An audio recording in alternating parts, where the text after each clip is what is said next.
two back now. Two of them, they're racing really hard. Be careful with them, guys.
P-car coming.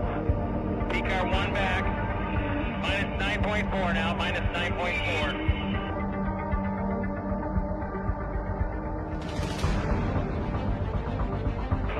What do you want me to do? It's up nice and dry. At it. Hold on. We're looking at it. I'm jumping in. You're looking at the bed. I'm taking to the rear. Hit this lap. Hit this lap.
No breath, no heartbeat, just static remains.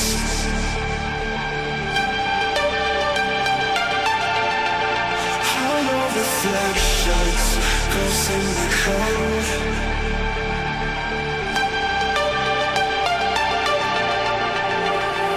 So come burn down my escape. I wanna feel it, come drag me into the void.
I have come here to chew bubblegum and kick ass.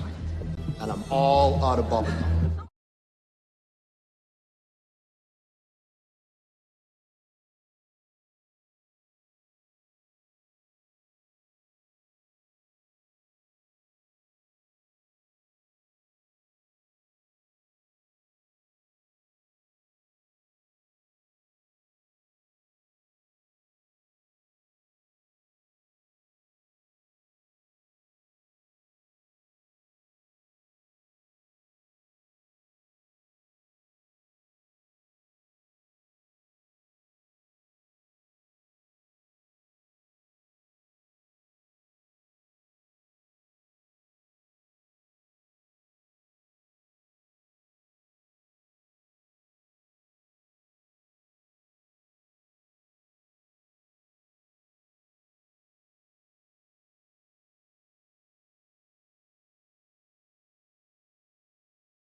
I love saying all that. I'll be right back.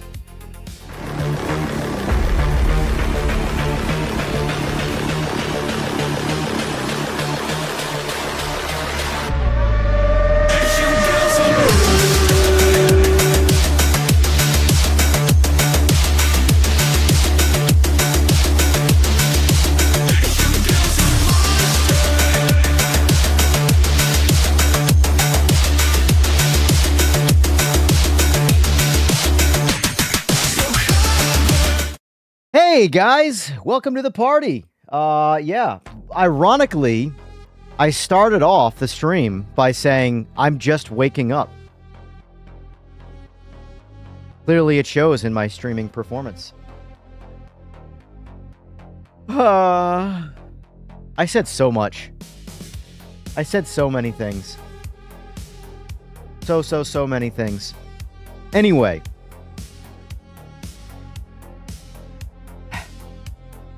Today, it wasn't really a rant, it was more just an explanation of the day. Anyway, today we're going to be comparing Rennsport and PMR. They did release their coast-to-coast update, Rennsport, which is essentially 2 new tracks, and what seems like an AI buff. Reading through their patch notes, you guys, I'm not going to read through them all. You guys can read through them if you want. They, 2 new tracks and a lot of AI updates. And maybe some bug fixes.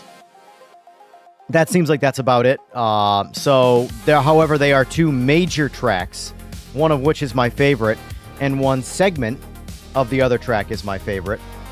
AI looked terrible on Matt Spelling's video. Also, folks, thank you all for telling me no sound. You as well, Eagles, who texted me. I wasn't watching the stream. I was watching my my Streamlabs, so I wasn't even seeing your comments. JD, welcome. Slick, welcome. Jack, welcome. Josh, welcome. Eden, welcome.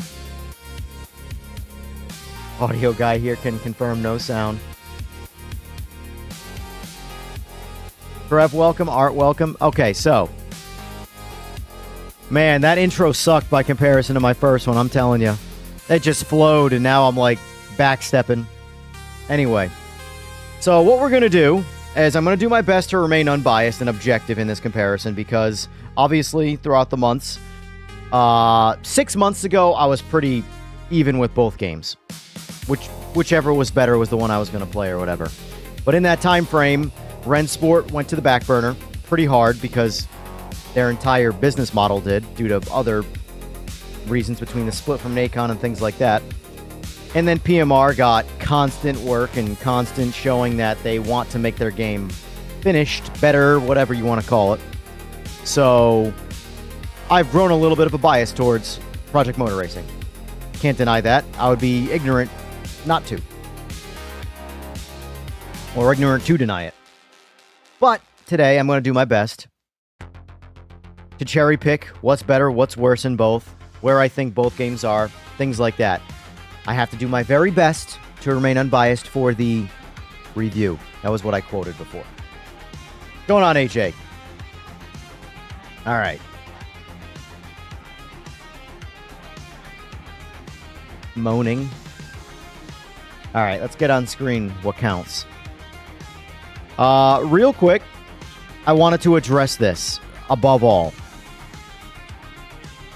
That one of the things that was in their patch notes was the standard edition of this game is now permanently half off.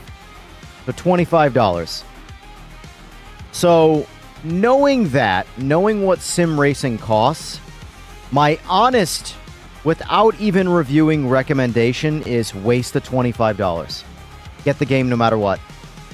I think even before today's update, this game was good enough to warrant a $25 charge to play it. It might not be your favorite racing game, might not be your favorite sim, but I think I can speak from an objective standpoint and saying the $25 the game costs, you're getting your money's worth. Now, how much more are you getting for your money? We're going to find out a little bit more today. But The game's going to get more updates in the future, what it seems like. There's not a big player base. The player base playing this is even smaller than PMR's right now.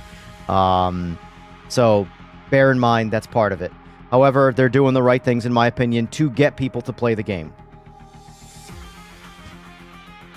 I mean, AMS2 is also 7 years old, Harry. I won't deny it, though I don't like the driving very much in AMS2. However, AMS2, I think, is going to be my formula racing game moving forward. That's where it's going to have its primary spot.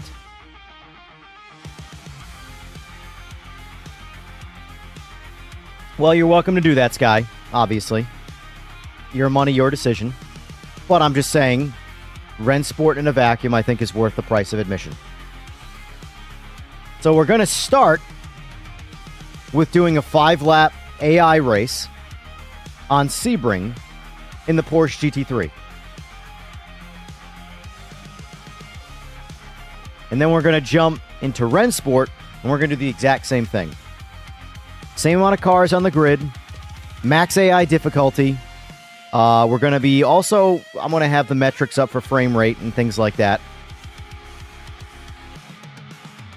Lower the music for now. Actually, we'll just mute the music for now because we got game audio. And also, shout out to Stephen Bastead. I feel like this doesn't get talked about enough, and I think it's a lot more important than people realize. But Stephen Bastead, he's the I don't want to say musician. It's the wrong word. Eden's the audio guy who is in chat. He's the sound effects audio guy. Though he might have something to do with the music. But I know Stephen Bastead. There we go. Composer. There we go. That's the word I was looking for. Stephen Bastead is the composer for the music in all of the Project series. Project Cars, Project Motor Racing.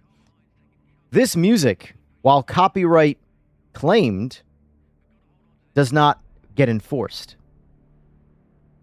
He owns the copyright for the music. Well, maybe the studio does. I don't exactly know how that works. Maybe it's Steven, maybe it's the studio. I don't know. Either way,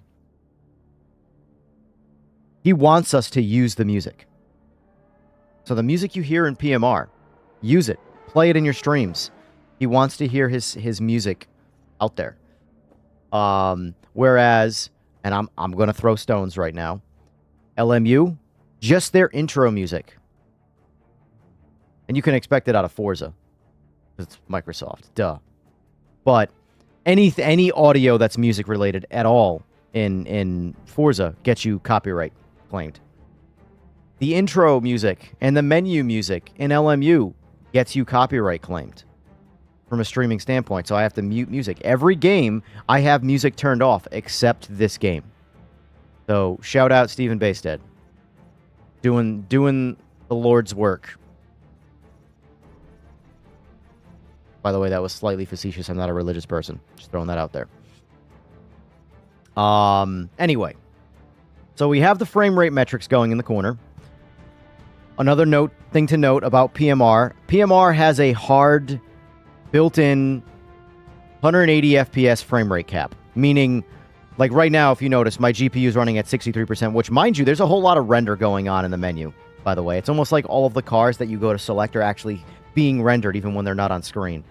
That being said, though, this game has a frame rate cap of 180. It will not go over 180. And when you see 1 or 2 frames go over, that's not it going over 180. It's being throttled. Yeah, Harry, the VR is coming, I believe, soon. I don't know when, though. I have like I said, I'm always privy to some before public information, and there are some good things coming to the next couple updates that are very important.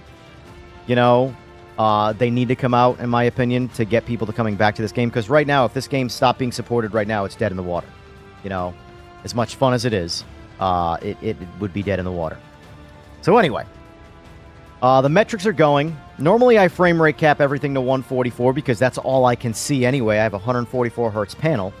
So the 180 you see right here is pointless. I don't see it. So anyway, let's review the race metrics. We have max graphics settings in the game, with the exception of running DLSS quality, because there's only a few scenarios where I can see the difference between DLSS and DLAA, and the frame rate penalty for me is not worth it. DLSS is just gangster. It just works. Not to quote NVIDIA, but it just works. So we got 12 people on the grid. Why only 12? Because that's all Rennsport supports. We're going to make it a 5-lap race, noontime, June. So all of these metrics are going to be the same in Rennsport.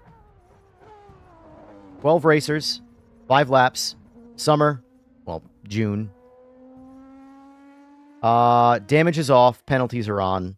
You all know how I feel about damage right now in this game until collisions in that type of situation. Even though damage is a lot better in single player because it rules out the netcode and ping and things of that nature. However, collisions at their core in the game code is problematic as well. So once that's straightened out, I think the game will be in a really solid state for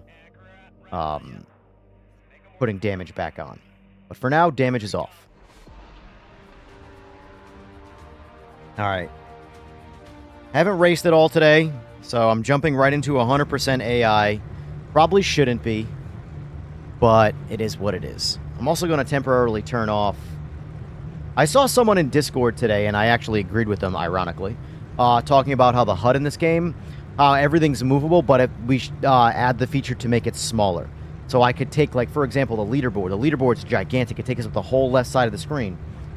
To be able to shrink that down would be very nice. But keep the information on the screen. Just make the information minimized, you know? I think that's a huge HUD update that would make the game feel, or the racing situation feel a bit more immersed. All right, let's get into it. Music back on.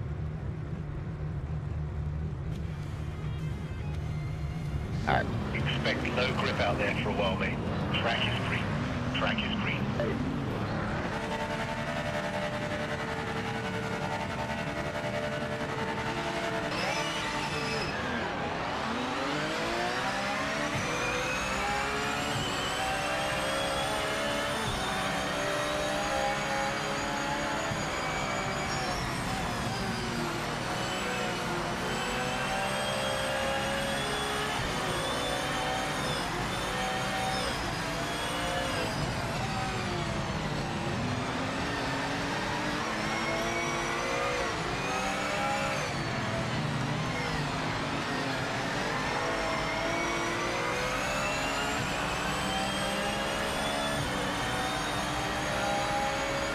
Oh, and for what it's worth, I did put in a request, if we get it or not, I don't know, for ranked racing to change the weather to hot from average.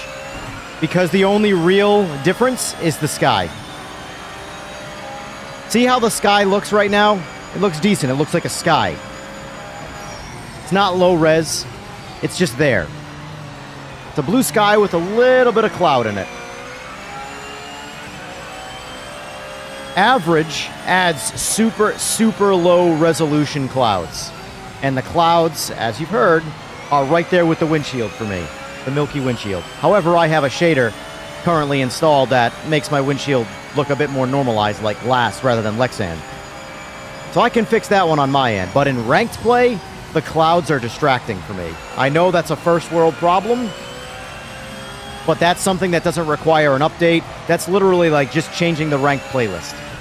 Just changing the weather situation. It's not going to have any effect on the race in terms of what you experience. It's just going to make the skyline look a lot better. Because I am a visuals guy at heart.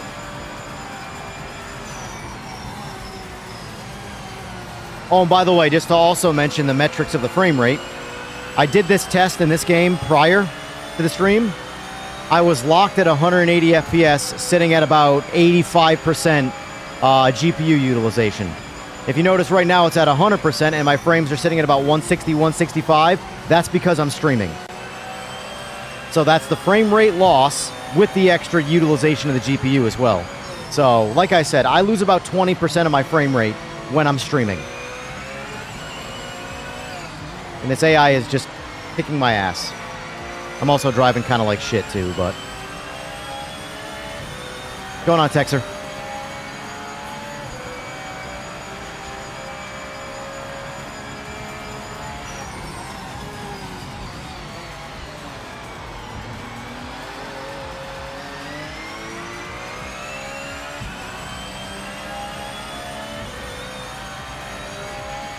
Yeah, there's no doubt. Like, I could turn DLAA on myself and get and lock out 60 frames, no problem. I could lock out 90 frames. Most of the time, I would lock out 120 frames. Hell, most of the time, I would lock out 144 frames. But the problem is when I'm streaming, like I said, streaming taxes the GPU because I run my stream pretty heavy because I want a quality stream. So for me, DLSS just makes sense. Because notice, my frame rate hasn't gone below 144 yet. So if I lock the frame rate to 144, even when I'm streaming, I have a silky smooth 144 FPS experience. Why I like DLSS over DLAA. But yes, if 60 FPS is your target, DLAA is, I mean, you could absolutely crank the graphics all the way to absolute maximum. Me, I don't want to give up my 144 frames. I want to get what I can see, you know? First world problems. Yeah, the AI is blistering me right now. Now that's a slow lap right there for competitive racing in this car. That was a 2:00.3. I can run 150. I can run 2 seconds faster, relatively normally, or easily, I should say. So I am off the pace from a driving standpoint, and the AI doesn't care what your pace is. They're going to run the capabilities of the cars at max. Essentially, I'm racing a bunch of aliens right now.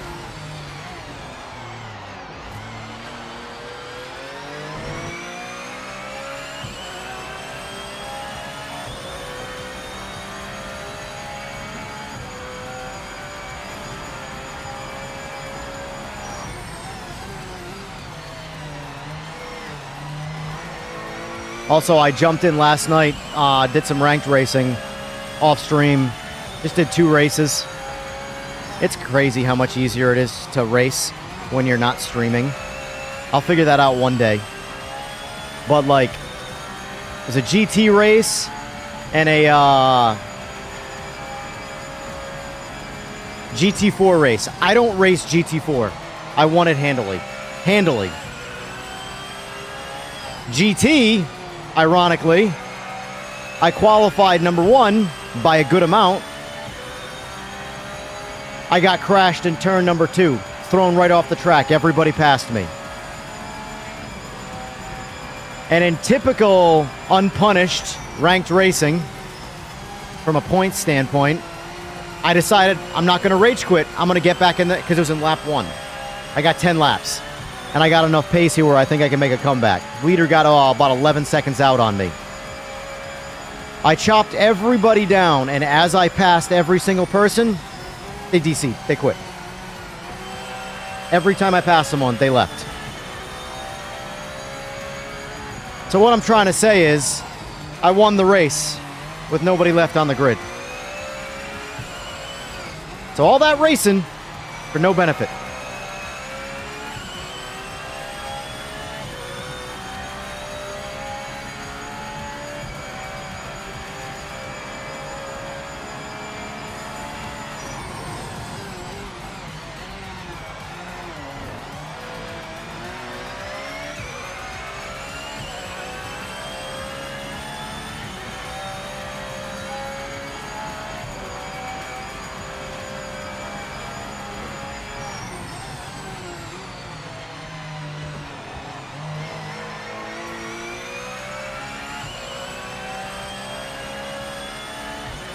And speaking of game devs and development, how is it that Capcom is able to release a AAA game that runs at super high frame rate with all the latest technologies and look visually stunning every single time?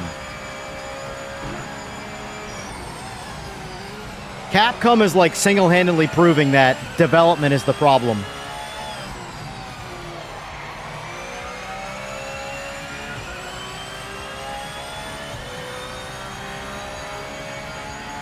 Not the engines. Although I believe they use their own engine. I could be wrong on that. I don't remember offhand. I'd have to look it up.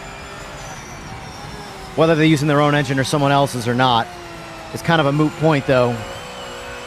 Their games look stunning. I can't wait for Veronica, man.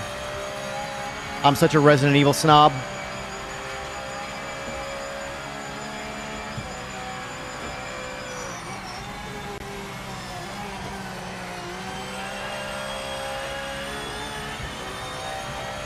How much do we want to bet right now that the AI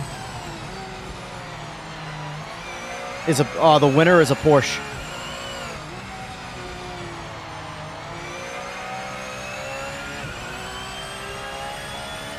Capcom is the GOAT. I have to agree.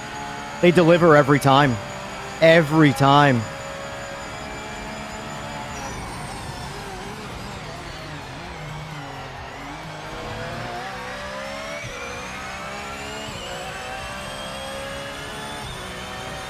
I'd make the argument that Square was the GOAT, but they've missed a lot in the past, like, decade or so.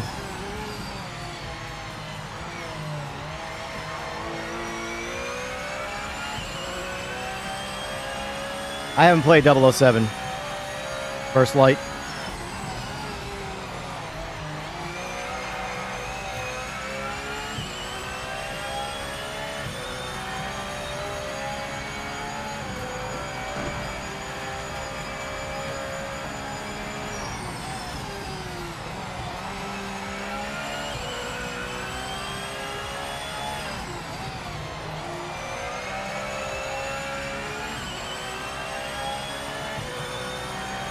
Yeah, the AI is still pulling away from me the whole time.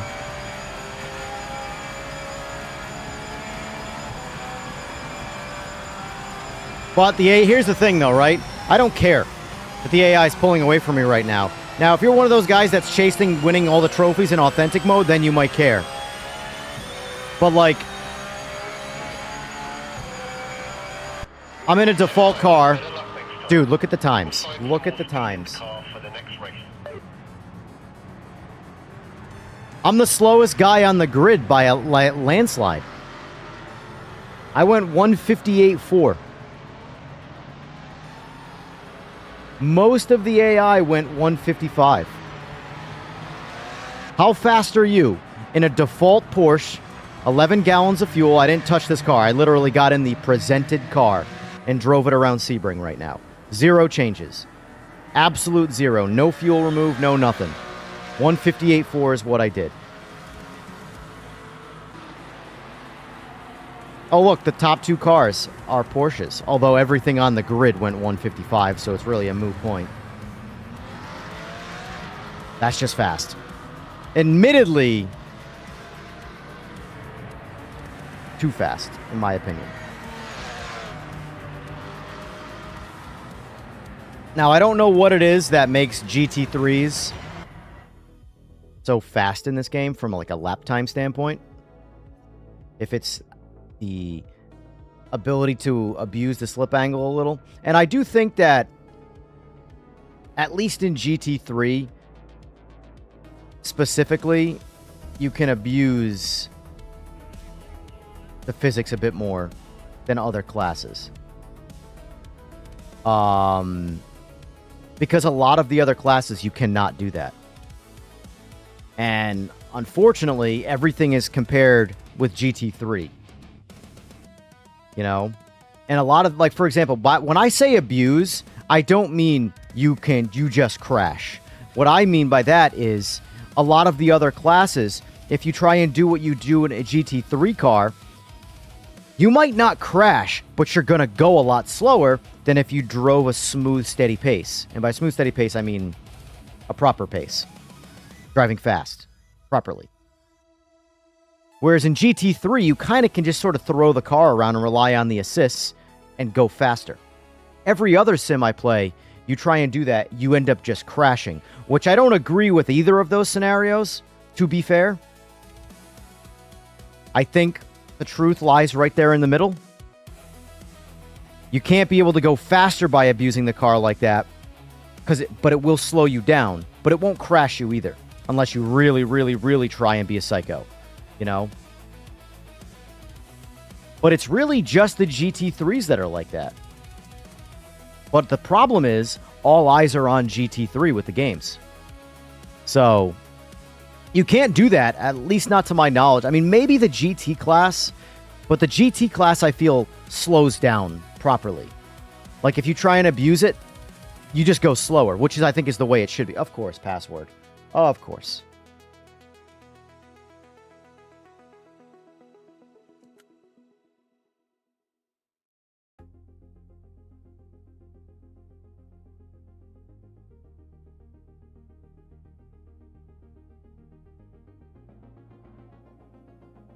Yeah, GT3s are, in PMR, in my opinion, they are unrealistically stable past the limit. I'm trying to put this into the right words because I know how words get picked apart and cherry picked. Like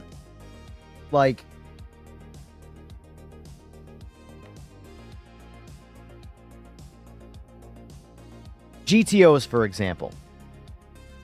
You can throw, like, okay, let's reference the Mercury Cougar. You can throw the Mercury Cougar around, in my opinion, the most realistically in just about every sim that I think I've ever seen. It's still one of my favorite cars to drive because it gives me the sensation of it driving a real car. When you throw it sideways in a turn, you can maintain it and drive through it, which is realistic. However, what's also realistic is you go slower that way. You lose time. Whereas in GT3, Ryan Morrow, thank you for the sub, I appreciate it. Whereas in GT3, it benefits you time-wise to drive like that. And I don't think just crashing the car is the answer. I think there really needs to be more time spent on turning the knobs to make it, because you don't want it to be like, oh, the rear end of the car came, like, let's say I was driving the Mustang GT3, and that's a very oversteery car in PMR. The rear end comes out, but I can maintain that through proper driving, and it just kicks sideways, and it's a little bit of a drift. But the disadvantage to that is I end up going slower than if that just didn't happen. I don't think the answer is the iRacing answer, where once that rear end starts to move, the car crashes. Because that's what iRacing does. If you've never played iRacing, that's literally what iRacing does. You have 100% grip, then you have 0% grip. There's nothing in between those numbers. You have 100% grip from the time you start moving the car to the time you lose control of the car, and then it goes from 100 off a cliff to 0. I don't think that's the answer. In fact, I know that's not the answer, because then just go play iRacing if you like that. But at the same time, the way you can abuse it also doesn't make any sense in PMR. LMU has got it more right than iRacing, in my opinion, but it's still not there. There was a pretty ridiculous, egregious thing that happened to me yesterday, which I would make the argument has nothing to do with tires, but still, they're not perfect. Right now, I can tell you that no sim is perfect. It's all about suspension of disbelief. Finding the driving style you like, the sensation you like the best, and then the rest of it is suspension of disbelief. You know? Anyway, let's confirm session settings here. Drivers, grid, 12, which is the max. Pro, which is the max. Track conditions, noontime, June. Timescale, none. Weather, clear skies. So, same conditions as PMR.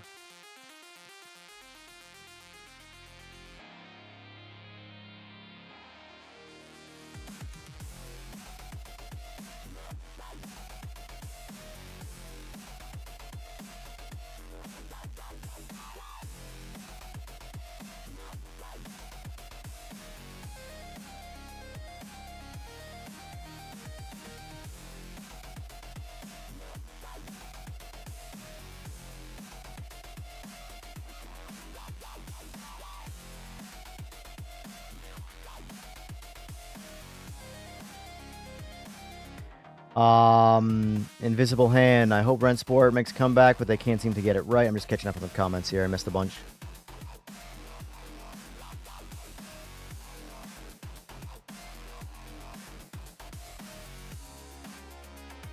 Admittedly, I have no experience with a modern GT3 tire. But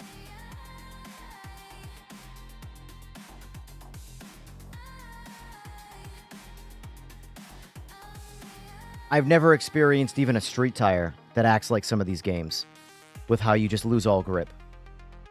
You know?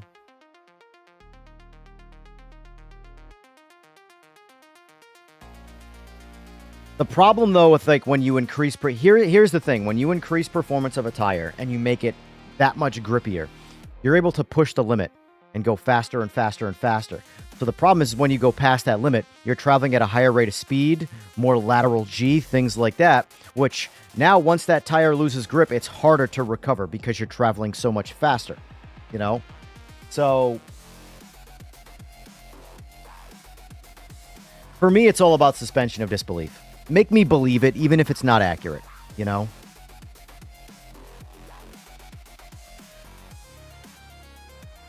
Yeah, I think iRacing, I don't know why their tire model is, in my opinion, so devolved for being around for almost 20 years. It's actually...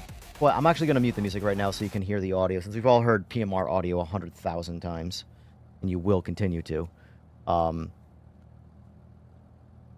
So let's... Reiterating, Rennsport, same scenario, same test. This is their Sebring, no assists, max AI, 12-car grid, because that's the max grid size. Let's see.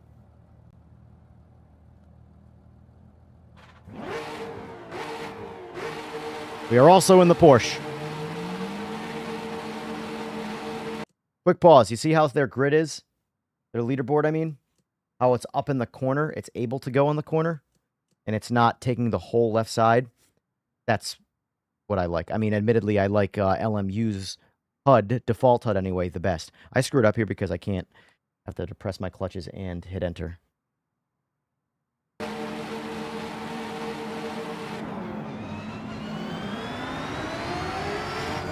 Oh, another negative for Rennsport is there is no telemetry output. No, so even on your Logitech, you're not going to get a shift light, even if you're on console, things like that. Oh, okay, okay, oh, okay, oh, okay, okay, all right, okay. Well, we're going to start that over. Remember, folks, this update had a heavy emphasis on AI performance, making them drive properly.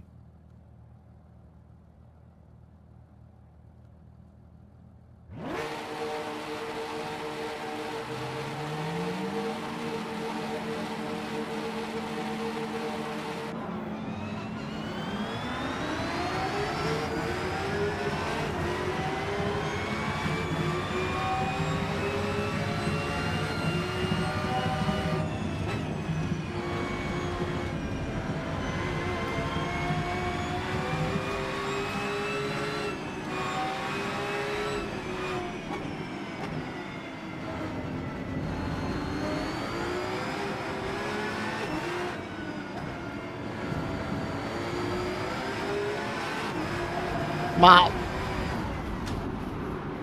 That's 2 times now the AI has just smashed me.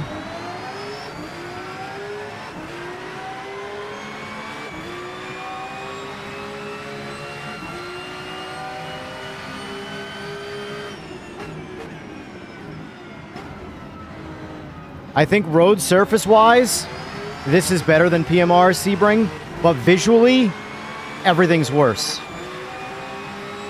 So from, I guess, a simulation standpoint, this is a better experience from a simulation standpoint. And by that, I mean the road surface. Feels bumpier.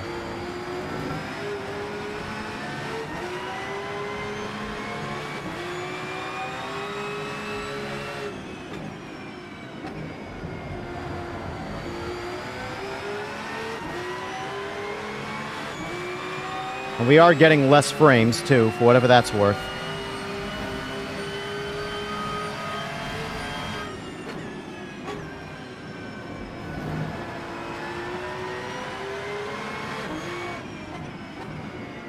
Admittedly, this is the best the AI has been.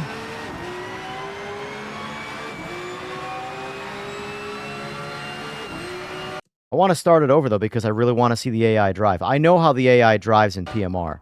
They drive pretty much the same throughout all the difficulty, except they just get faster. So I'm trying to see how they drive.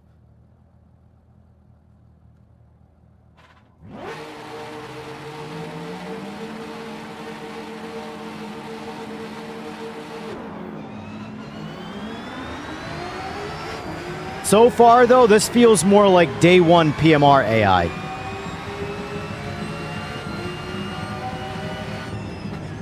Where they just drove their line as best they could and didn't care where the player was. That was a big problem with PMR when it first came out.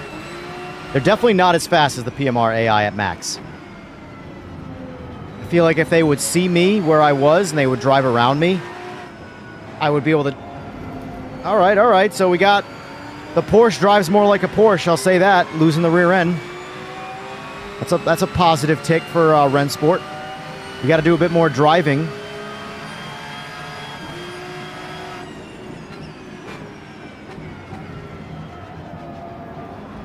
Yeah, I'm pretty sure I was just bumped by the AI in the back. Dude, I'm going to keep restarting this until we get like at least a clean first lap in. I'm going to check out the GT7 one, obviously, off-stream, since I don't have a PlayStation set up here to... I have been considering hooking my PlayStation up, though, to this rig, so I can play PlayStation on here, and also stream PlayStation-specific content when that time comes. For me, it's not about streaming Gran Turismo 8. It'd be more about streaming not about streaming Gran Turismo 7. It'll be about streaming Gran Turismo 8.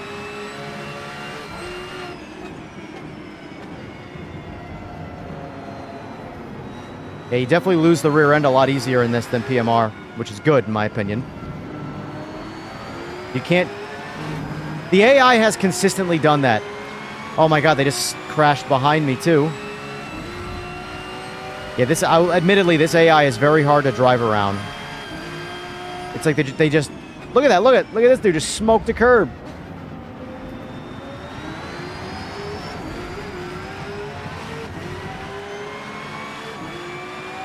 Yeah, the graphics in this are objectively worse than PMR's. So, like, PMR has an overexposed white hue to it that I don't like. This has an overexposed blue hue to it that I don't like. Dude, the AI hits the curbs. Dude, this is...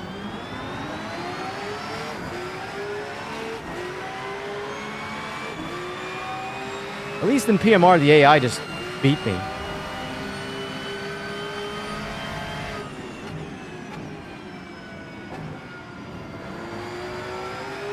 Oh, finally got a yellow flag. I think that was the first yellow flag in this race. So, I like the way the Porsche drives better in this than I do in PMR. Like, the physics of the car. The force feedback, on the other hand, is super muddy and undetailed by comparison to PMR.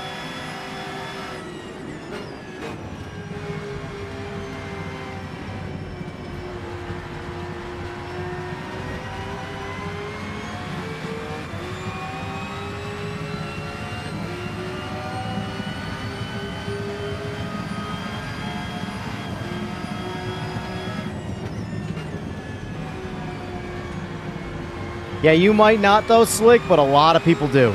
A lot of people do. So you can't...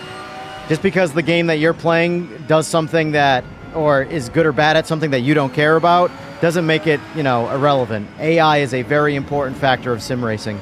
A lot of people who sim race, do not go online. They literally only just play single player. So it's all relevant.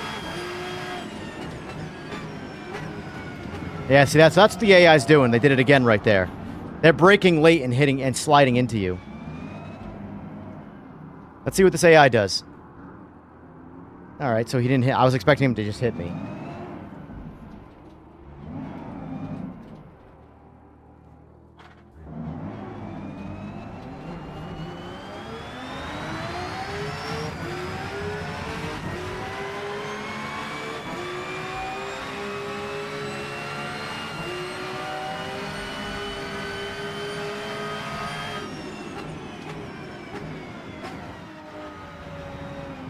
Ooh, Lincoln. Sorry to hear that, brother.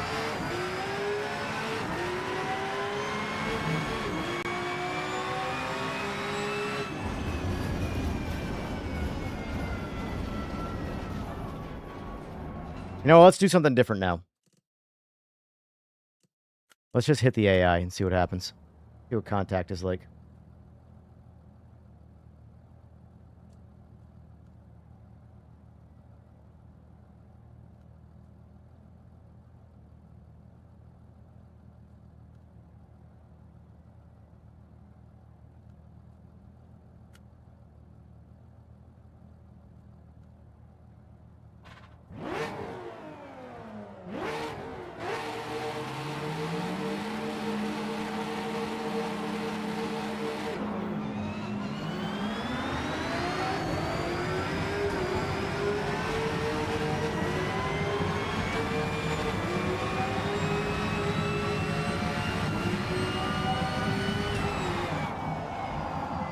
Yeah, this is literally day one PMR AI.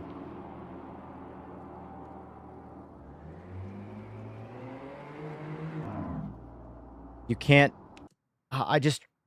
Every attempt I just made to hit them off the track, it only affects me, which is how the AI was in PMR on day one. They were tanks. You couldn't deviate them off their line, which is terrible, because if they don't act like they can see you on the track, then if you can't move them, they're going to go where they want to go, and they're going to take you out every time. Let's try one more time. Let's really, really try to destroy one.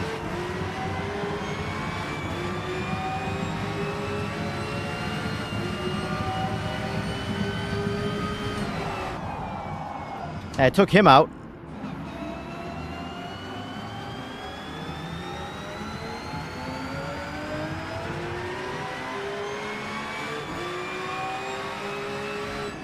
Let's see if I can run the AI down now with a little bit of, So I will say, to give them their credit, the way the rear end of this car comes out but is savable, I really like. It makes you, that's what I'm talking about, though. There is a middle ground there that's believable.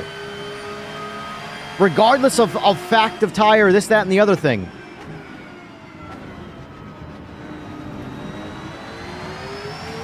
Like, the way that the rear end just came out right there, I can tell you that in iRacing and LMU, that car is going to drive off track and crash every time. In PMR, the rear end just won't move. At least specific to the GT3s here. Talking GT3 only right now.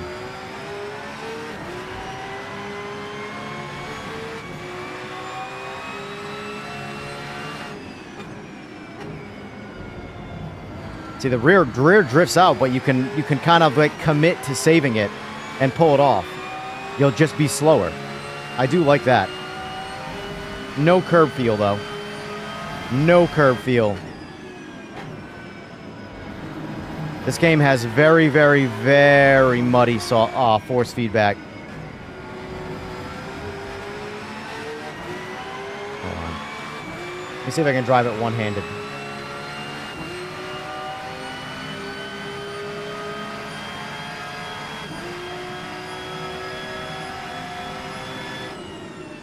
Oh, shoot, that's not my downshift in this game. I can't drive one-handed.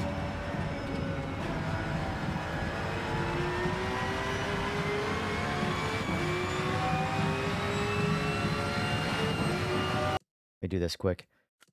Controls. Is there... When they go to bindings, does it give you two options? No, it doesn't. It only gives you one. That's... No alternative. Alright, that's fine.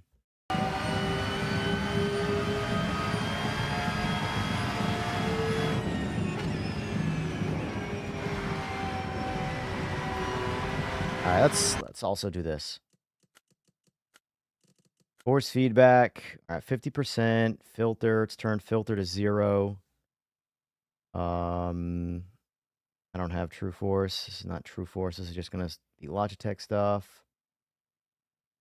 Activity. No. Let's go 65 with no filter and see if that makes us... I remember this game being better. I'll be honest with you on force feedback.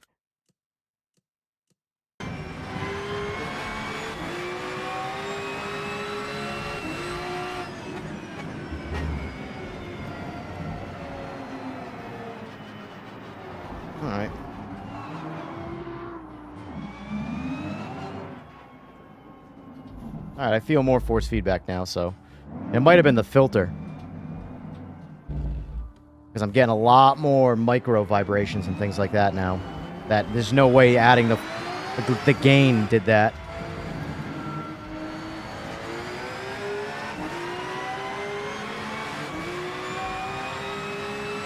The power lines look so bad. They're so aliased. For a DLSS, like this is a poor implementation of DLSS, I'll say that.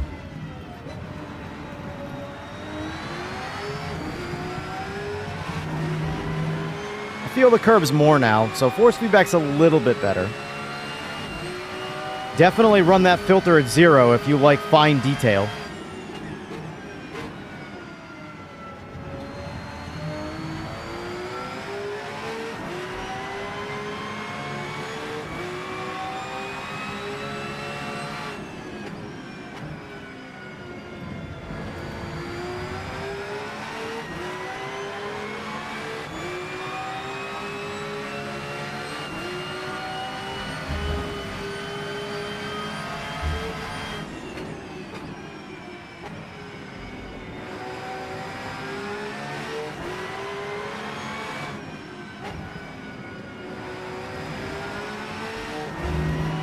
It feels better now. It's still different than I still like PMR's force feedback better, but this just closed the gap quite a bit by making those, by bumping up the gain and putting the filter at 0. I think it's the filter that did most of what I was looking for, though, giving me that detail. I hate force feedback filters, truly. They just get rid of all the nice details that you feel. But the thing about the filter is you need a good ranged wheelbase in terms of overall force feedback, so you can feel those details and separate the details from the actual, like, say, bumps in the road and stuff like that.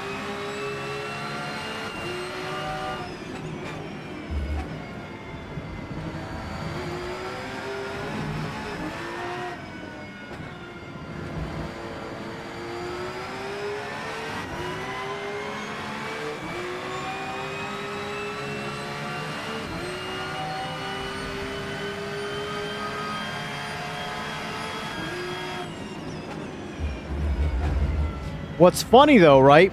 The frame rate is lower than AC Evo, but the overall experience is way smoother. Way smoother. Why? Frame times. Frame times are so important to a good experience, not just the frame rate.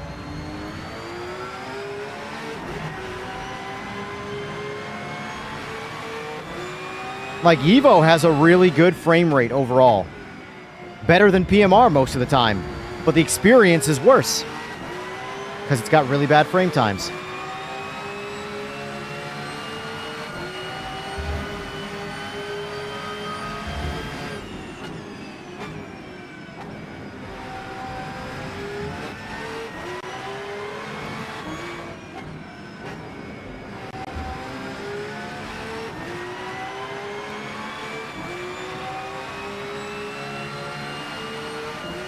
Yeah, look at the AIs on this. Fastest one's 202.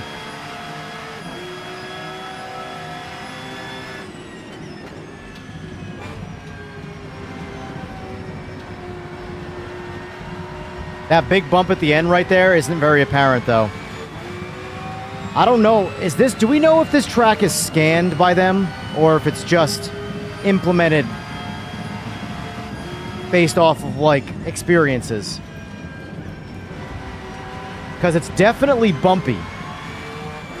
I just don't know if the bumps are in the exact spots they are in the real track.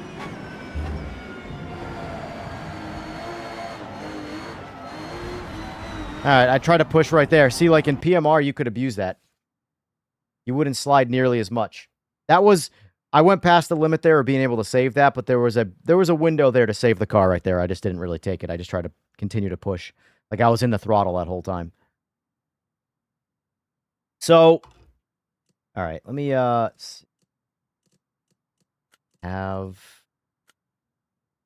node full screen. What does windowed look like? Is windowed going to make this look stupid?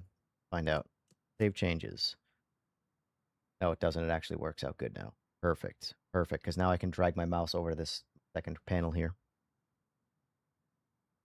So,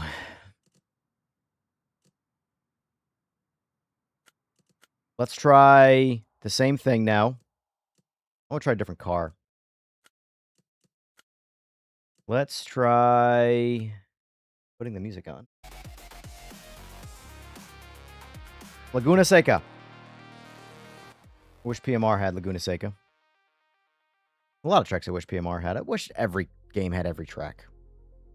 Wish every game had every track. That way we could just not talk about what tracks we want. But I get it. Oh, wrong thing.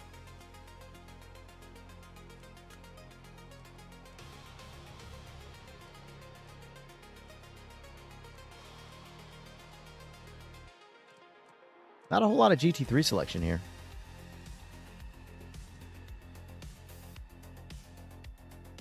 Well, since technically the Mustang is a DLC car, I'll use the DLC car. I'll use this first. It's like, oh, and by the way, Slick, you were watching real racing, but I was in a race where in ranked on GT3 Sebring, I was surrounded by I came in second place, and there were only Astons around me running Porsche times. So there's definitely speed in the Aston. I just don't think it's as easy to find as some of the other cars. Damn it.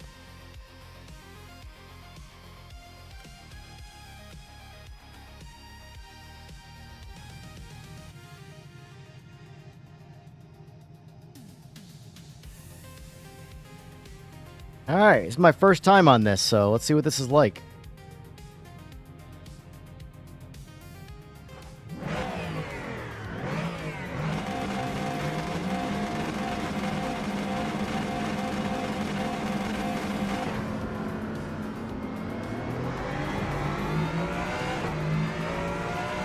When's the last time you drove the Aston in PMR?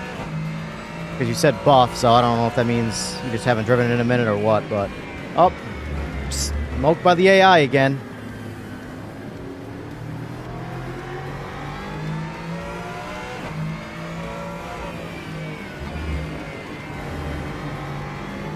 The AI isn't... As I was about to say, the AI isn't laughably bad anymore. They're just bad now.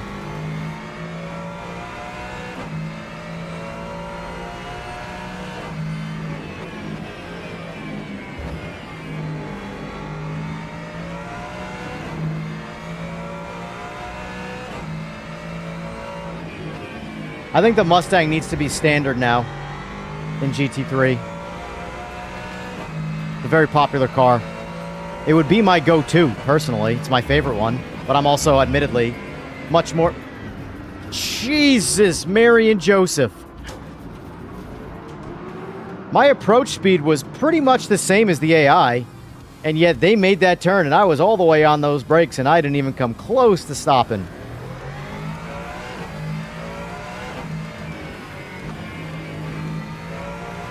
Realistically, though, Corvette and Mustang.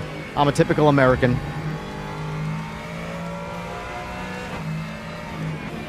The Mustang is more personal to me because I have a good amount of experience personally with owning them and driving them and working on them and hating them and loving them and all that jazz.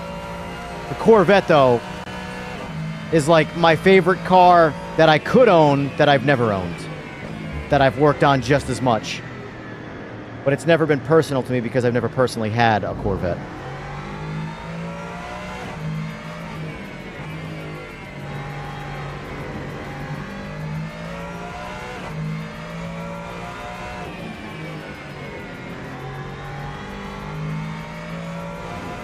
Admittedly, though, the AC Evo Mustang is still the best one. They crushed it with that car. Like that, the Mustang, I haven't touched any of the settings, so whatever, it's on default assists. AC Evo gave me hope in that sim with just the Mustang and the 296 alone.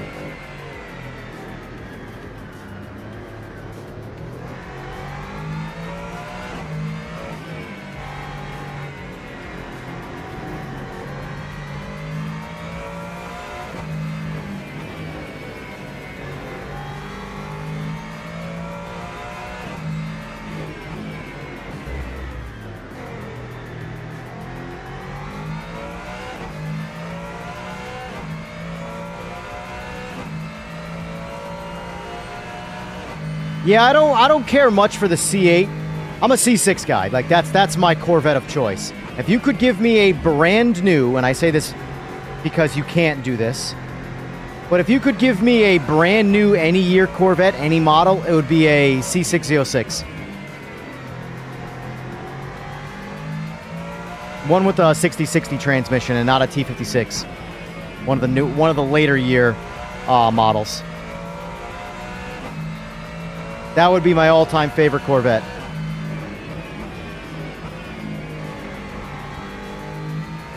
Even over the ZR1.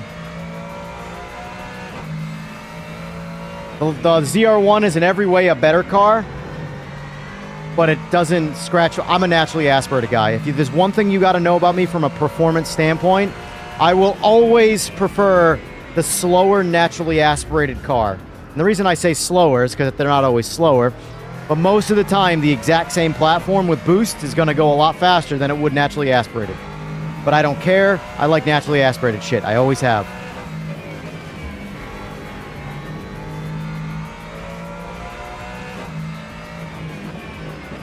Both of my bikes are naturally aspirated. They'll forever be naturally aspirated. Turbos are alright. They're just meh. Superchargers are okay. They're just meh. But a gnarly ass, naturally aspirated motor. Speaking my love language.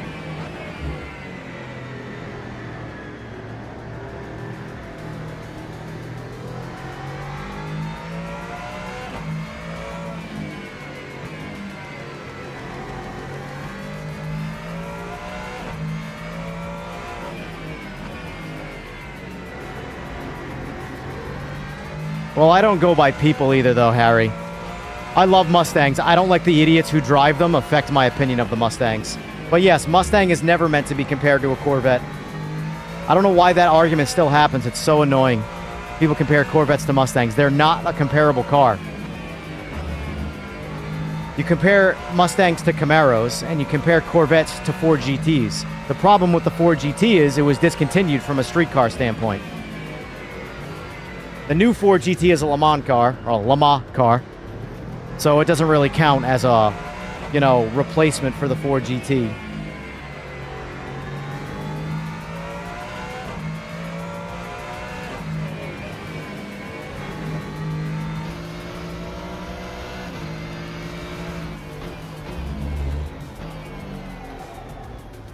I don't know how anybody drives in third-person view.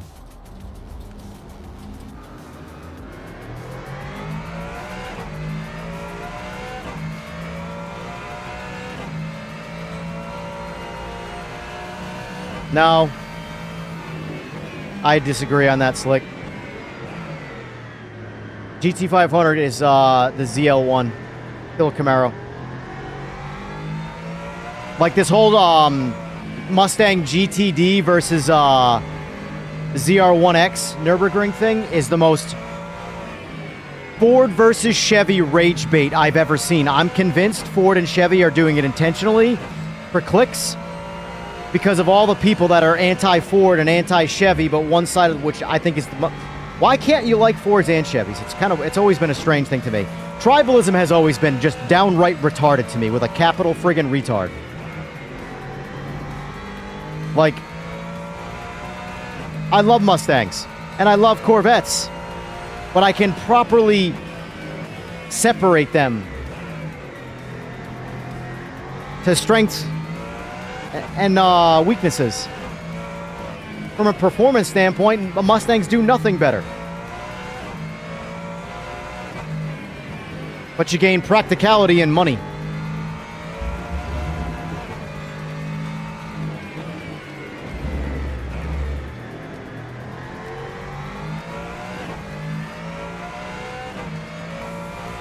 As badass at the time as the 13 GT500 was, even with more power, it would get sucked up by a C6 Z06 on motor. It wouldn't even be a race.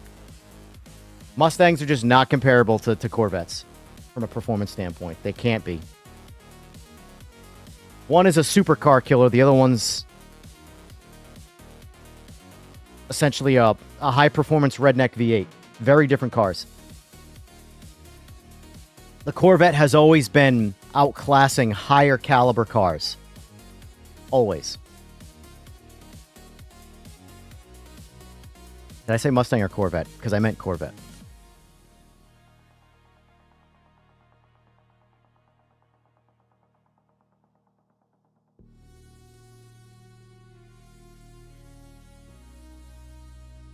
What's my opinion of V8 supercars? And I love V8 supercars. They're just the only again, a lot of the stuff you see me do on stream is not is influenced a bit by the streaming narrative. For me to play PMR in ranked, I can't race supercar, V8 supercars. No one does it. And custom lobbies right now are hard to do. You know? Anyway, that was probably a poor example of driving, but what do we think so far of Rennsport's update? I'll be right back. Use the bathroom.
I like the road texture of Sebring better in Rennsport. I like the visuals of Sebring better in PMR. But I will say so far, I prefer the GT3 driving in Rennsport. I actually think it's more difficult. But again, more difficult in an authentic way. I have to harp on that because I want cars to be easier when making them easier is the more authentic feeling. And I want cars to be harder when it's the more authentic feeling. I don't want a car to be easy for the sake of just not having a challenge. But if in real life, the car is easier to drive than the game, I don't want that. I want the closest thing to reality at all times. The hardest car in the world to drive, I want to be the hardest car in a sim to drive and work its way down the list.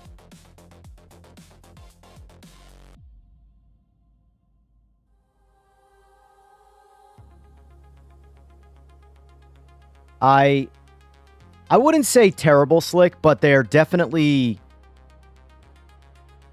wrong.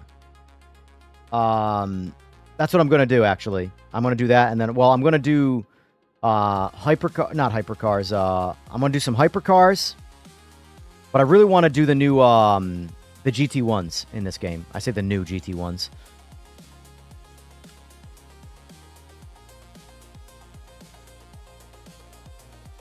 It's one of those things like with the GT3s and PMR. The reason why I say they're not terrible is because they're closer to perfect than they are farther away. A couple of tweaks on the right dials in the right directions, those cars are going to do everything great. But I still think AC Evo, I truly believe AC Evo right now, at least in the vacuum of like this Mustang, is the best driving one. The most challenging, but in the most authentic way. It's the best driving. It responds the way you would think a GT3 car would respond. The audio is... It's one for one. You know? So far, the Mustang in Evo is the best Mustang. I'd say the 296 is the best, but there's not a lot of games that have that. So, but of those games, it's also the best.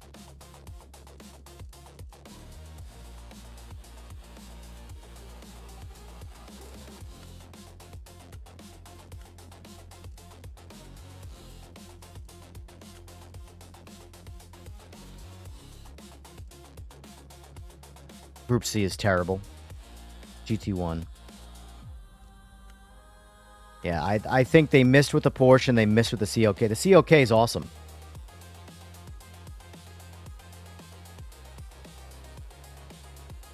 Well, that's your opinion, Glenn. As someone who has access to all of the Sims, PMR is still one of my favorite to play, like, by a landslide. But I also have never done what the mob says I should do. I don't do the Me Too shit. If everybody says iRacing is the most realistic, best sim ever made, and I disagree, I'll play what I agree with. I think is better, you know. Because at the end of the day, they're all just video games. So I play what I like, and I very much enjoy PMR.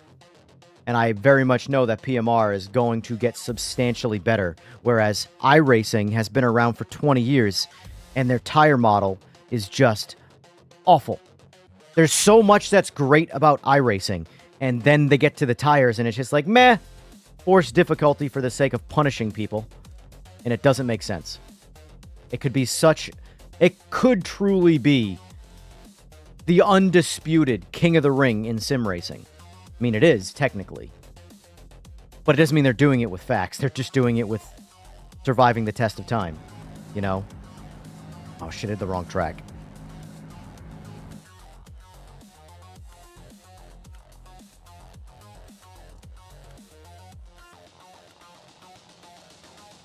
Only reason I'm using this, the Porsche GT1, is because of the 3 cars that they added in the Endurance Pack. This is the only one I think that sounds good. The other 2 sound awful. And, like, that's putting it as unemotionally as possible. This is the only one that sounds somewhat decent.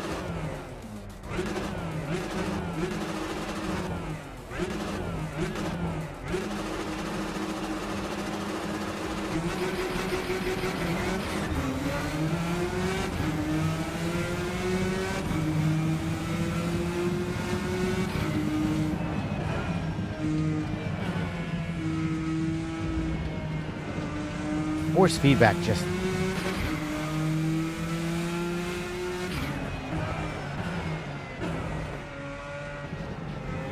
These Endurance Pack cars need work when it comes to the force feedback.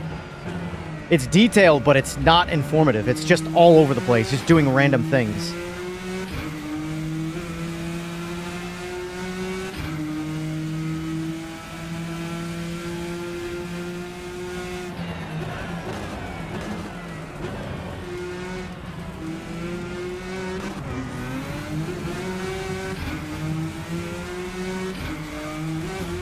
You put PMR as the... Alright, so we already... That's fine. Yeah, that you're entitled to your opinion, of course, obviously.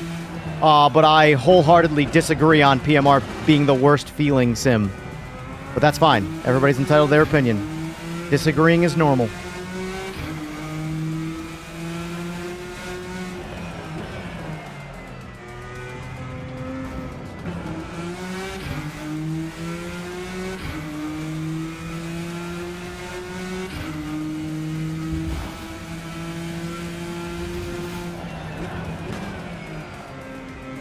I play video games for fun at the end of the day, and I don't consider myself to be a masochist, so I don't torture myself for the sake of others, which is why I don't play iRacing.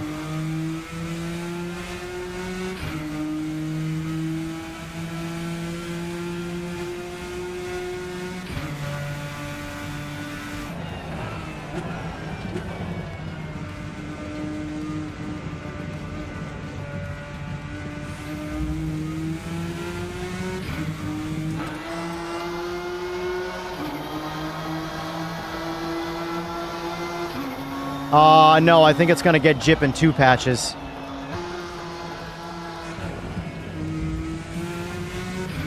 But I still think the next 2 patches are going to be bangers. They really don't want to release Jip until it's flawless. And I don't blame them. They want Jip to be released, and it just be like, yep, it's been there the whole time. There's 0 issues with it, you know? And I'm very much on board with that thought process. Don't give us another half-baked feature that, you know, just gives the game more of a bad name.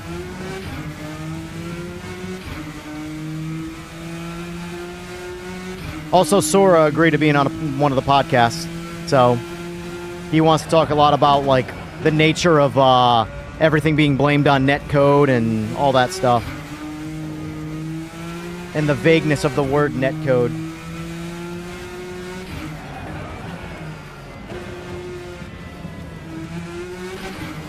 Now, to give iRacing a positive sentiment, I really want to get into the NASCAR side of iRacing. I want no part of GT racing in NASCAR. Uninterested.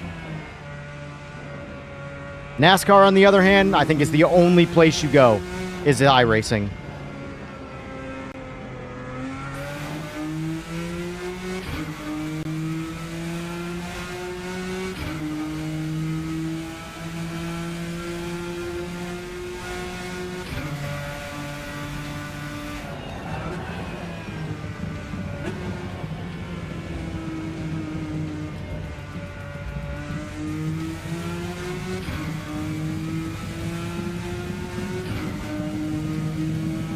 Well, that's a weird angle.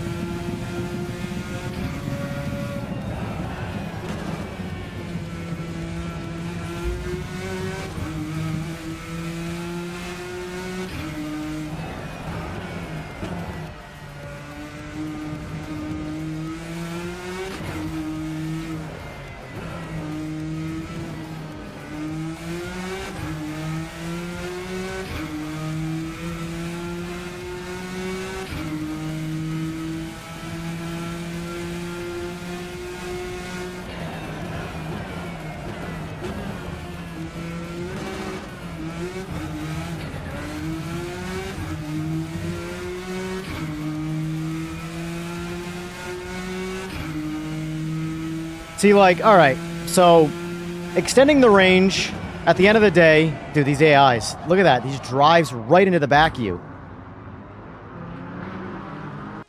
Yeah, the AI makes single player pointless.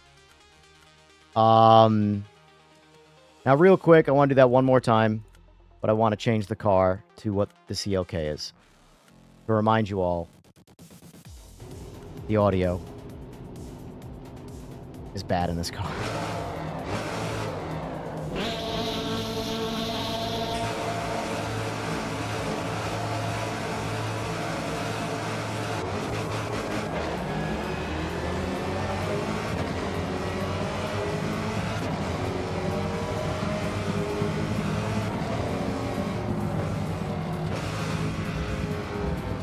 But the question is, when it comes to Sims, what the... I hate the AI in this game. I hate the AI in this game.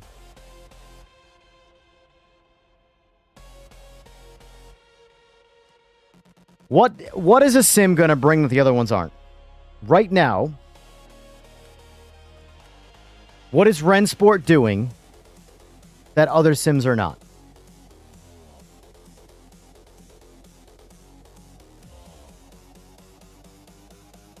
It's got crossplay. PMR has crossplay.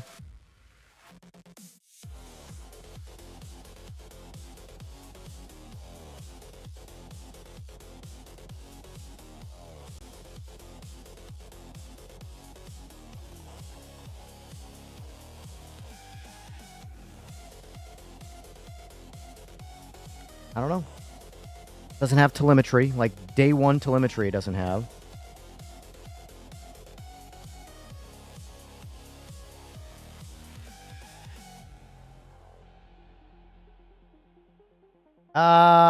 Maybe, but like I think they all have some decent multiplayer. I mean, by define multiplayer, ranked, custom lobbies, because like they all the major Sims all have.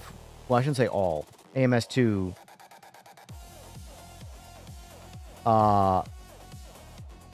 doesn't have ranked, proper ranked anyway.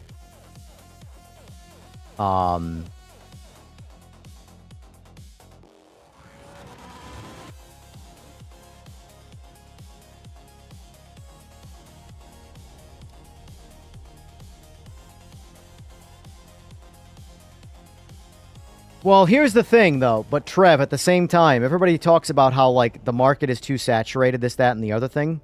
But look how many people are playing Forza Horizon 6 right now.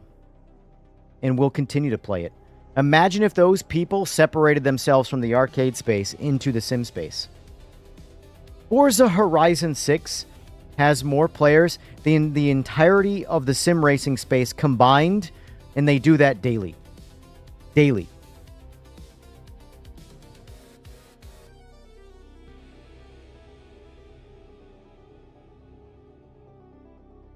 Daily. It's actually kind of gross. I like Forza Horizon 6, but the player numbers are alarmingly optimistic, is what I'll say.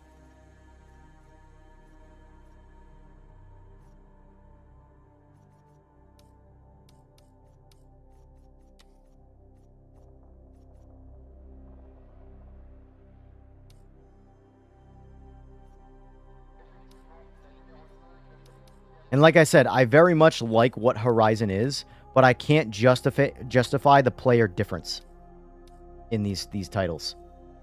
It's so weird to me. I've played them all, and there's very much an ass for every seat, and I just can't get over the amount of seats that are taken by Forza. Or the asses, I should say.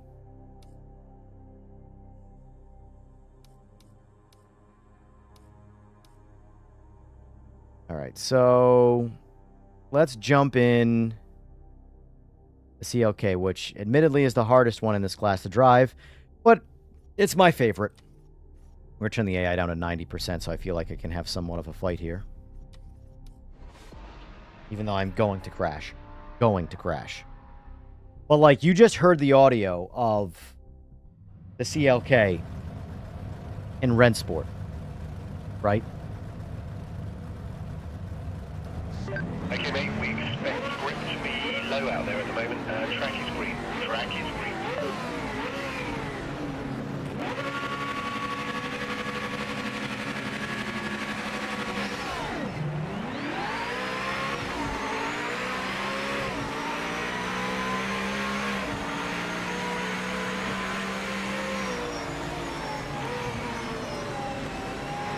Oh, wow, I can feel the force feedback again. The endurance pack that they added in Rennsport, there's no force feedback. The GT3s felt decent after tweaking the force feedback, but the same settings, I couldn't feel anything in the endurance cars.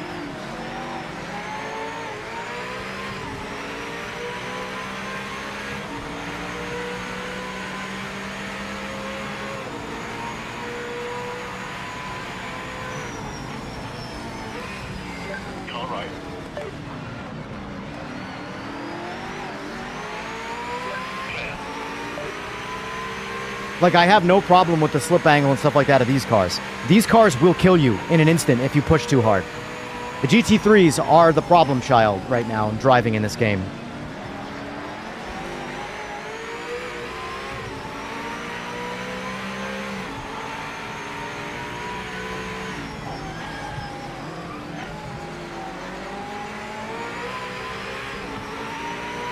This is like, just in the vacuum of driving GT1s, this is no... See, this is what PMR is doing.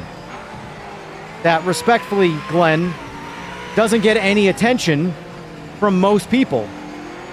Everybody just looks at GT3, and they judge the entire ecosystem on GT3. And it's exhausting. If it were up to me, if this race was populated every day in ranked, I would never drive GT3 again. I blame the oil slicks of the world. All you want to do is race goddamn GT3s.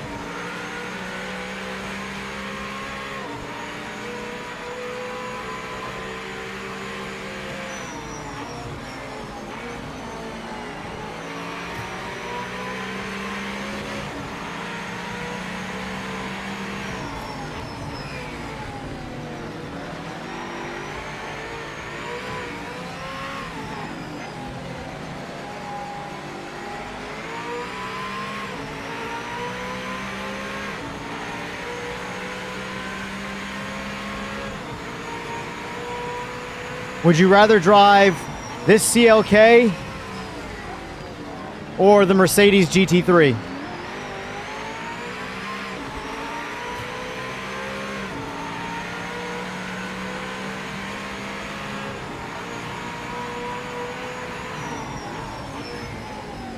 Like, in the vacuum of this experience, I would never play Rennsport again.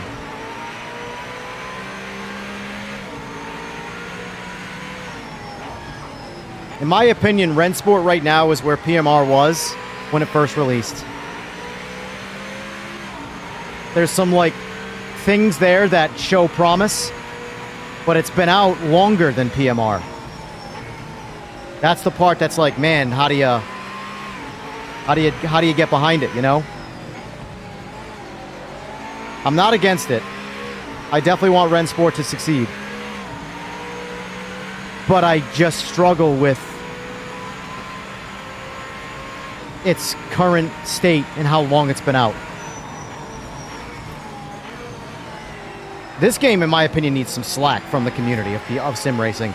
I'm so sick of this game getting bashed in Rennsport. The best compliment Rennsport can get is ignored. Or the worst, I mean, not the best. Like, people don't talk bad about Rennsport, they just don't talk about it. Which I guess from a marketing standpoint is worse. It's better to be talked bad about than not talked about at all.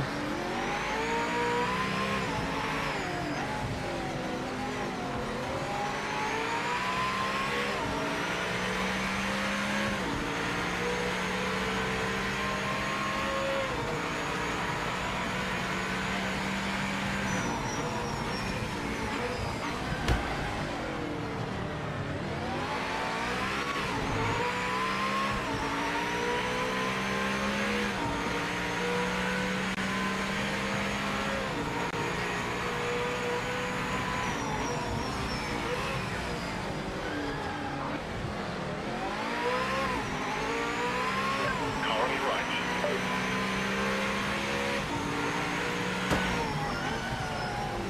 For what it's worth, Sky, I have this car in every sim that it's allowed in. That's never a mandatory thing, having the throttle blip.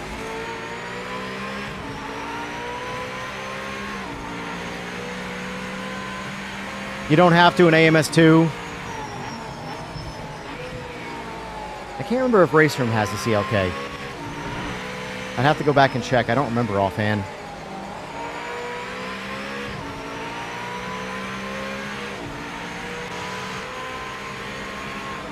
The car does shift faster, though, when you use an H pattern.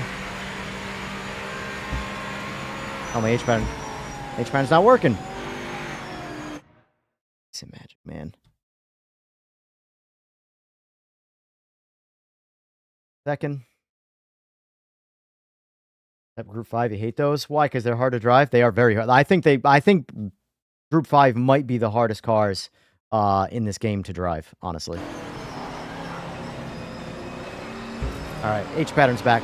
Listen to how much faster it shifts with the H pattern.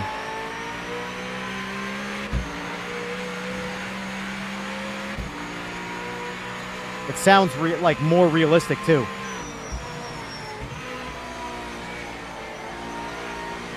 Listen to the upshifts with the paddle. They're very, very slow shifts.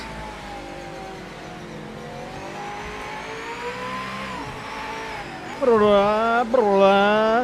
then when I use the H pattern,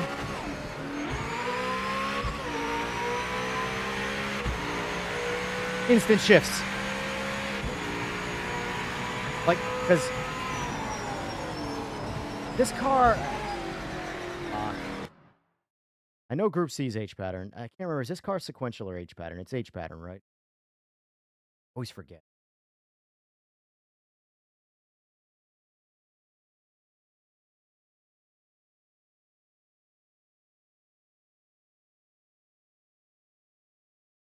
Tom, honestly, I don't think, much as I think the next patch will do more for the game's player base than the DLC. I truly don't, as much as I can't wait for the DLC for more variety and some unique cars, I don't think the next DLC, unfortunately, from purely a player-based standpoint, is going to move the needle even on minutia. That's the hard truth of that. Um, you know, there's going to be some very unique driving in there. And I think some people who like variety and they like spice, they're going to like it a lot. But the people who just judge games entirely based off GT3s aren't even going to look at that class of car. They're not even going to glance at them. They're going to say, this game sucks. Why would I ever play this game? It doesn't even make sense. It's the worst playing sim I've ever tried. And they're going to judge that based off of the one GT3 car they like driving in all. GT3 cars in this game do this game zero justice. So frustrating. So frustrating. Because it's like the most, respectfully, ignorant market of sim racing judges the sim racing titles by one avenue. So, and that's not me just judging PMR. I love AMS2. I love Race Room. Those games frequently get looked over. Because again, all that matters is GT3 driving to the world of sim racing. Stupid.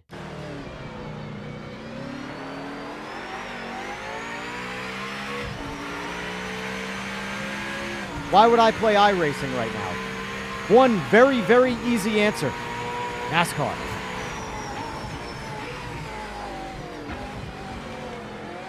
Sure as shit gonna be for GT3s.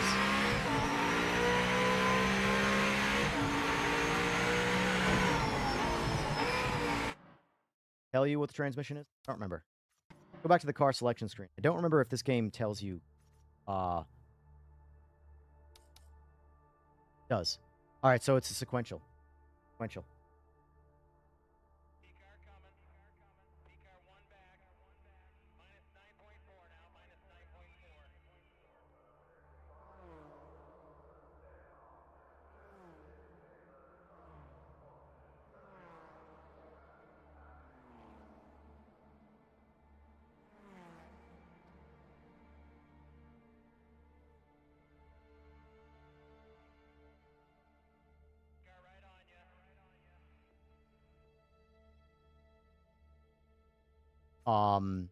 So this is sequential.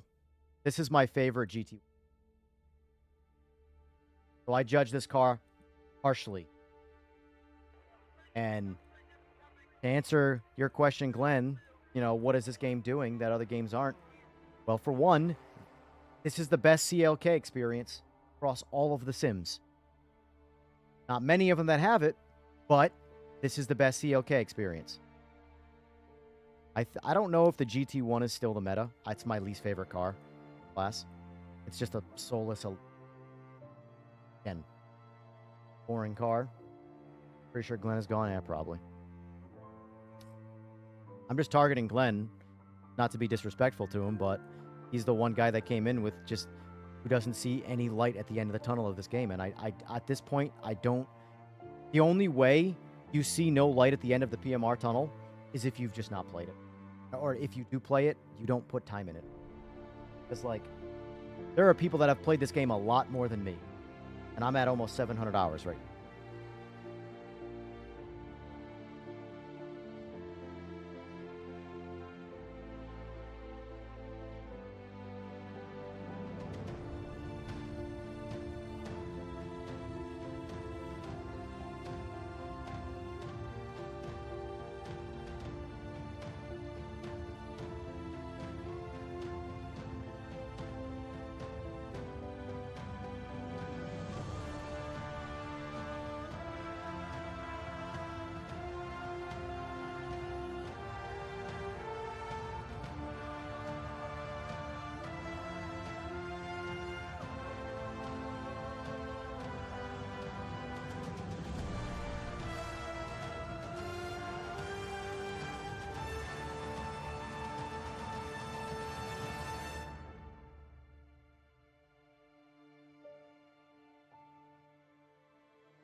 Dude, I don't understand how so many games in the past have been DOA and have been dragged through the mud as the worst game ever made and the biggest disappointment on a major scale, and then came back and hit home runs with the same game by just finishing the and completely turned it around. It's happened so many times. So many times. Every time another game comes around that could do that, everybody's like, there's not a chance in hell. Why not? No. Like, again, the people at Stray 4, the devs, they've been like my one leash to this game in terms of confidence. They give me the confidence that, listen, they'll get there. I'm okay with waiting. Obviously, I'm a bit more patient than some people, but I am still impatient. No, there's a lot of visual bugs in this current build that I know are fixed in the next patch. That I can't wait. Can't wait. But I had no choice.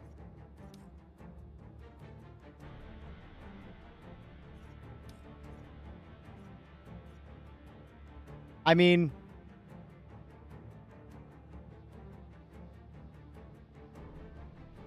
do I need to say any more?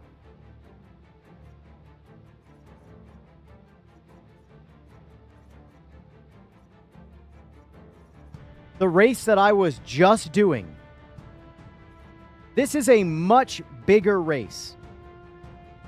GT1 18 laps.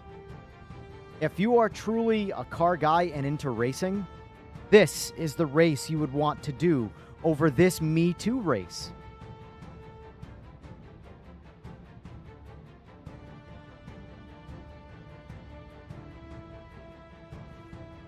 Falcon Pro Cup, badass race. MX5, 4 laps, that's about right. That's about all I could do. Although I wish this particular one, JP1 on Spa, was at least 10 laps. That's an endurance race. Super fast cars. You're going to click through that race super fast. Did this one last night, GT Pro Cup. Great race.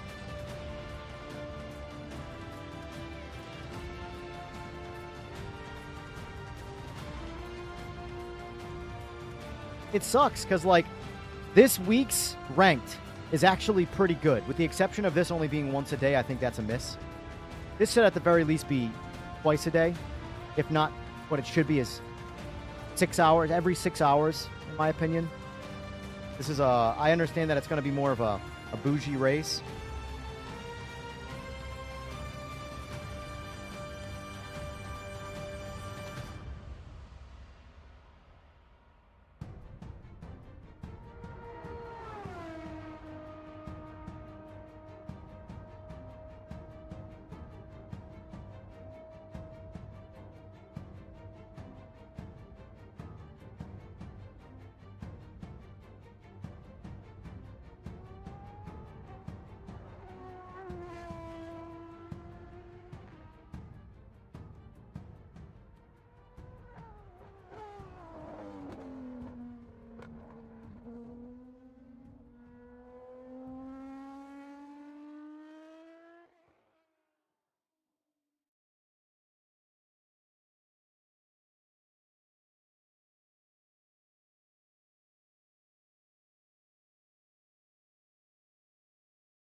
All right.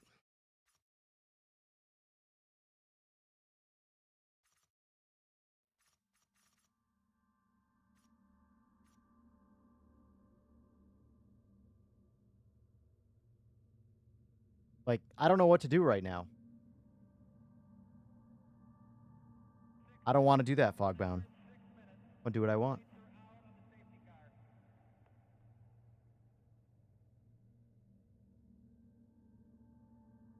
All right, I'm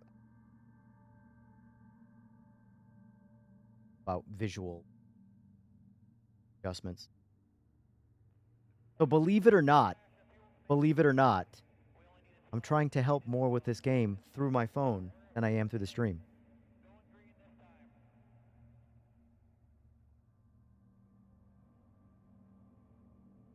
All right. Do I do GTO monsters or do I get involved in the Me Too race? This is 2 splits. This is barely a race.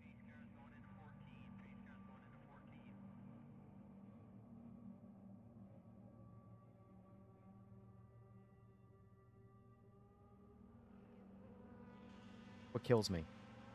The race I want to do of these two. You know what? I'm sorry. Doing what I want to do. My show, boys.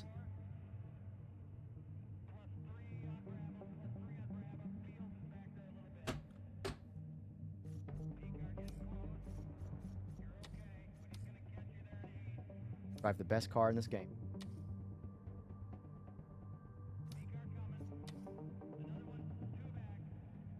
Go.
What's going on, Bran?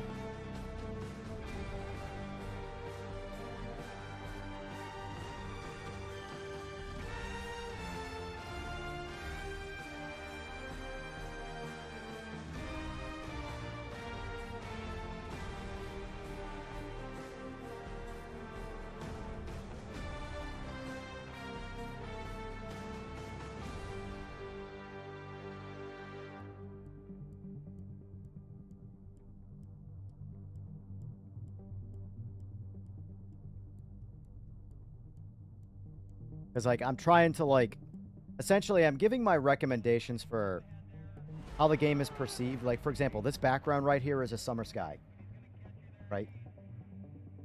Summer skies look fine. They look like every other Sims, clear, just normal, right?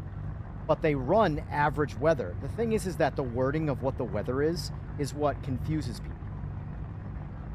So you go average, cold, and hot, and you assume there's this mass difference in, like, temperature.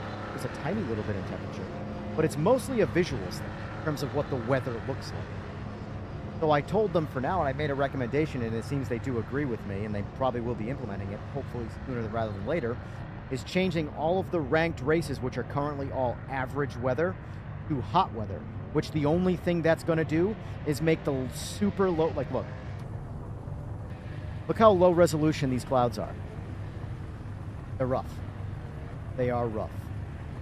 The track is still lit with sunlight.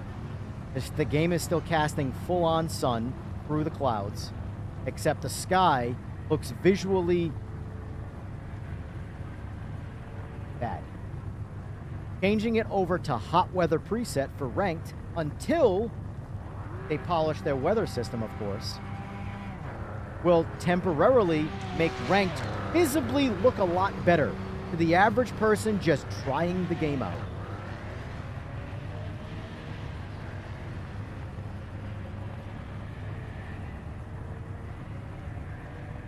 The clouds in this game are like a massive immersion breaker for me, personally.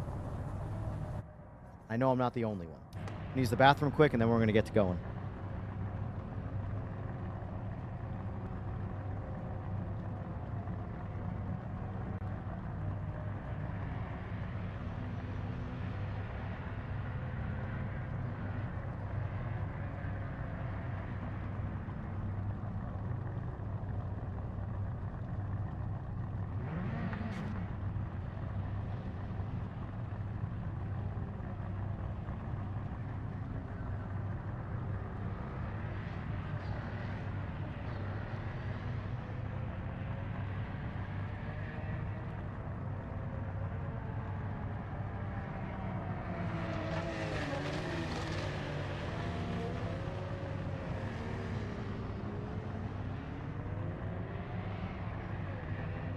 The real question, though, is from a getting players to play this game standpoint, you know, take it on the chin and add GT3 races, because you know people are going to play GT3. Or do you push the narrative of what the game's really the best at? This game, this sim, is the best at the old cars. 5 minutes remaining. My shifter, on the other hand, is a piece of shit. I gotta fix it. Gotta use my paddles. I tried using my shifter. It just disconnected again.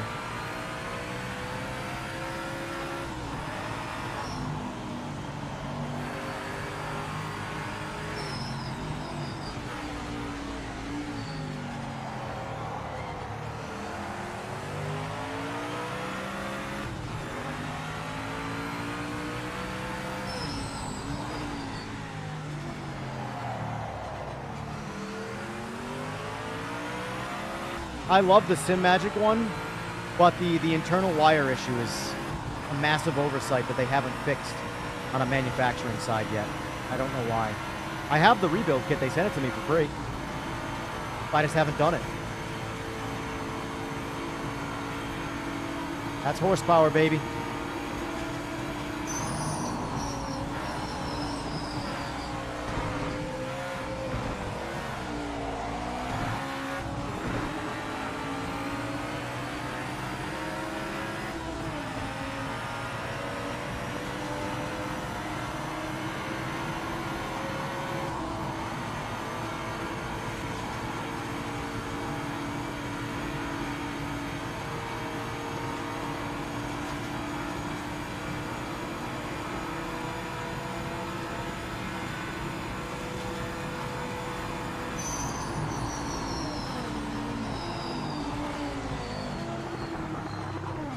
It pains me.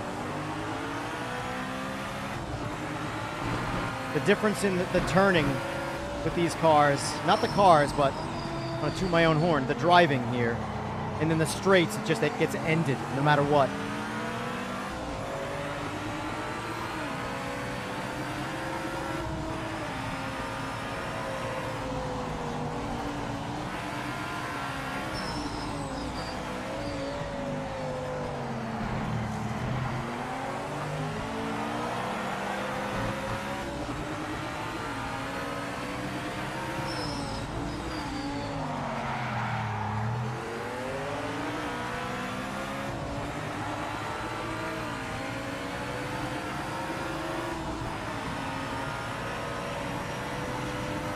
How I do.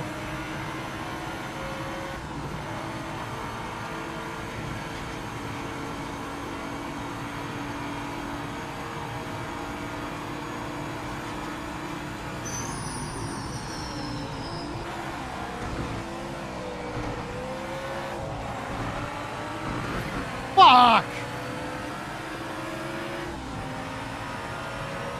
Sure, I'll start in last. I truly don't care about qualifying anyway, because everybody's just going to crash, so it really doesn't matter.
Keel, no time was set.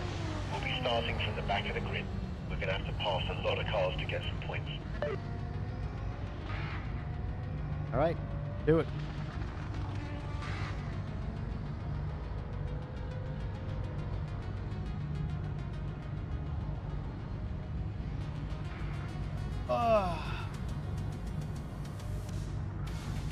Ugh.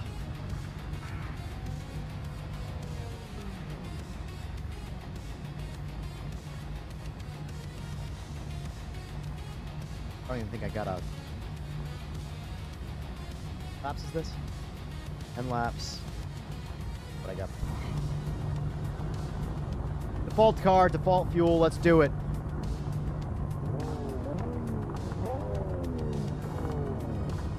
I'm gonna give one more shot to my shifter here. Unplug, plug it back in.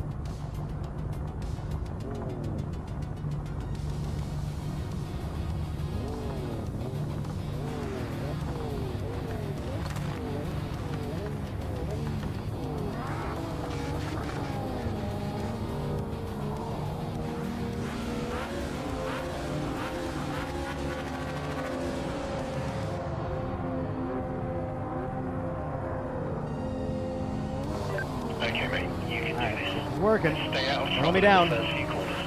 No heroics out there.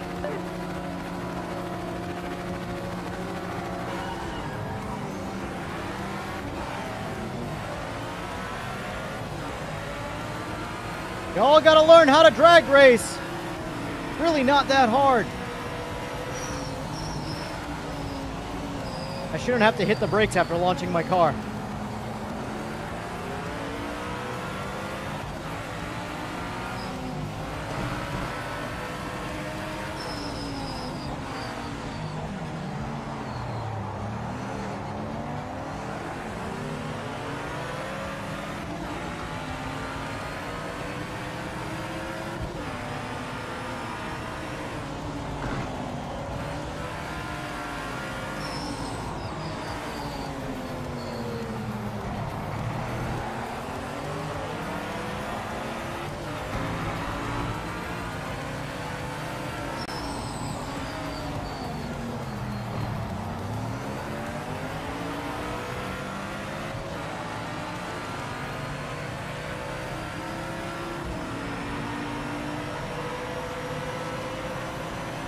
Audi's just got too much power, man.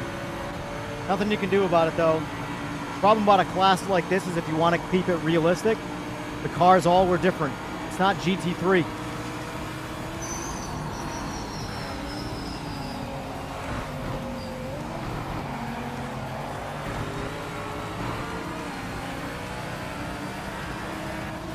You guys already DQ'd. Jesus Christ, man. Why even play the game? You haven't even gone a lap yet, and you DQ'd. Why play the game? It's a 10-lap race on Daytona, and people make mistakes all the time. I will probably crash. Probably in turn 1.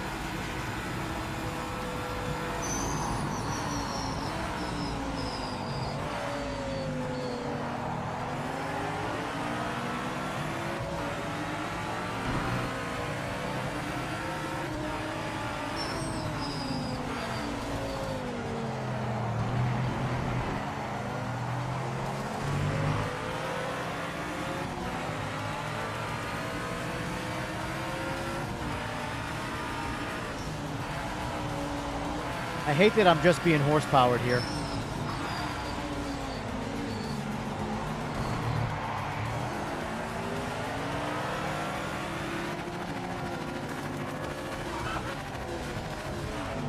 That's my fucking shifter!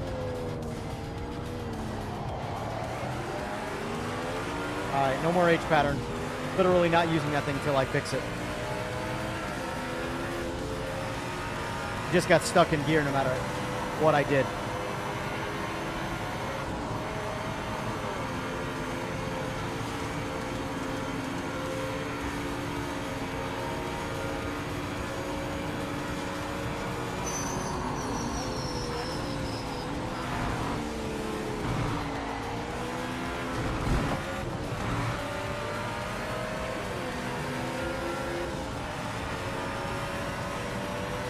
That's bullshit.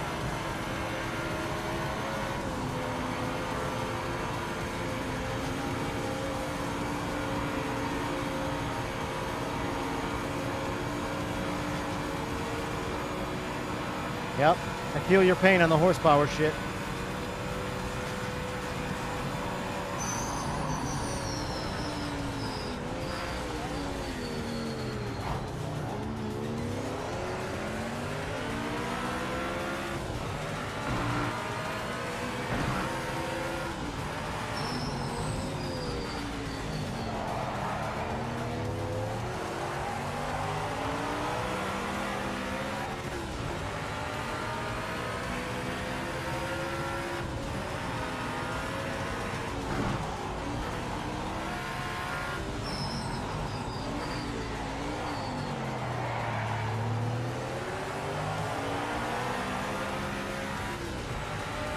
Admittedly, I've lost motivation for this race.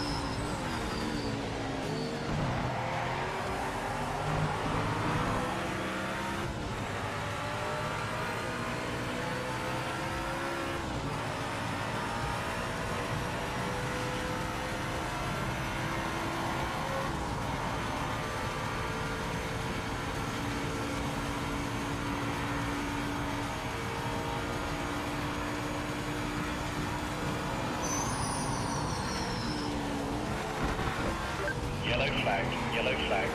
Watch out for debris on the track.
Oh, fuck it.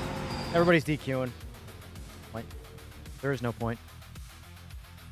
You can't, you pass anybody in this game and they quit, so there's no point in staying in it. Literally, let me show you an example of that. Hold on. I want to show you what I mean by that and why that just made me quit.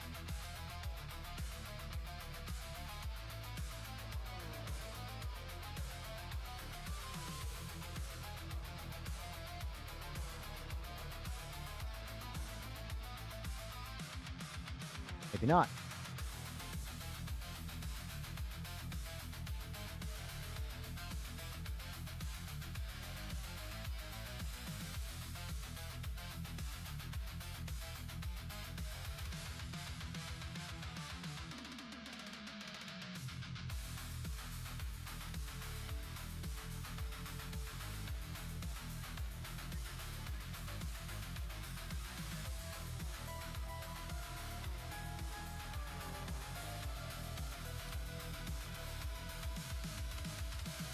Why is this running so slow right now?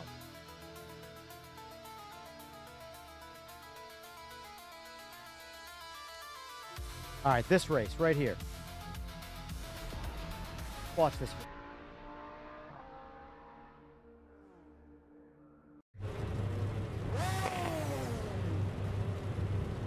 So real quick, I qualified first, which, believe it or not, I qualified in front of the Is Don is Good guy, right? By over a second. But ping and bad connection, watch what's happening with 1 and 2. Look at.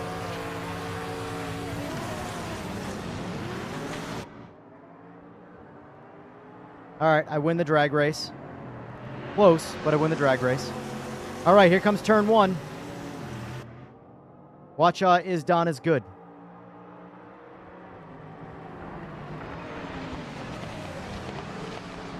Interesting. He hits me, but you can't tell because this game's connectivity visuals are LOL. He hits me, despite it not showing that.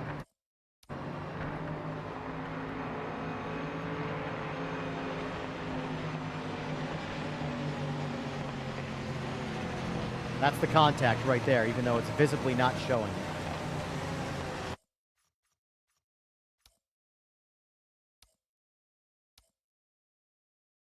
Try this camera.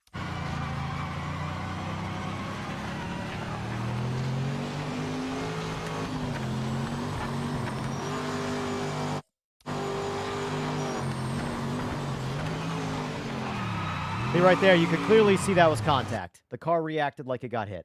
Okay? So look, I was just qualified in first, sent off the track.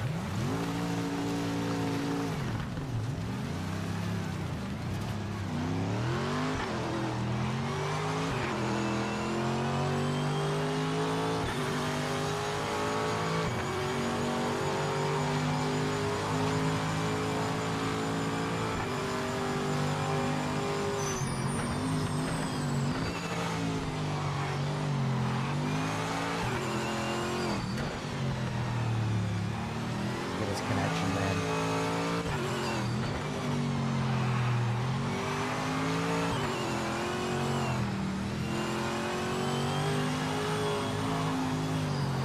Keep in mind on the elapsed times too. The what do you call it? The relatives.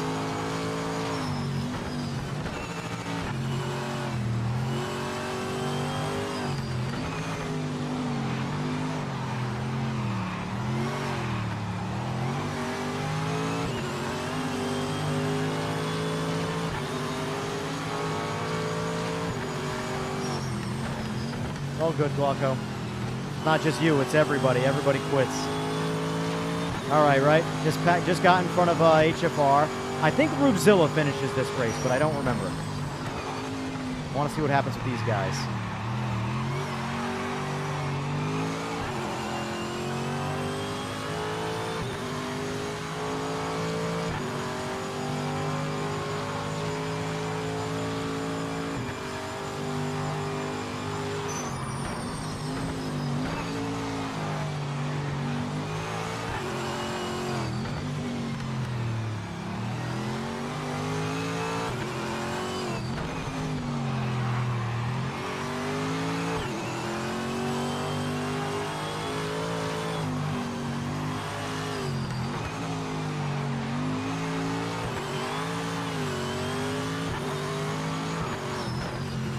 Oh, we lost them.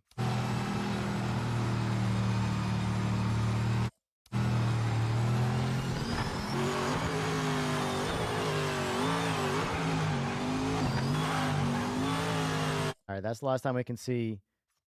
Actually, let's do this. Better idea. Instead of using my view, watch the last place game.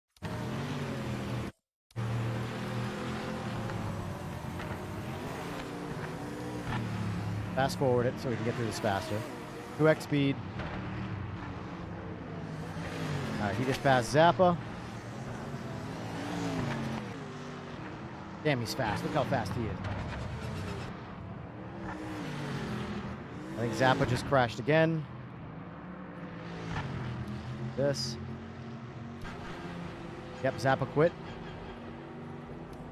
Zappa quits on that wreck, I believe.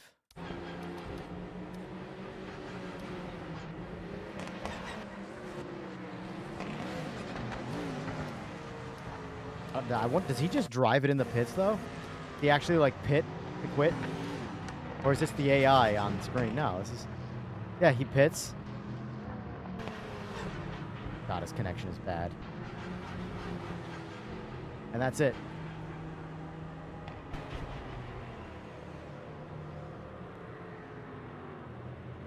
That's the end of Zappa. He's out of this race.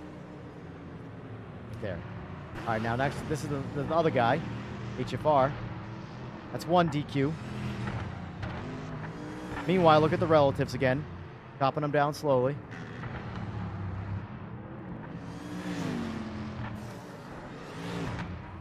Crash.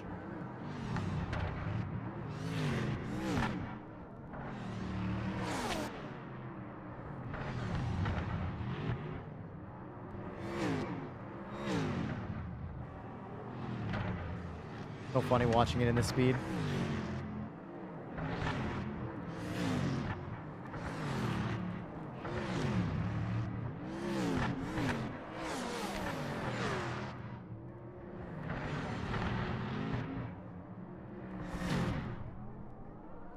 That's it. Gone. EQ'd. So he's gone. That's 2 down. So that's 2 guys I was in front of that backed out. This is Donna's good. This is the guy that hit me off the track in turn 2. There's me. Coming back. Let's watch this angle. There's my front end all beat up from when I got crashed. I only crashed once, and it was when I was pushed off track in turn 2.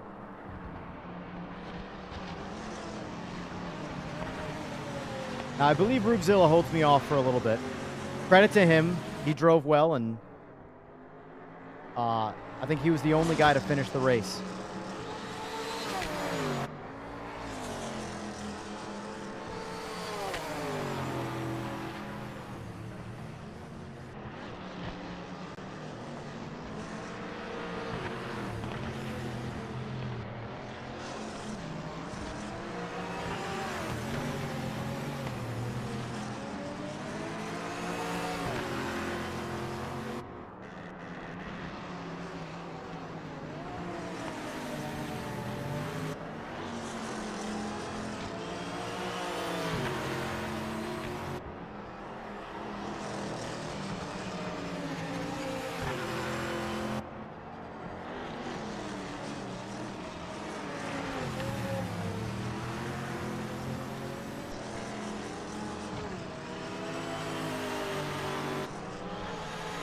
Fast forward a little bit here. Lap 7. My memory serves right, Don spins out on his own while I'm racing Rubes and then quits. Oh, never mind. There's the overtake. All right, so I overtake him in this straight right here.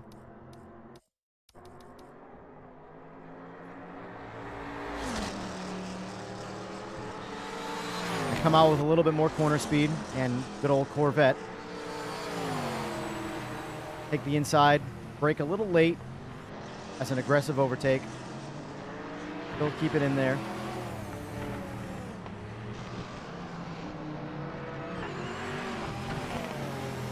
Welcome, sir. Thanks for the sub.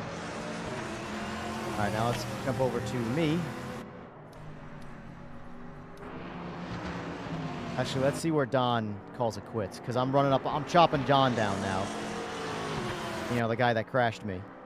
Didn't even hesitate to slow down, just kept on going.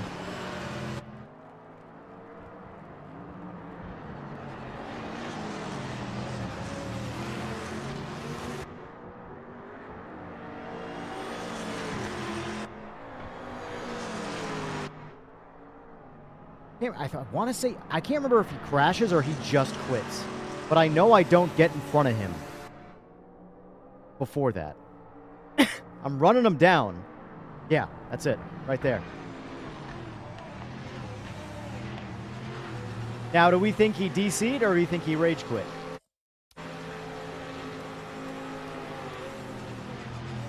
That was going to get him. I was hunting him down. He was 10 seconds up on me after he crashed me. And then this is how it ended.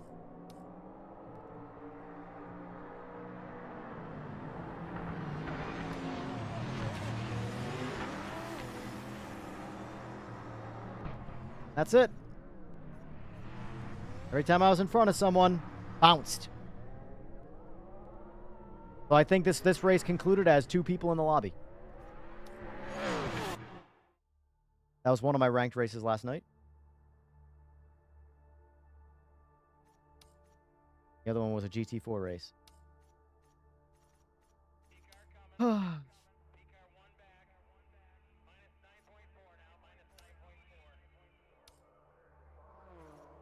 Yuck. I don't want to do this race, that's for damn sure.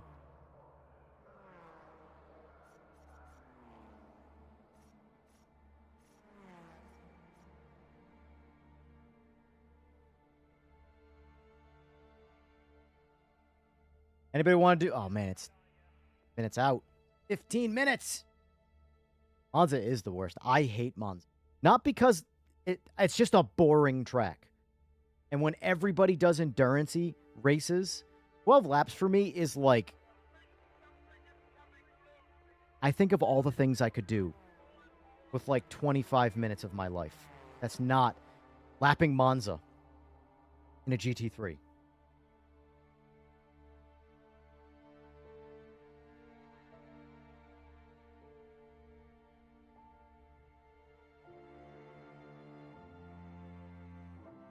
Agreed, Fway.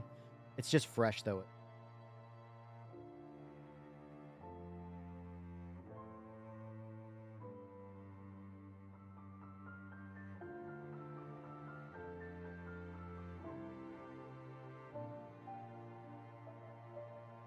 All right, now that that one's done, we can see what queues up.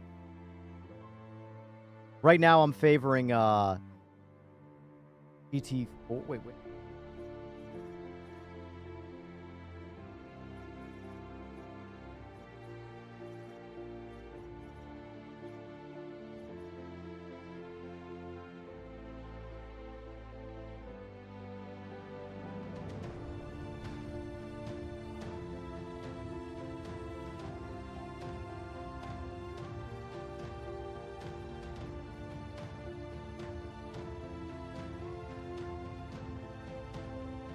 You guys pick the race, and that's what I'll sign up for. But I expect if you're going to pick it, you're going to join it.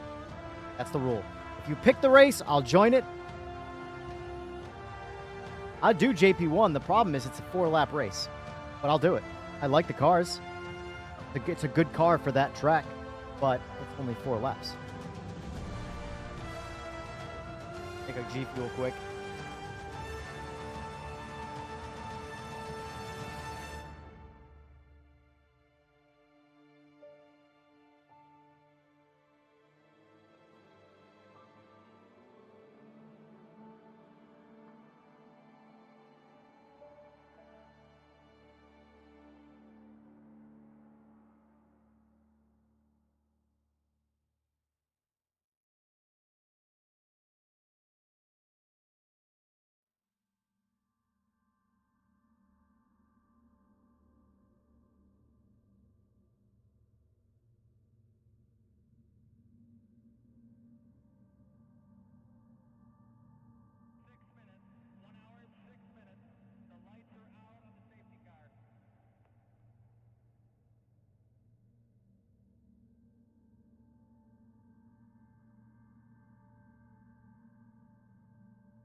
Oh, it varies. Way.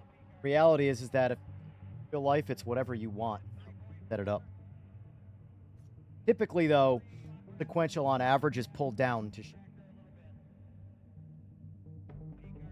But it's all reversible. There's no like up. Just like motorcycles, the most common way, 1 down, 5 up. But for me, all of my bikes are GP shift. How I set everything up. So for me, it's up 1, down 5.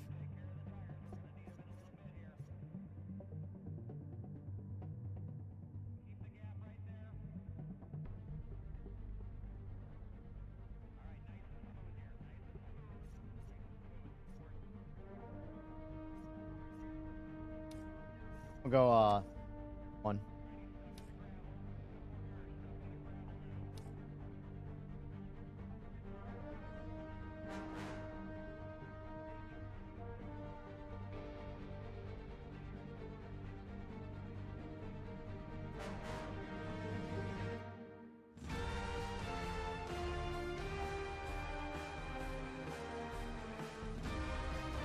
Laptop quick.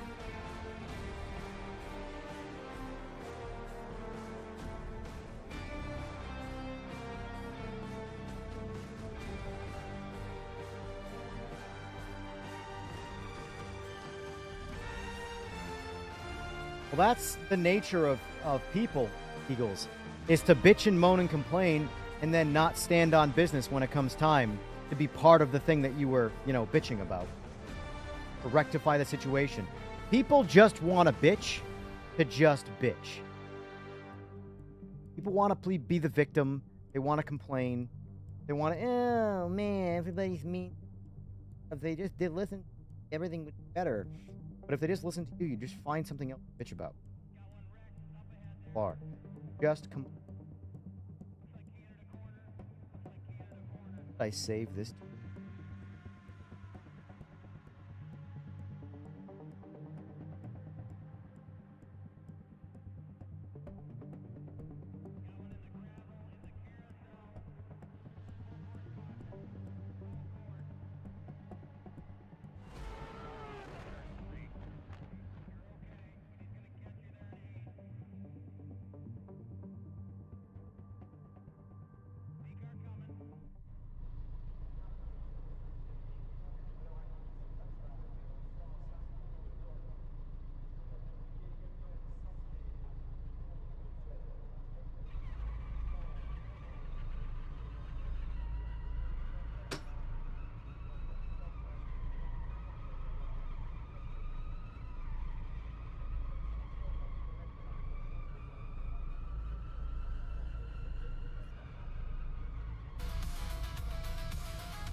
Is it just me and Vader? You gotta be shitting me. Bunch of baboons. Go have fun in your stupid GT3 cars. Go have fun in real race cars.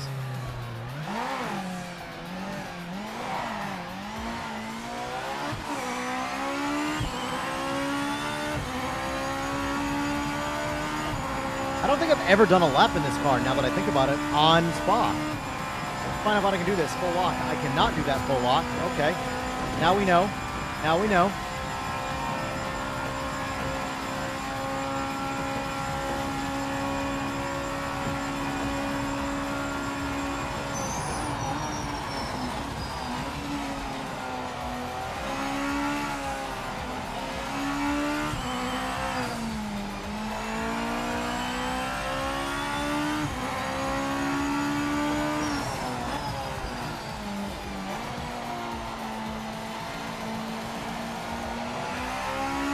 Vader, do you still want that chair or what?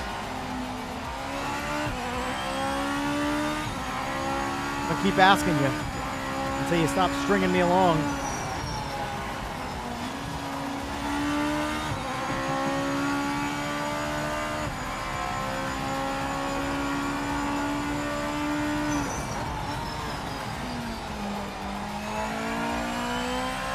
Don't read text messages while driving.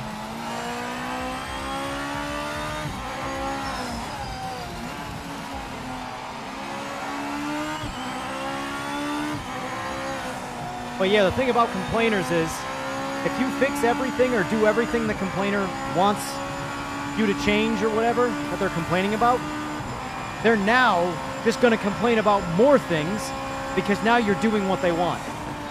Keep it clean, maximum push down. And you'll never please them. Hold position.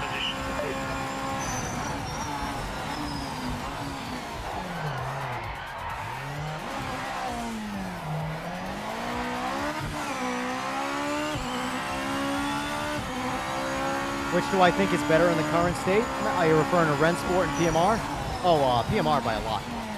PMR by a lot. I think the GT3 driving, believe it or not, is a little bit better in Rennsport. A bit more difficult in an authentic way, which is good. But that's kind of where the buck stops, in my opinion.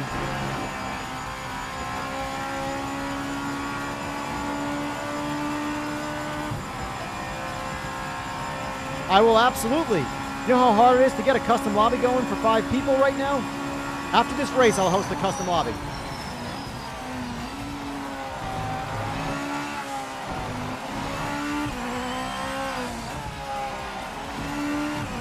And Vader, the guy I'm racing in this, is probably going to be the only person to join.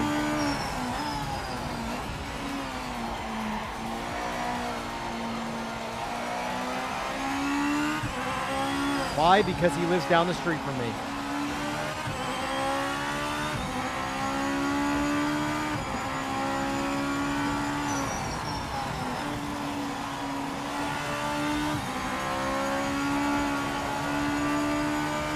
Also, I'm going back to pits after this lap regardless, because it's just the two of us. Just the two of us.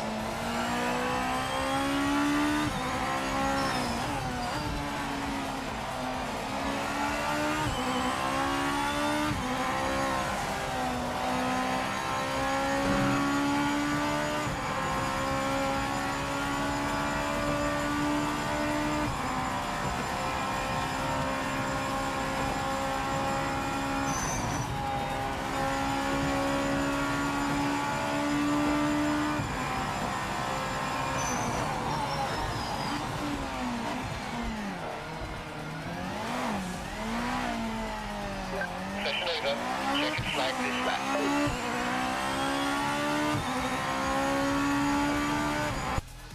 That's the fastest lap overall. Keep pushing. P2. That's P2. Unlucky. I gotta find the limit of these cars on this track. Today, but we're on the front row for the race, and that's all that matters now. I'm definitely under driving for sure. Most of the entire lap, I'm under driving, so.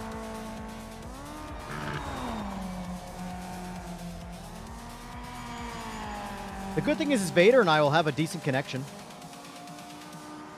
I think we're what, Vader? We're what, an hour apart? In terms of real life?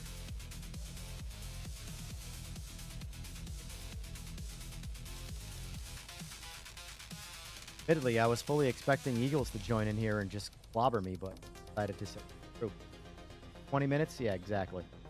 So here we go. We should almost crash into each other, but let's try and keep this legit. But, you know. Okay, mate. We need to defend pole position. Pressure's on. Keep focused.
Definitely not looking where I was going right there for a sec.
Ah, oh well. Wanted my 206, but I just blew it.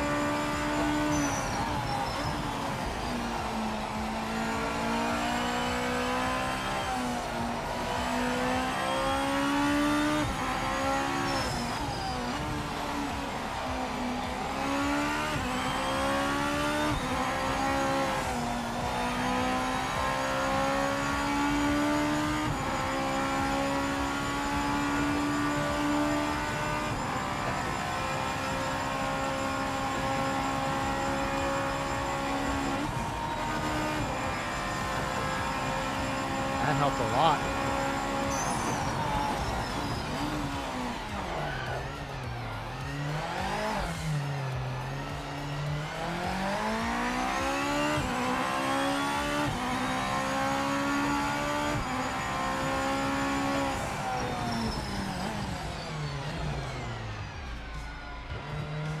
PD Vader.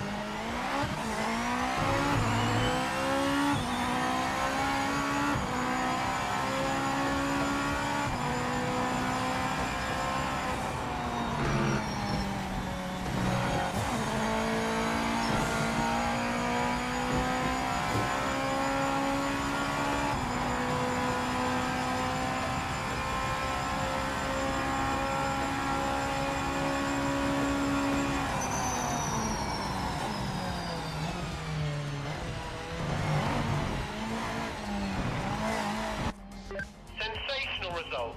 That's the race win. See you on the podium.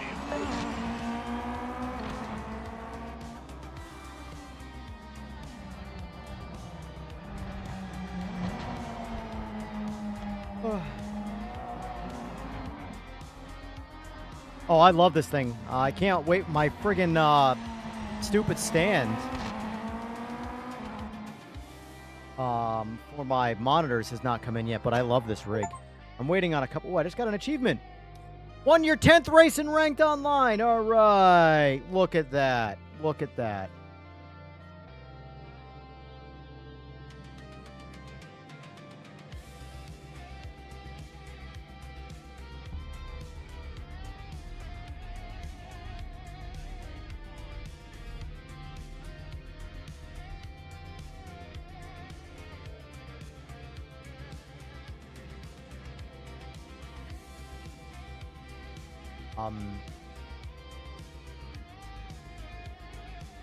That's fine, Vader. That's fine. So, all right, let me ask you this, chat.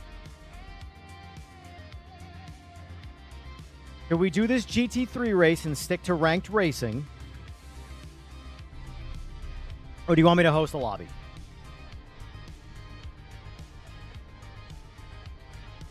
Yep, you are ranked higher than me, Fway. Congratulations.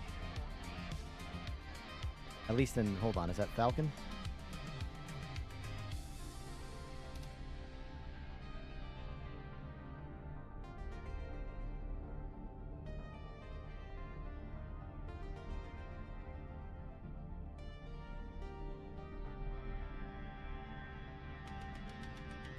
The menu.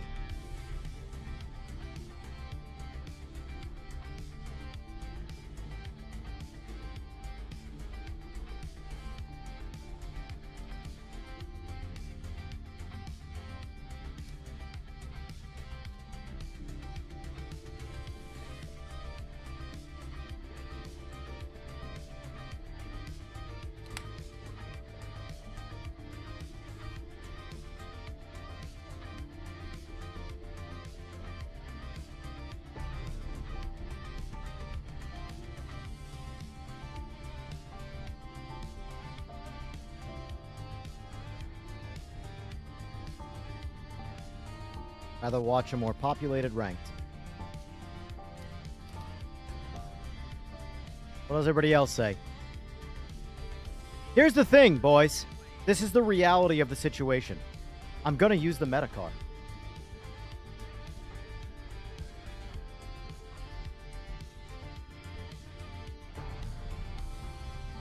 I'm sorry, but the reality of competition is that in a competitive space, why would you knowingly compete with a disadvantage? I'm not saying it's right, but I'm just saying everybody else is going to abuse the fact that the Porsche is the meta car. Why would I intentionally hurt myself by racing another car? It's all pixels on a screen. It's all fake. I don't own these cars in real life. It's not like I'm actively choosing to buy a car that I don't want to buy to compete at a higher level. I'm playing a video game. So, like, unfortunately, if the entire lobby is the Porsche, while it sucks, I fully get it. I wish it wasn't the case, but it is. I think the Porsche might be nerfed, by the way, in the next patch, so sayonara to that. But for now, the meta. I don't want to... I know you... Trev, I know it's your favorite car, but it's one of my least favorite cars in this game.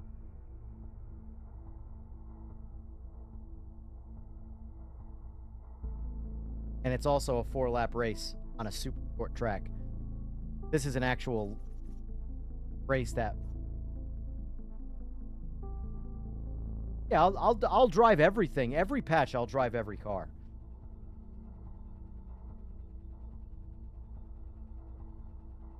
You've got one flying lap. Remember. Full send. Full send.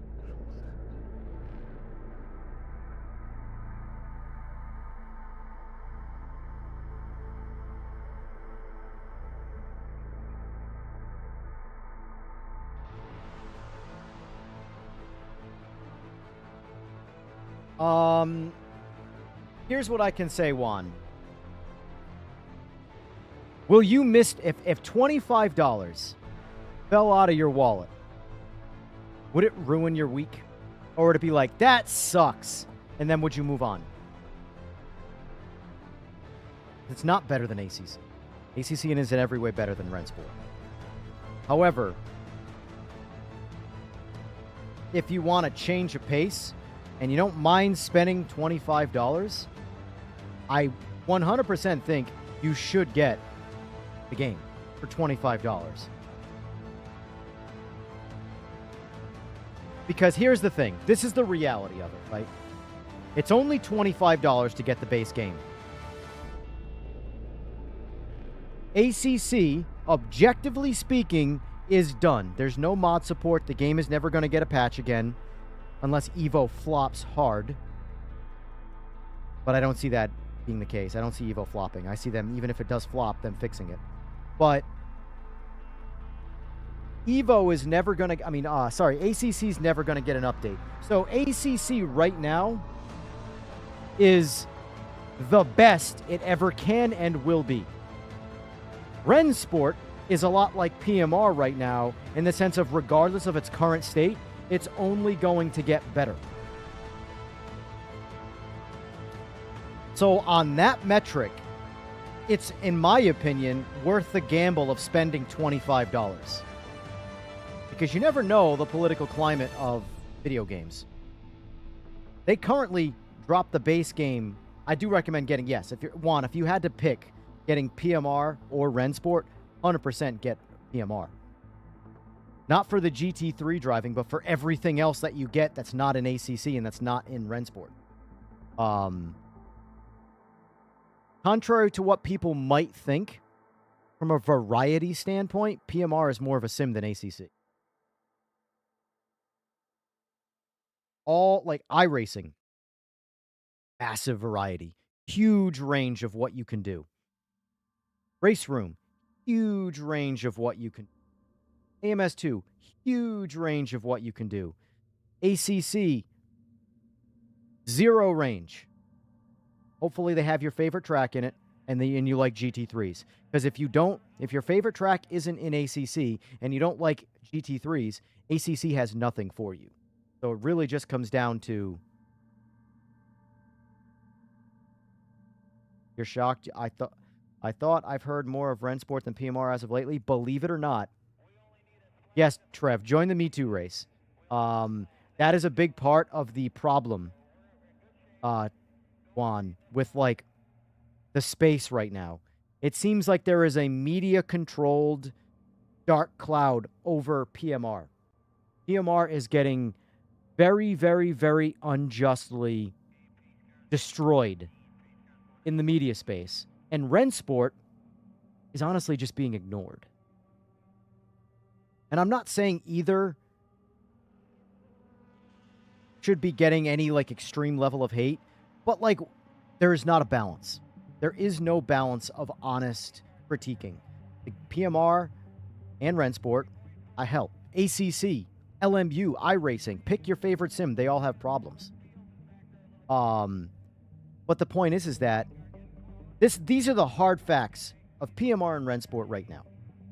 They're both, especially PMR, actively, because I have much more contact when it comes to the development side of PMR. I have nothing with Rennsport. So I don't know what's happening behind the scenes other than reading their advertised posts. PMR, I have ideas of what's happening behind the scenes. That's just the way the cookie has crumbled, folks. If that upsets you, I'm sorry, but that's just the way it is. But PMR is actively being updated, getting better, and there's a shit ton of fun to be had in this game right now. GT3s, unfortunately, what you see I'm about to race, in my opinion, is the worst part of PMR. And it's the biggest Me Too comparison in all of sim racing is GT3 racing.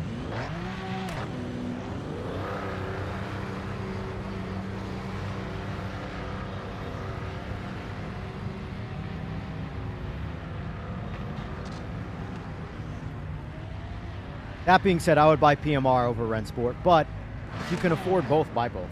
Like, I would still buy... Like, Rennsport, knowing what it is right now, I would gamble on the $25. You know? I would gamble that $25 is an investment into future fun for me. You know? And worst case scenario is you waste $25 and you're wrong. I have a shit ton of games in my Steam list right now that I don't have time to play that I bought literally years ago. I bought Hogwarts. I buy everything on discount. That's why. Whenever I see a sale, I buy it. Because I go, I have interest in that. Even if I don't have time to play it, I'm going to buy into that for the future. Yes, force feedback is definitely better in Rennsport. PMR, sorry. Just got you the DLC for the Icons pack, stoked. That's probably fair, Juan. I would say if you're from a pure simulation standpoint, GT3, Rennsport, every other car, which is a lot in PMR and there's not a whole lot in Rennsport, like the endurance pack that's in Rennsport, that needs work. Don't buy that. Buy the base game, drive the GT3s. The GT3s drive pretty good. But in this game, the GT3s are the worst driving cars. Not terrible, but comparatively speaking, they are the worst cars in this game. So I'm not merging out in traffic here. The biggest updates, honestly, they added 2 new tracks. Oh, you know what? I screwed this up. I don't feel like warming my tires up, and since I'm going to take advantage of the pre-warm here, my tires got cold.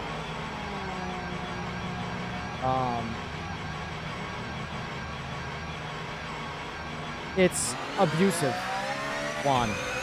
You can abuse the slip angle.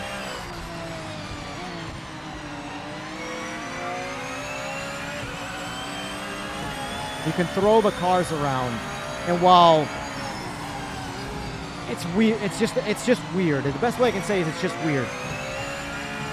You can unrealistically throw the cars around and not lose control of them.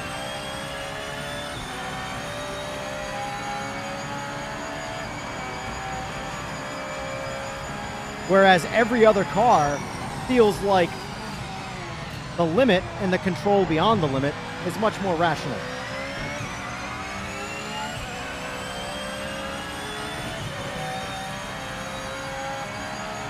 That being said, though, I don't think these cars are not fun to drive, like in terms of like the driving experience. I just think other sims are better. And if we're talking about ACC in a vacuum, yes, ACC is a better GT3 experience. You know?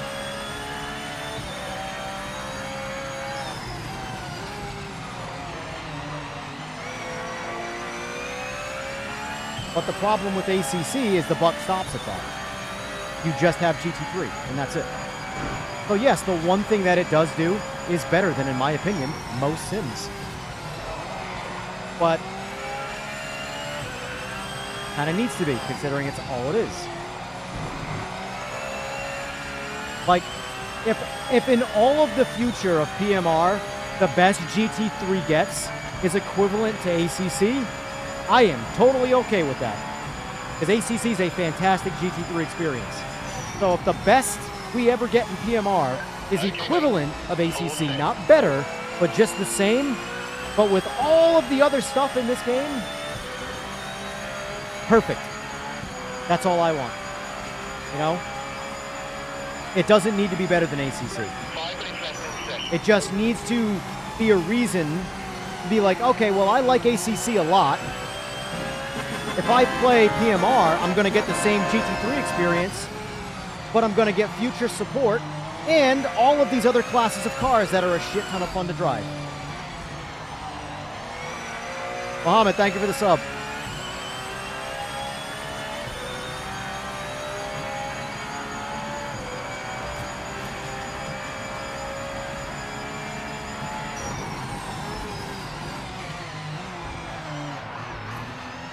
That was terrible.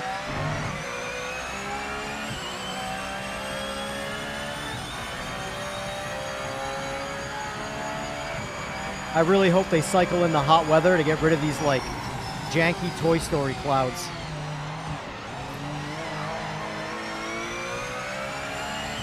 I mean, I hope they're gonna fix the clouds. But I'm saying from a temporary standpoint, just make the clouds go away so I don't have to stare at them anymore. Until they're pretty and not 480p.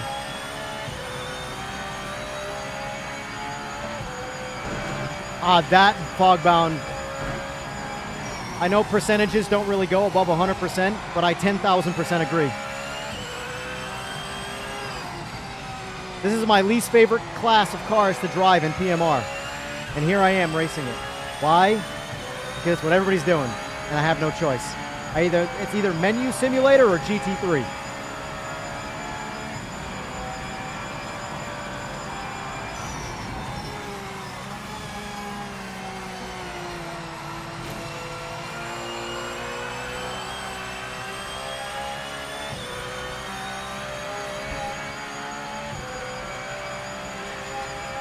Sunday slipstream. You are a psycho. I'm actually way off my pace too, by a lot. Holy shit, that was a slow lap. I knew that lap wasn't fast, but I didn't think it was that slow. All right, I was gonna stop right there, that's why, so I guess I'm not. I guess I gotta do another lap.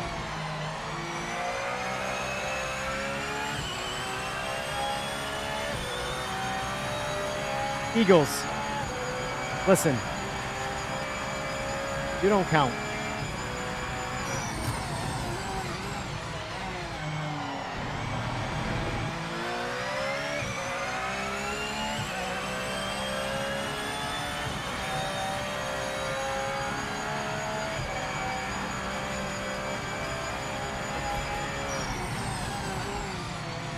AC Evo is a lot less polished than this, and that's saying something.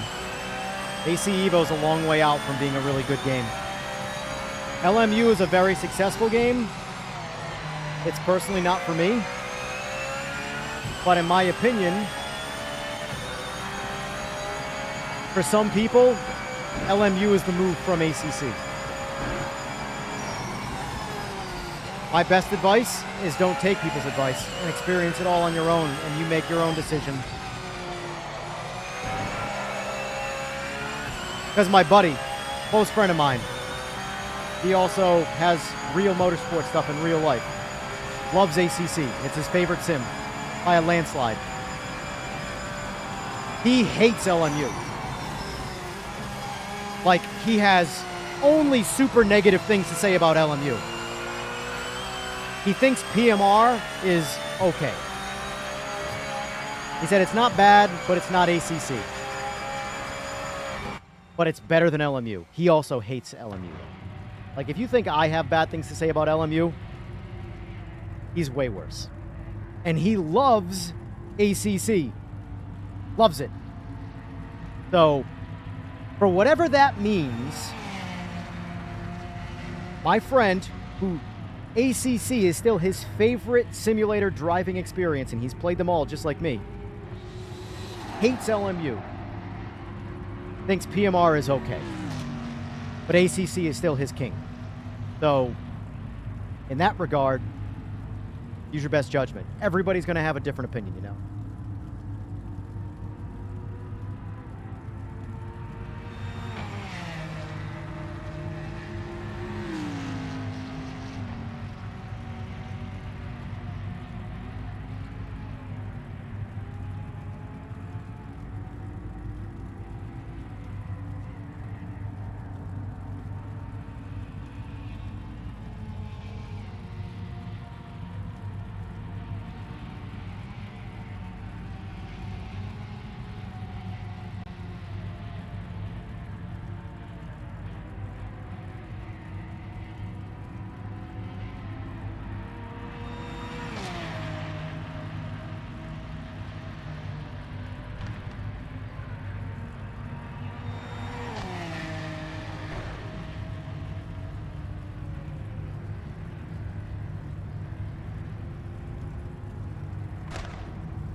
And also,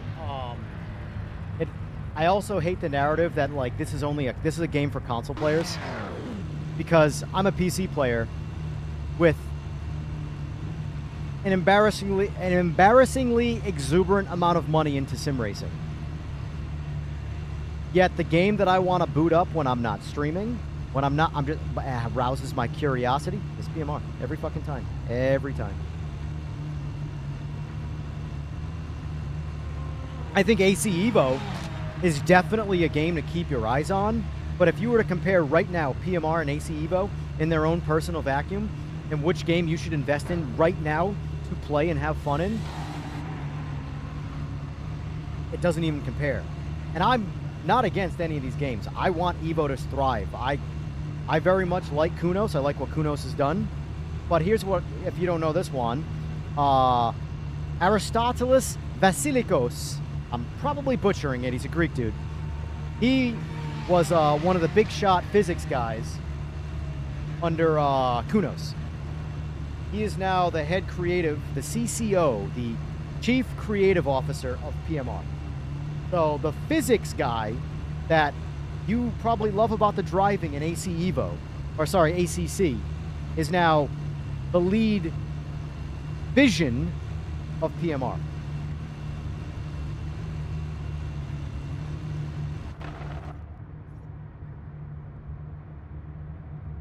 I hear you, Fogbound. Everybody has their different reasoning for wanting to play or not wanting to play, but I get it. Yeah, I have no interest in triples, but I'm looking forward to the VR. I've sat in many a triples rigs, and like I just don't find myself caring. Like, yeah, it's a little bit more immersive, but not enough for me to like hoot and holler about. The VR thing, though, I was shocked at how much more I like VR than just about even motion. Like, I thought motion was going to be my next like waste of money, and I got in a bunch of motion rings, a bunch of triples, and I'm like, honestly, it's just distracting. It's cool. I would rather have it than not have it, but not for the money. But one thing I would much rather have for experience and immersion is VR.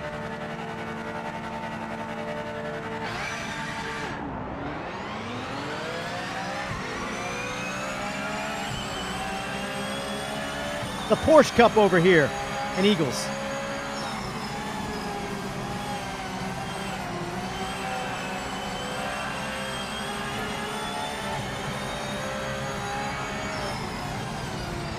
And right now, the biggest problem with this game is collisions and netcode. They are actively like the #1 thing being worked on right now. So they've already found problems and fixed them on the back on their end. We don't have access to it yet until we get a patch. But yeah, I'm very much looking forward to the next patch. Console players should very much be looking forward to the next patch too. Nudge, nudge, wink, wink.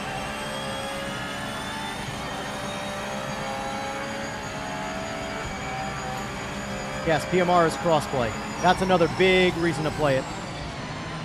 I am super pro crossplay. I think every multiplayer experience in 2026 should be crossplay. Everything. I don't like locking people behind certain paywalls of ecosystems. I hate what Sony's doing right now. I hate what Nintendo's doing. Especially Sony, because Sony, I cannot say shit. I can give you very, very, very, very vague teasers of excitement. Because the last thing I gotta do is say something I shouldn't say, and then we don't get what that is. And then, well, you know how people handle shit, so.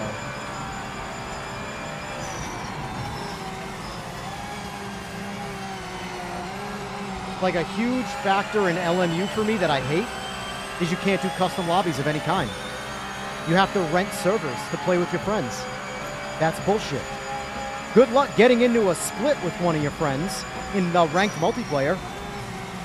There's so many people playing it. I mean, it's doing, the splitting is doing its job.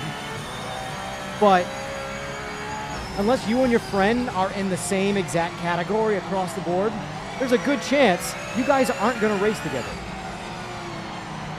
So if you want to play LMU with your friends, and only your friends, you got to pay even more money.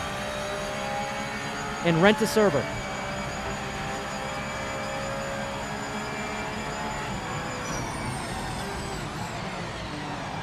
And even that slick was probably too much, because nothing's ever guaranteed.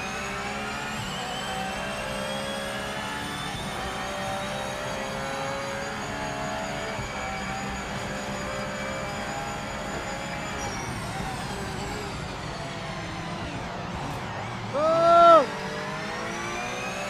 Also, I'm gonna, because I was just asked a little while ago, and that's what I was texting about, but I figured I'd ask you guys too.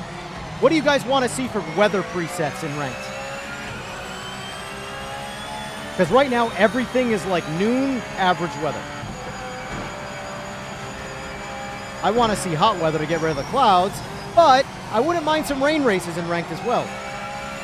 They wouldn't be popular, and I don't think anybody would play them, but I'd like to see them.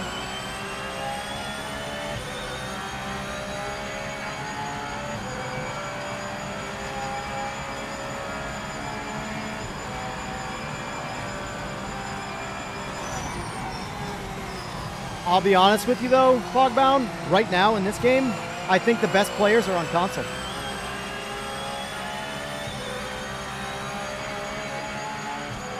There's guys like, obviously, Eagles, who are stupid fast, and they're on PC. But on average, the super fast aliens right now are on console. Yes, the lowest, if you're going to compare like the lowest barrier to entry, the worst racers probably are on console over PC. Just because the barrier to entry cost-wise is so low for consoles that it's going to bring in all the kids, all the, you know, the stuff like that are going to drive like idiots. PC, there will be a little bit more etiquette at the bottom tier baseline because the cost of entry is higher. But I still think the fastest guys right now are on console. The guys that take it the most serious. Because the most serious guys on sim racing on PC aren't playing this game. I'm a casual. I have no problem admitting that. I am a casual through and through. I am here to have fun and fun only. In a competitive way. But if it's not fun, I'm not doing it. I don't care how competitive it is. Basketball, football, these are super competitive things. Less than 0% of my fiber wants to ever play those, ever, in real life.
At the end of the day, though, to me, this is always a video game.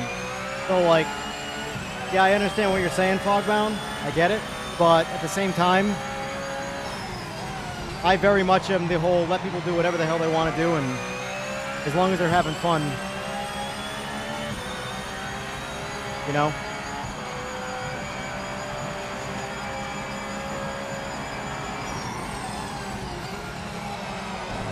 LMU should jam, LMU it up. If iRacing should jam, iRacing it up. It's PMR, if it's ACC, whatever it is, whatever you got to do to make your day better, that's what you should do. That'll always be my outlook. If right now, if you like Rennsport more than PMR, you should play Rennsport.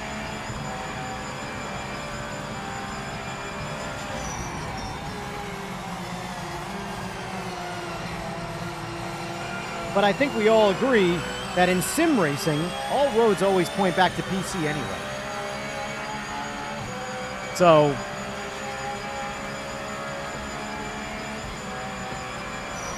hardware, game choice, the experience of said game versus console.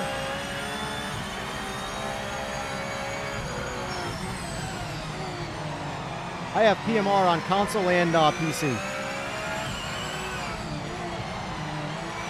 Visually, it's substantially better on PC. And you don't need what I have for a PC to experience that. The reality is we really just need like a PS6. PS5 is just old at this point. That's the reality of it. End of life. Damn it. I agree with AJ, very much so.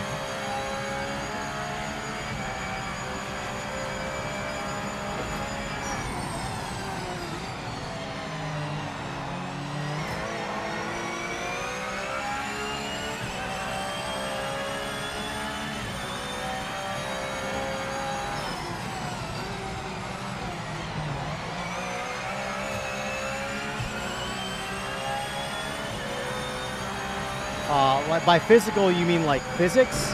Like the car physics? To my understanding, no, because in order for it to be crossplay, it has to be the same system. It has to work the same. That's why ACC is not. ACC operates with different physics and different in general than the PC variant.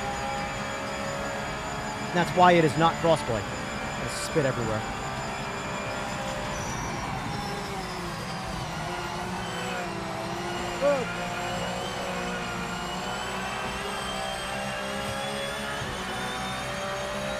One little nice detail I will say about Rennsport, on Sebring specifically, is you hear the slabs right now. When you're coming through this straightaway right there, you hear the tires, the bump, the bump, the bump, the bump, the bump, the bump, the bump. I thought that was a pretty nice little detail.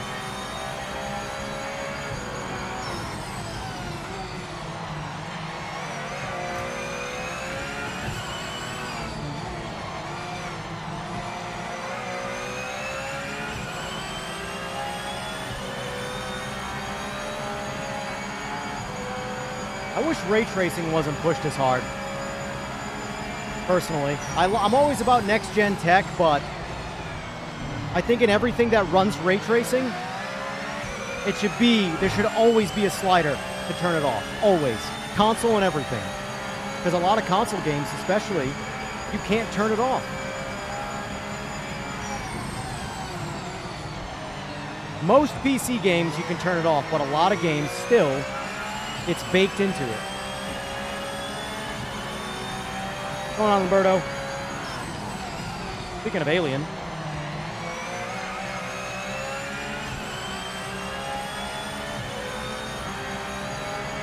Dude, Eagles is just running away from the entire pack.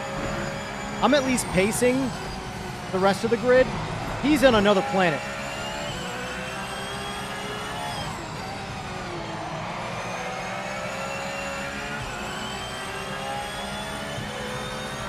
Unbelievable. It's crazy to think that I haven't had a single 2-minute or slower lap, and he's that far in front of us. Aliens, I tell you. Aliens!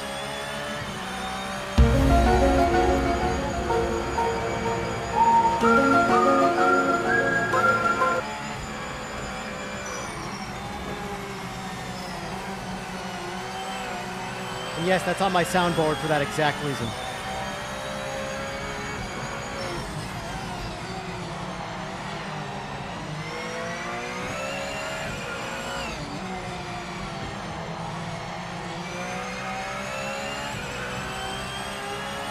I think he's using the Mercedes right now.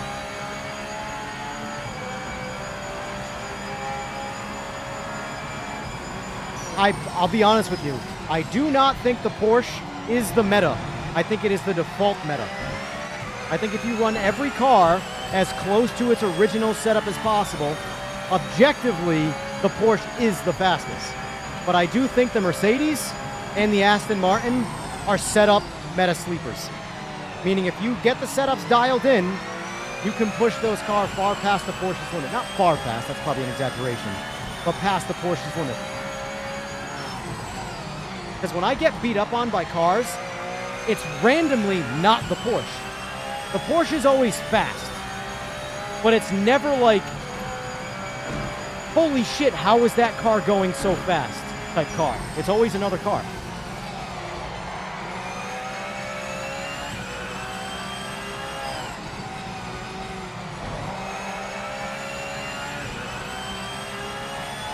I'm way off of pace on this one, unfortunately.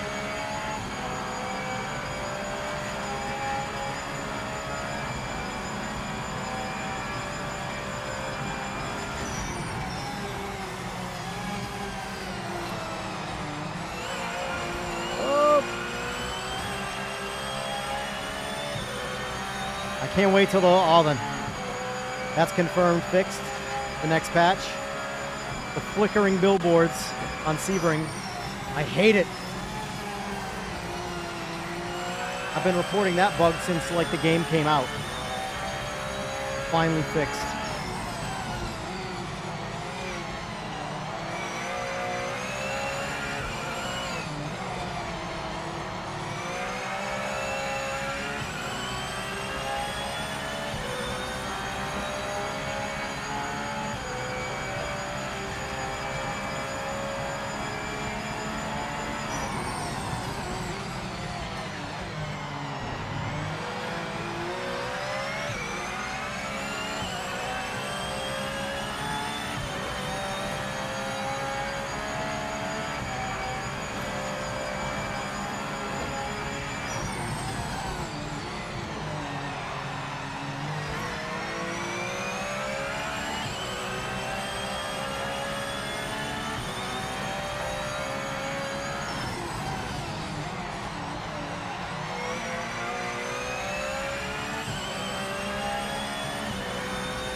Oh, here's another massive negative of Rennsport for a lot of people.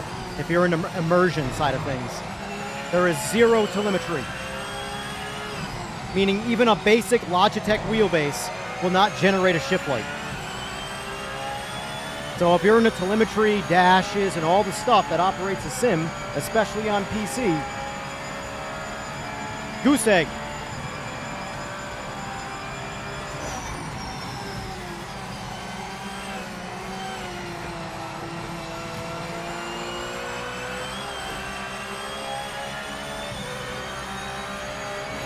Porsche. Yes, you are right. Porsche. A lot like Le Mans.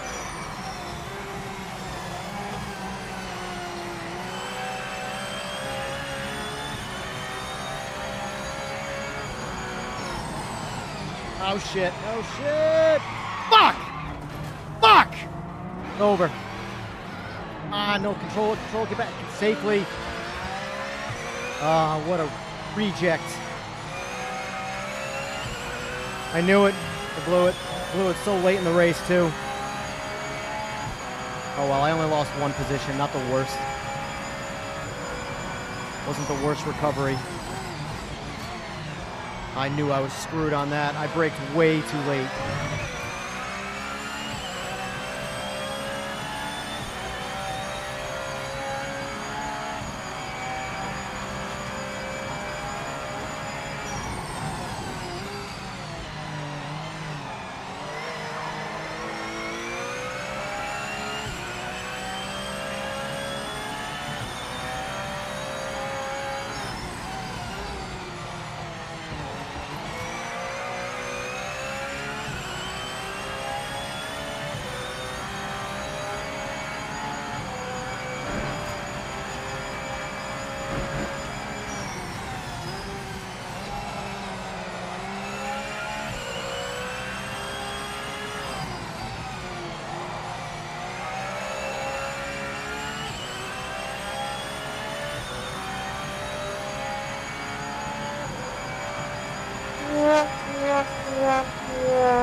gotta grease my brake. It is notchy as shit right now. That's one thing I don't like about the P1000s from Simagic. I really, really, really like the pedals, but they are very much a maintenance scheduled style pedal. Greasing them, things like that. Which I think every pedal set is like that to a degree, but the P1000s seem to need more maintenance. Be careful.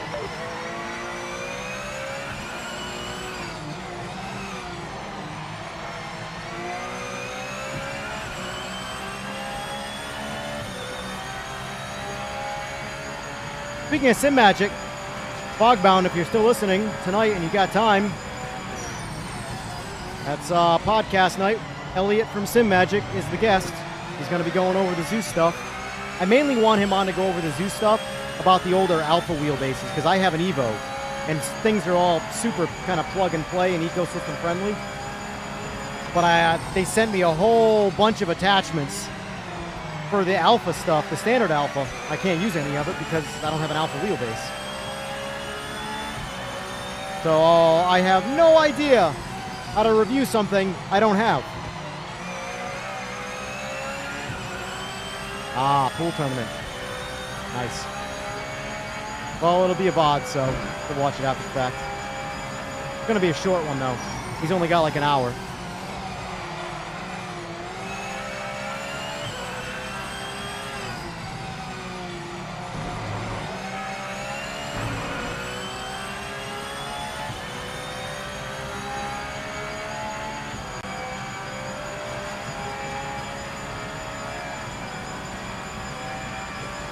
Running low on fuel. Hit this lap. Hit this lap. How do you guys keep running out of gas? Like, it's super easy. Always give yourself like a half a gallon more of whatever the predicted fuel is, and you will never run out of fuel. Vader, Vader, Vader. Tisk, tisk, tisk, tisk, tisk. I see it happen all the time. If you use the essential screen and give yourself the exact amount of fuel that it projects to finish the race, I guarantee you run out of fuel in the last lap, because you're going to be pushing so much harder during the race. You're going to burn more fuel. Give yourself a half a gallon more, you'll never run out of fuel.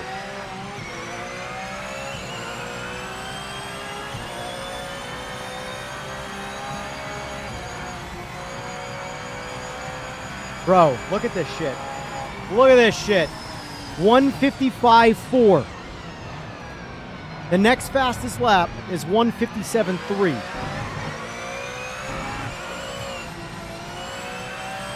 My fastest lap, 158.3. Literally 2.9 seconds faster. I'm telling you guys.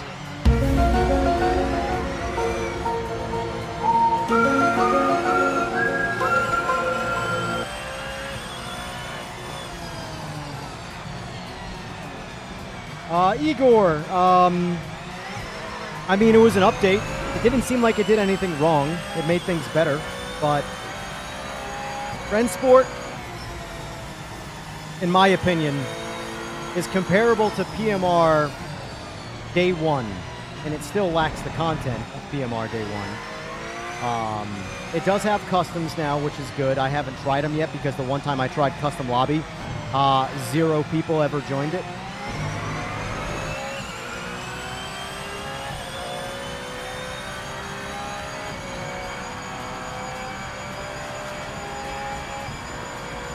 Hey, you went faster than the other guy in the Lambo, though. There's only 2 Lambos out there, and you were the faster of the 2, so.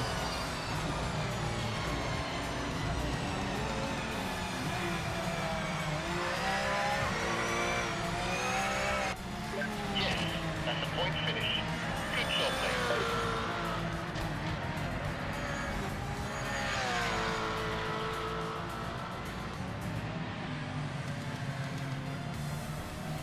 I'm not gonna lie, this the Zeus GT is a total sleeper wheel. I didn't even know this was I knew that the Formula wheel was coming out. I didn't know about the Sport and the GT wheels. So, the GT wheel, I'm looking forward to seeing what the the rubber grips feel like. Oh, here we go, boys. Here we go, boys. One race a day. I'm going to get ranked better than, what's his name in this? By like a lot. Oil Slick. Because he can't race it, and I can.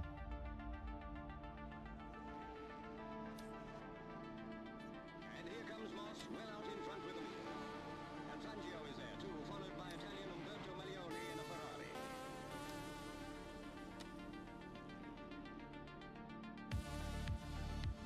Yeah, I'm a big fan of this wheel. At the finish, just Like it. hours later, it's Moss who crosses the line to win With the screen.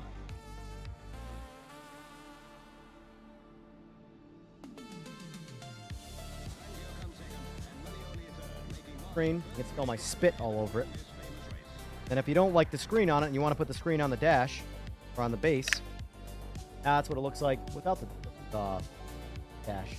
Looks more like a GT Neo.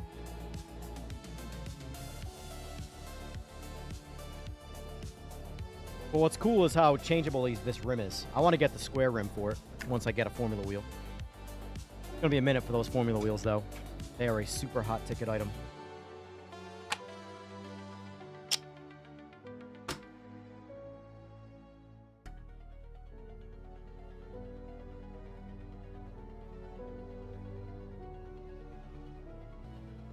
Race was on Big Wreck Fest.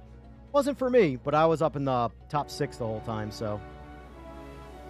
Back of the pack is always, you know what.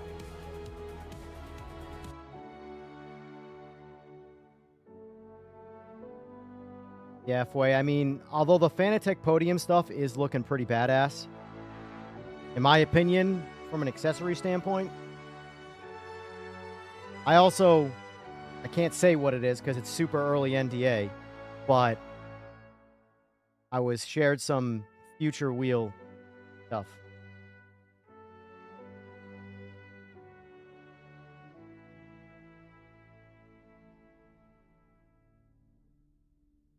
I'm gonna have a friggin' Simagic collection of wheels that just sit on the wall and I never use.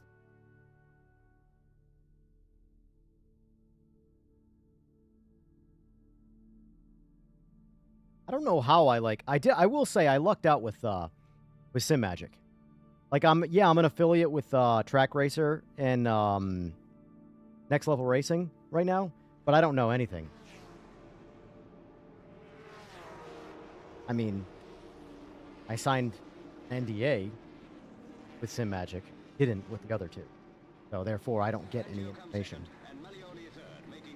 Oh, speaking of Next Level Racing, they did give me a discount code. So if you did want to buy anything from them, why is it not in my... Oh, it's because I put this up early.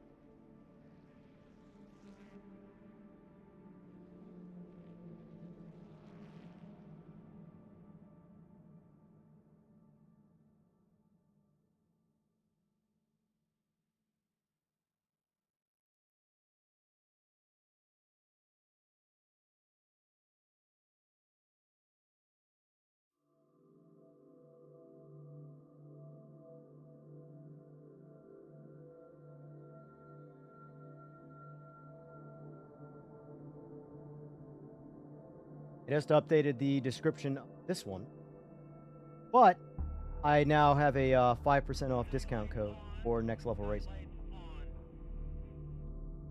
It's a special part of a race because you can get into a rhythm, really get into quite a special zone, and there is something different about driving in the night that you do end up in a different state of karma, very much more in your own world. It's hard to describe it, but once you've existed in that plane, it's something that really touches you. One of my best experiences was hammering along the Mulsanne Straight at 200 miles an hour at Le Mans with that white line just disappearing through the middle of the car and just feeling like I was in the best place in the world.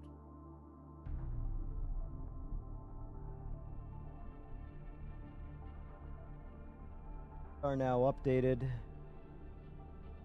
Safety car into 14. I'm going to do this race, Brand, and then after that I might be able to join up. Depends on how long this race takes. But yeah, if you guys are interested in Next Level Racing stuff, I now have a discount code. 5% off. EJR Racing. Who knew? The description now.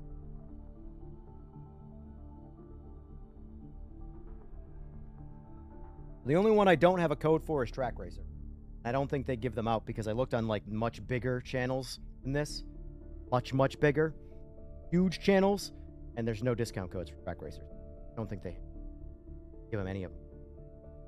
Fine. It is. I'm more into the tech stuff in the games. I like the games, but I like the tech more.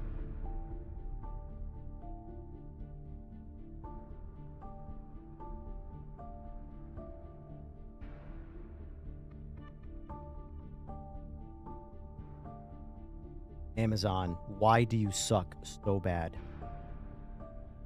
I was thinking about trying to get an affiliate with Amazon, but I'll be honest with you. Amazon pisses me off, man. So I had something that was supposed to arrive today that is now arriving Sunday. Still hasn't shipped yet. And it's from Amazon. It's on Prime. I never trust Amazon.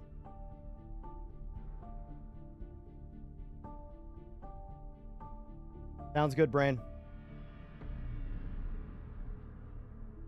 Yeah, I've been pretty much hooked on a ranked style. Yeah, as long as the lobbies can fill up. Like, a big part of it this week, too, is as much as I don't like GT3 racing, it's at least on Sebring, and I love Sebring. So I can, that's a race that, like, I can tolerate that race for the sake of streaming and for the sake of enjoying. Yeah. Prime's 2-day delivery is more of a suggestion. How does something, like, it's funny, it was supposed to be delivered today, and only this morning did they update me that it's not coming today and it's delayed till Sunday. Like, yeah, I could have called that. It hasn't shipped yet. You haven't picked it up. How's it going to get delivered today when you haven't even gone and get it yet?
Yeah, I got to see what it looks, what it takes to get into being an affiliate with Amazon. Supposedly, I heard it was pretty easy, but I mean, I hate eBay too, though. So I hate them both. But Amazon's got everybody by the balls, literally. Like, it's gotten to the point now where, like, a lot of my hobby-related things, like computers, sim racing, I check Amazon first. Bad. That's bad when, like, you don't go to the manufacturer for the components. You go to Amazon, then the manufacturer. In the car world, when I was growing up, you always went to the manufacturer of said component first. You would never go to distributors. And then if the manufacturer didn't sell it directly and he only sold it, then you would go to the distributor. But not anymore.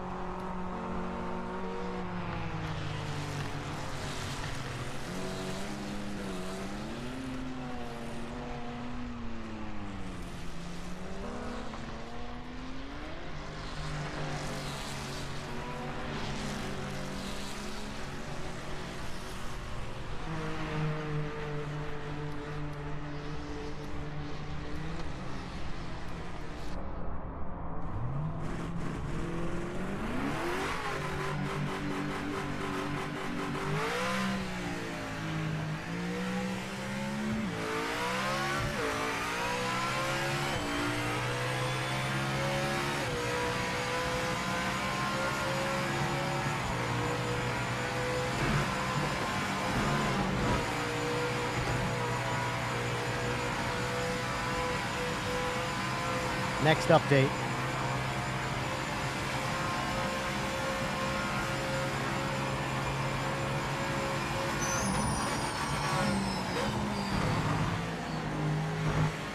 A little late on the brakes there. Whoa, hello.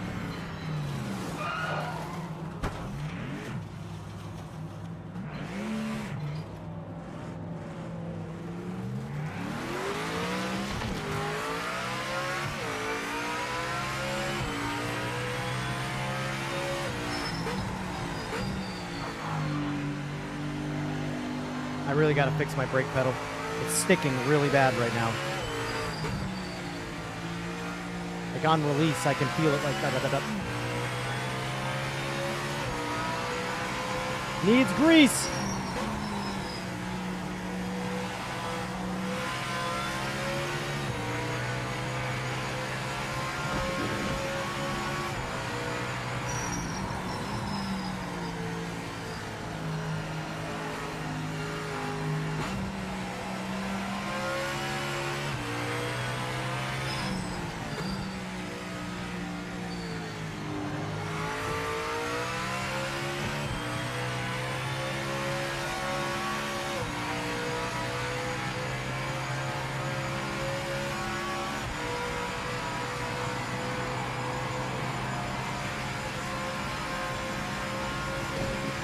Maximum focus. What I'm hoping for, personally, is that this game has a massive resurgence at like the 1 year mark. Going into holiday season, going into wintertime, a lot of people that are outside right now will play more video games, and it's like a snowball downhill, you know? Like, how many people do you hear not play this game because nobody's playing it? I know I complain about it all the time.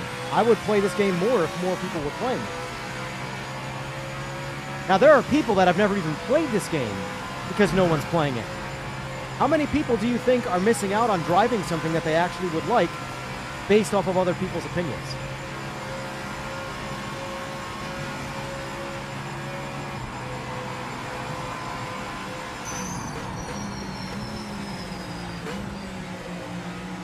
I'm hoping the team can get more talent on board. They've already got talent, they just don't have enough from a numbers standpoint. So it's not that the team can't get the job done, but what the current team is going to struggle with is getting all of the things done you want done faster than what they can actually do.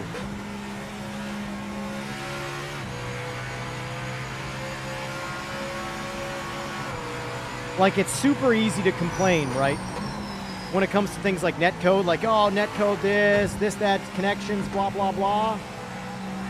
But if you had any idea how much, like, say, Sora works, is spending his time coding this game, fixing problems that were out of his control. 5 minutes remaining in the session. The man doesn't sleep. You would exercise a little bit of patience. And if you didn't, then I would make the argument that you're probably just an asshole who's entitled. But the point is,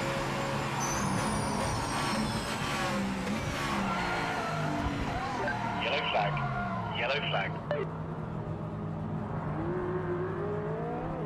not qualifying. I don't care. I'll just ride from the back. I'm not doing a whole nother qualifying lap. I got 10 laps in front of me.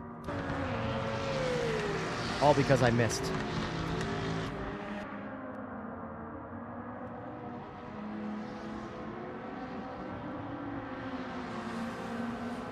I'll be honest with you, I don't like the brake pressure. I like it back at 100%.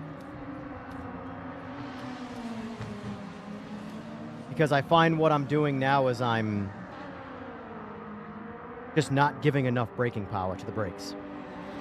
It could stop faster than what I'm doing, but I'm driving it like it's at 100%. And it's at 80.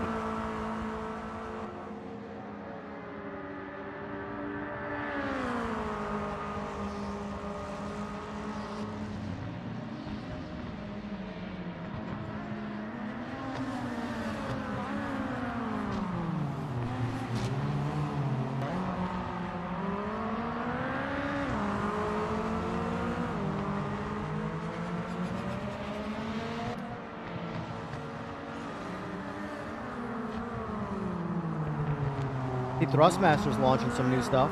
About time, man. I mean, I know in the console space it's limited, but I think Thrustmaster is the absolute way behind the ball weakest wheel in the market right now. Like, wheel company. I think they are as a brand in general, but... Like, in my opinion, I don't see any reason to buy anything from Thrustmaster when Logitech exists. I can make the argument to not get Logitech for something Fanatec, but not Thrustmaster. Logitech might be much more limited on their accessories, but their stuff is good. I've had the DD Pro, I've had the G923, I've had a G29, and I currently have the RS50. The RS50, in my opinion, is a gangster. Little 8-newton-meter, tiny little base, super efficient. Does everything I want it to do for what it is and what it costs. You know? In fact, I wouldn't recommend anybody get the Pro over the RS50. Oh! Be right back. Hopefully I don't miss this race. Bathroom break.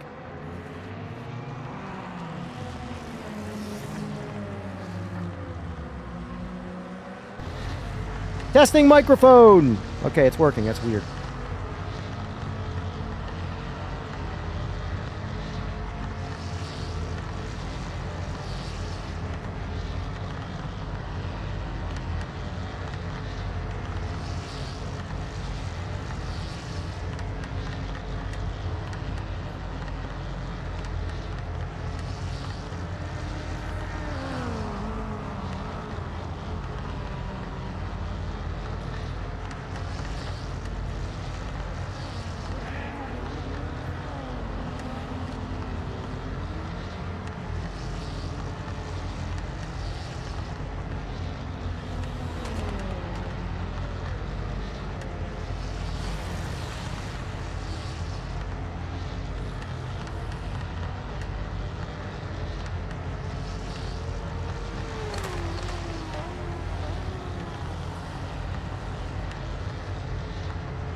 Testing, testing, testing. Microphone testing. Okay, we're good. God, I muted myself. Yes, medium tires will last effortlessly. In fact, I'm racing on soft tires. And, yes. Art, I agree. And, Cody, the needle moved forward for Rennsport, but not enough to play it, in my opinion. Not for me, anyway. I do recommend, this is what I can say. This is my honest opinion of Rennsport. It's only $25 for the base game. It's only going to get better. No time set. If you're willing to gamble on that... Be a long race. Dude, Devi's is so fast.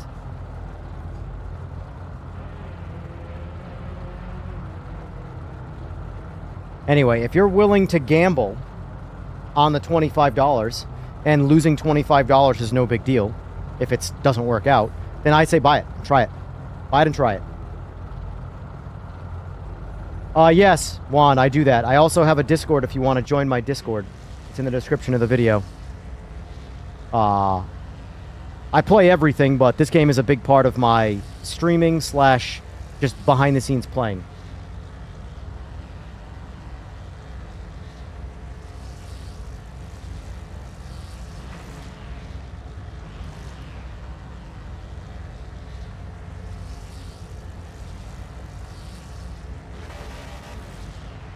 No problem. It's going to ask you to fill out a questionnaire to make sure... It's basically there as security to make sure you're not a bot, but I'll have to approve you. And I'll approve you once this race is over.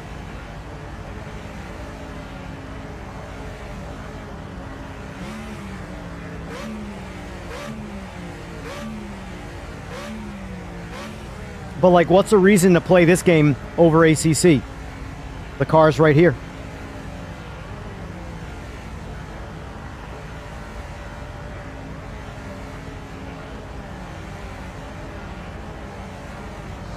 Okay, mate, you can do this.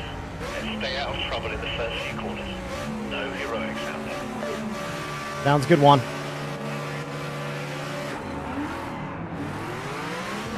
Are you on PC or console, Juan? And here comes the moment of truth. Idiots! Muppet idiots! Just drive through me. Come on, keep driving through me. Keep on driving through me. I knew it. I knew it was coming. Nobody behind in the back of the pack ever hits the brakes. And look at this. Look at this. Look at this shit. I'm done. Fuck this. I quit. I'm done. I'm not doing this race. Eat my ass. Everybody involved with that, eat my ass. I'm good. I'm not wasting my time starting a race like that. Not 10 laps of that bullshit.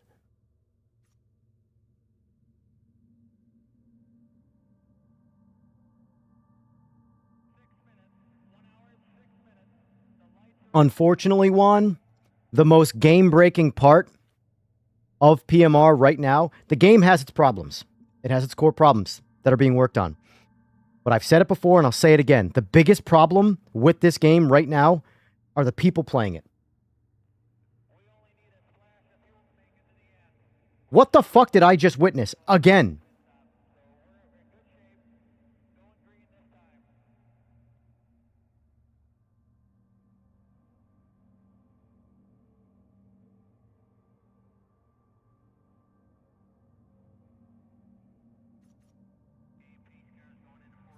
People are always the problem with everything fun in life.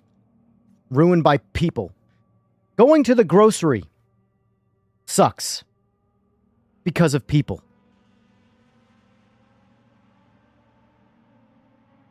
Yeah, he does that every day, Detour. Every day. He's the guy who wins the race. The only way he doesn't win is if he crashes and then quits. He's the fastest guy. Whether it's legit or not, I don't know. Can't speculate. But he wins it every time. Yeah, exactly. You want more people to play, but not those people. That was insane. Let's analyze this on my stream. Let's watch it back. Of course, like everybody else, nobody knows how to actually read a tree. Which drives me nuts. But anyway. Here we go. Let's watch radar. Watch the guy behind. I saw it coming. Sounds good, Juan. Saw it coming. Drive around this guy. Are you on PC or console, Juan? And here comes the moment of truth. I'm pretty sure it was the guy I passed. Pretty sure it was the guy I passed. guy. Right here. Romy Poli, maybe? Are you on PC or console, Juan? I'm pretty sure it's Romy Poli. That was the second guy I passed. Because from this grid, this VNX guy is over here in the Lambo, which you can barely see right here. And then Romy Poli is going to be here, and this is going to be Vader. I drive around Romy because he missed... Are you on PC or console, Juan? Shut up, me. So right now, Sigo Molotov, maybe it's him. The name would, match Molotov. And here comes the moment of truth. Shh. I think it was Molotov. Where's Molotov staggered in this? So Molotov's behind me. So he must drive around those guys too. And here comes the moment of truth. Idiots! Muppet idiots! Just drive through me. Come on, keep driving through me. Keep on driving through me. I knew it. I knew it was coming. Nobody behind in the back of the pack ever hits the brakes. And look at this. Look at this. Look at this shit. I'm done. Fuck this. Oh, it is funny to listen to me rage. I have to laugh at it. Oh, it is.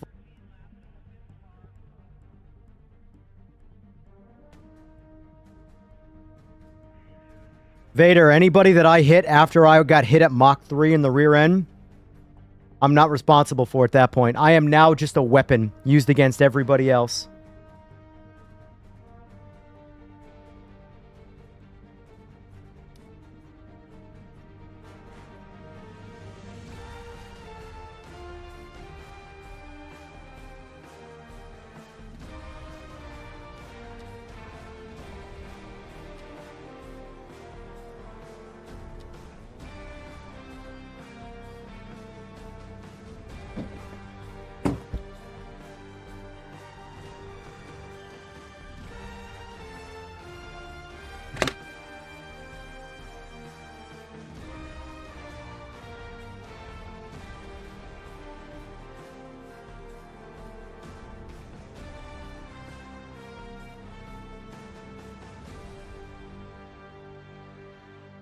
I did not take any notes. Luckily, it's not on Lime Rock.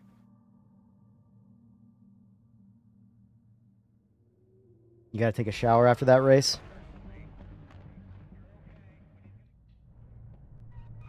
Hold on. There needs to actually be a race to call it a race.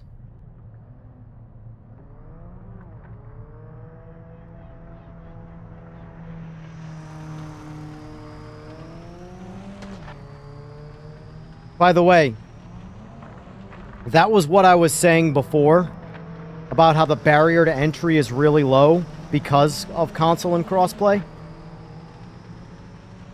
You do realize that the chances of the fact that I just might have been hit by a 7-year-old who just got out of playing Fortnite, pretty high.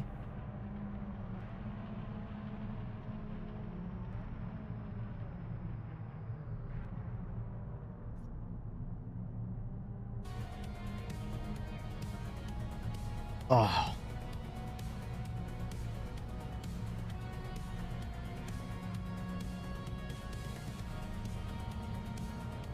I am so happy I didn't waste my time qualifying. Eagles was involved in that. At one point, Eagles I saw was while I was backwards, he was in 19th while I was in 20th. He qualified second. When I tell you that there is no point in qualifying in LMDH. There's no point in qualifying in LMDH. Well, this has the assist turned on. We don't want TC on. I don't want TC on at all for this car. This car needs all the snot it can get.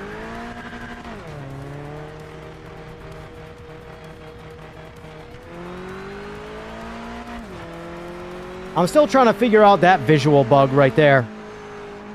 Can anybody explain the visual bug of where there's a reflection of the road on the dash? Like the gauges? Where's that coming from?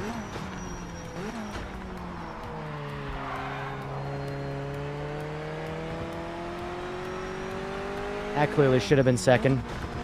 Oh my god, I hate... Why did I do this to myself?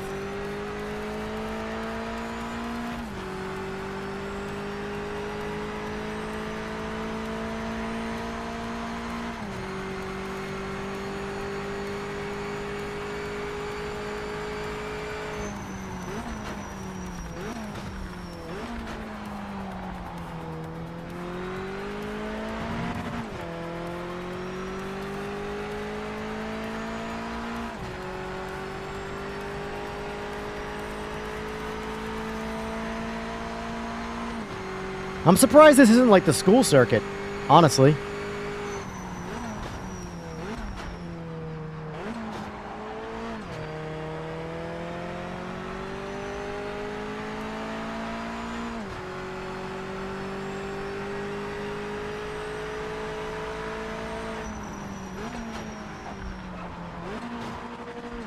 All right, so that's staying in third. Nice. This is probably my last race, AJ. I thought the LMDH was going to be my last race, but yeah, not continuing with that bullshit. I am all set.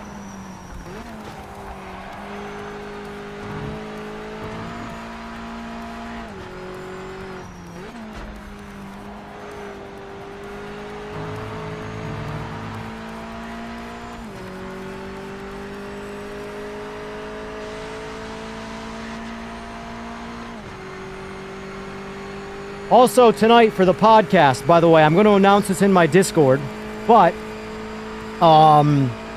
after the podcast, I'm going to, because he's going to only be on for like an hour, and we're going to start that at 9 o'clock. So, 9 o'clock Eastern Standard Time. When that's over, if there's people around and interested, I will host some lobbies in PMR as well.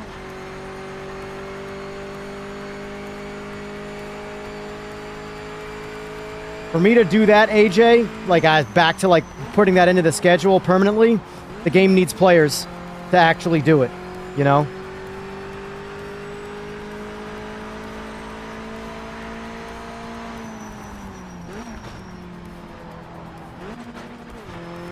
That's my problem with this car. Selecting between second and third, when to select.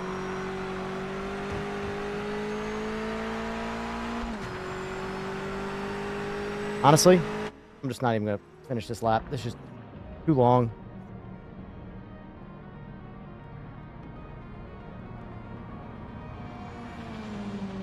Can PMR be the official sim racing game of Simagic? I doubt it. Simagic's way too big and popular for this to be the official game.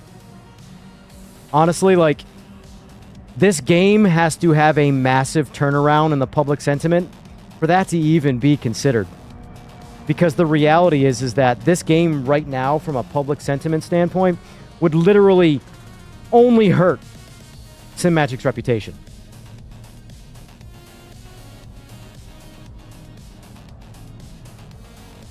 It's all good, Brand, but I'll take it anyway.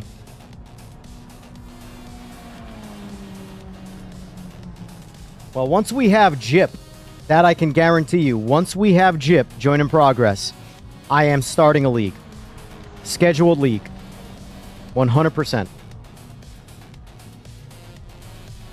We just need JIP. Need some JIP. Jippy JIP. Jippy Jippy Jip Jip. Jip Jip.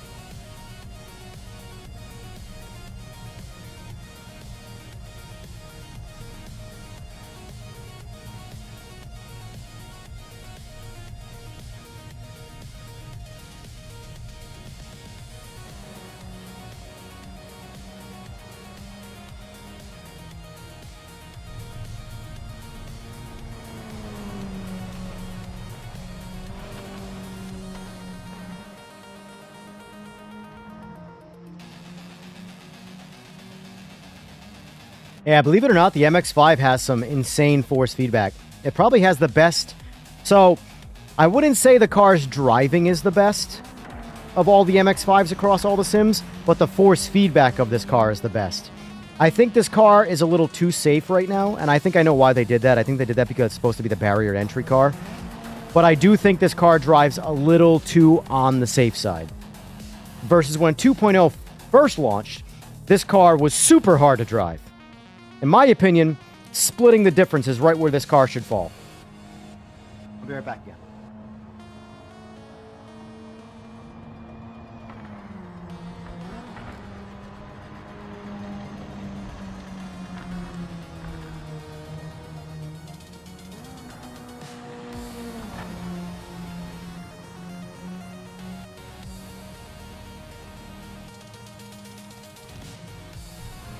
Unfortunately, there's no time on the board. We'll start from the back. You will need to get your elbows out.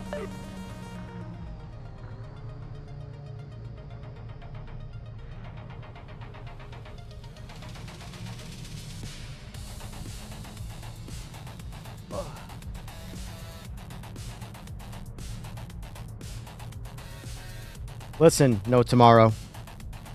I don't know shit. I just say things. Okay? I'm full of shit. Just ask anybody in the PMR community. I don't know shit. I'm just a shill. Or a hater, depending on the day.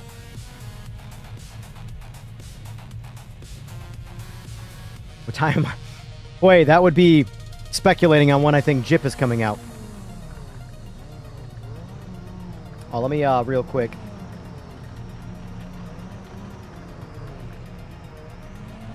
Hold on. Members, you are officially added. Welcome to my shit show.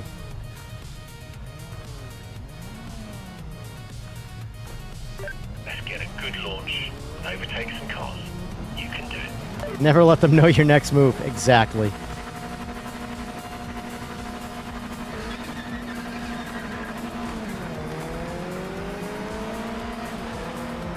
I didn't think this thing was going to keep spinning.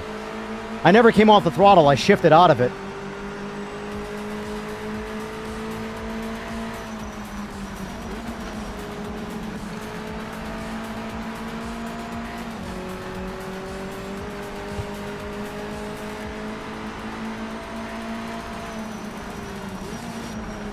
Look at this guy. Look at this guy. Nobody is safe in any class of racing. Look at this. Saw that move coming. Reject. Holy shit. Put that one in the queue for a clip later. Nobody is safe.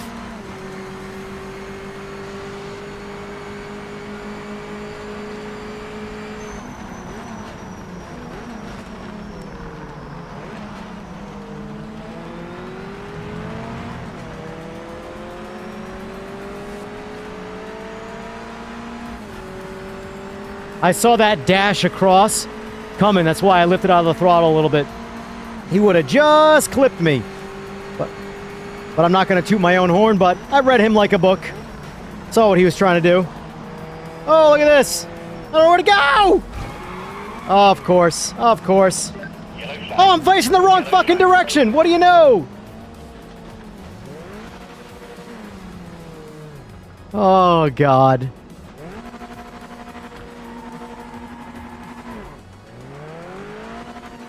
Why continue? Why should I waste my time? Look how far back I am from the pack. 4 laps. In a Eat my ass. Fuck this. I hate the way people play this game, man. I'm telling you, the people playing this game are the worst part of this game. To you people, right there. Not all of you, but those people that drive like that. Holy shit. What a waste of time past 2 ranked races were.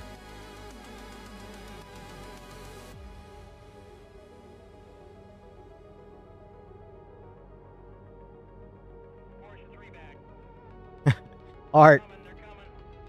What is it? I am like the embodiment of PMR Inception. You never know if you're in a dream inside a dream, or if you're in the real reality or not. You never know. Could be a dream inside a dream inside a dream inside a dream. You never know.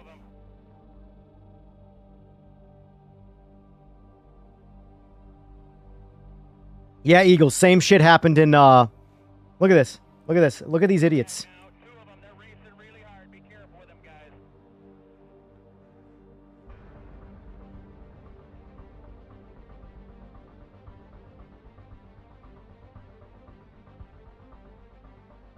Who was it?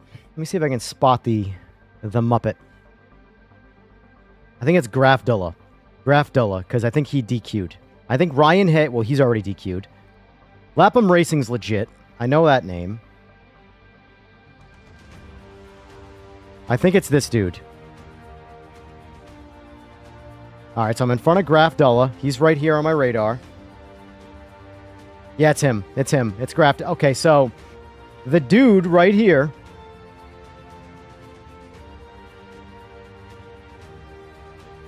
This guy is the rolling shit show.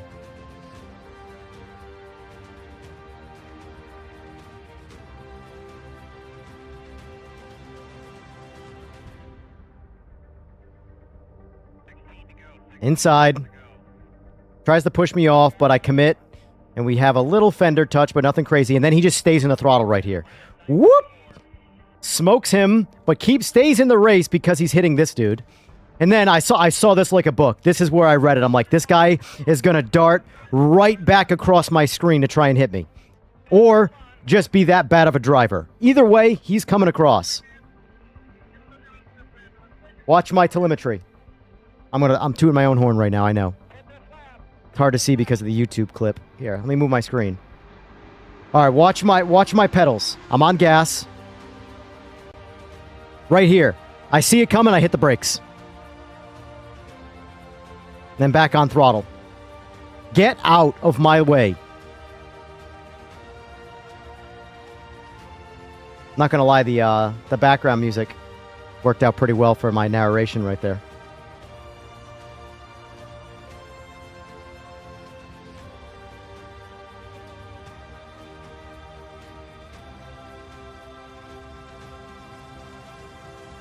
Pulled a Forza Horizon move? Yeah.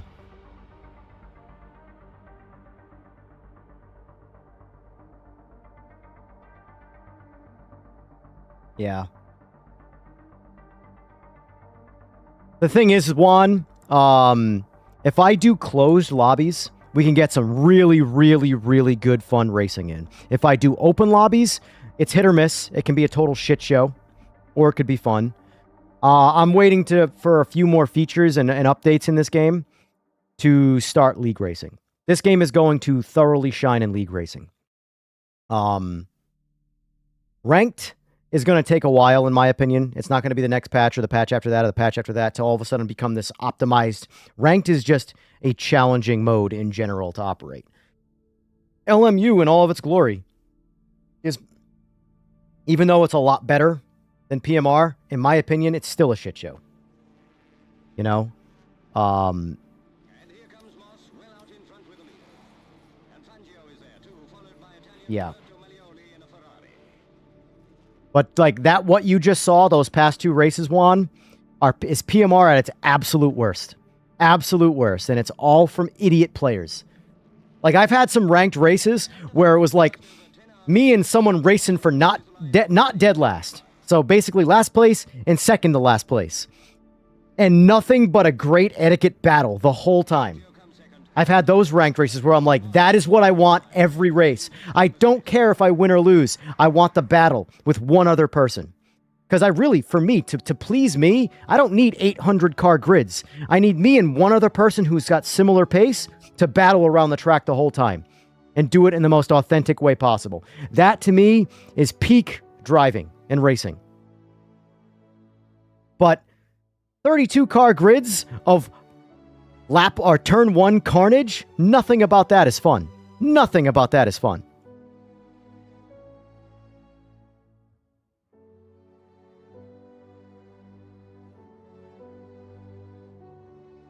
Agreed, Mike. There needs to be, in my opinion, in sim racing, unless you're trying to be in, like, you know, esports or something like that. If you're doing what we're all doing, that's the reality. If you're doing what we are all doing, none of us are doing anything special, no matter how fast we are. Eagles is fast as shit.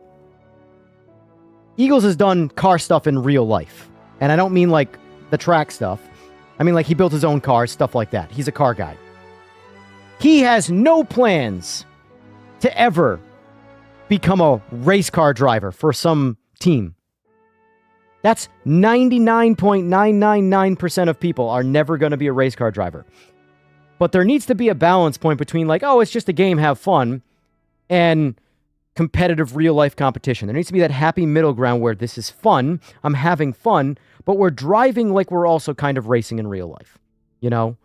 But also not trying to be crazy people following real-life simulation to the point where it's...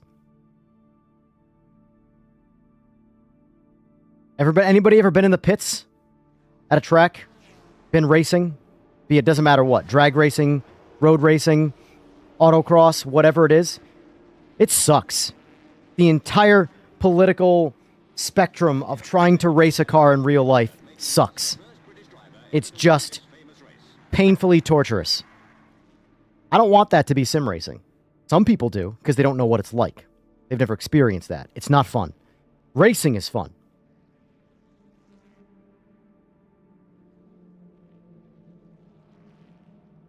Online can be rough, Juan. Yeah. Yeah. Anyway. All right. It's been fun. It's been fun. Juan, you are in the Discord now. You can chit-chat more through that. Feel free to comment in the Discord section, or in the, the PMR section about PMR. It is subjugated, so there will be different areas to talk about different things. So, yeah. I can't believe that's how both of those races went.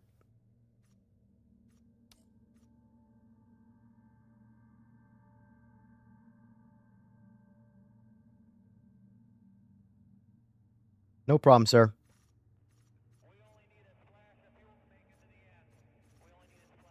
I will say, I think my new NGT car is... You know what? Screw it. Screw it. Screw it. Screw it. Come on, if I can make it in, I'll do it. Yes. We're going to do one more. Do one more.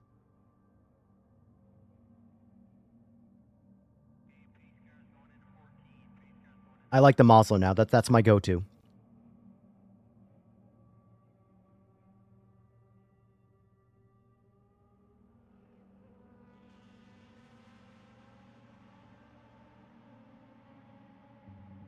We got one more race in me.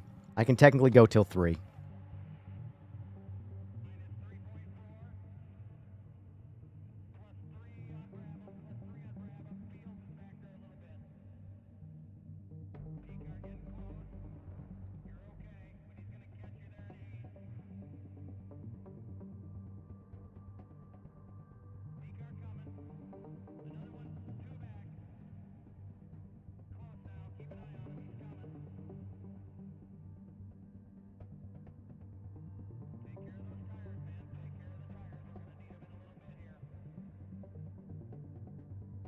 Usually when I see, like, bigger lobbies in ranked, I assume, at least right now, that it's going to be like I'm going to be just a slow dude in the lobby, right? Because it's only talent still playing, right?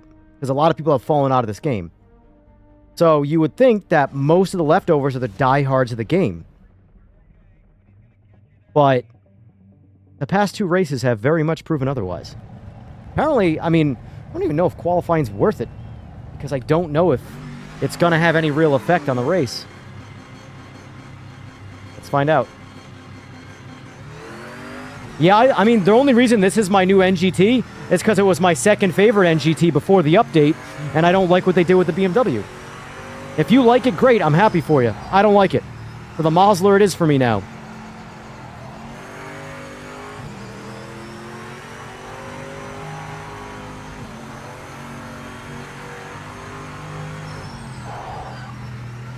I just want to go out on a good note. I don't care about winning a race, Tom. I just want to go out on a completed race. Have a decent, even if it's for dead last. As long as it's a good race, I don't really care. My brake is bad right now. I really got to take it apart and grease it. Holy shit. It's sticking so bad on the release. Oh, I blew that. Oh, Almost saved it completely.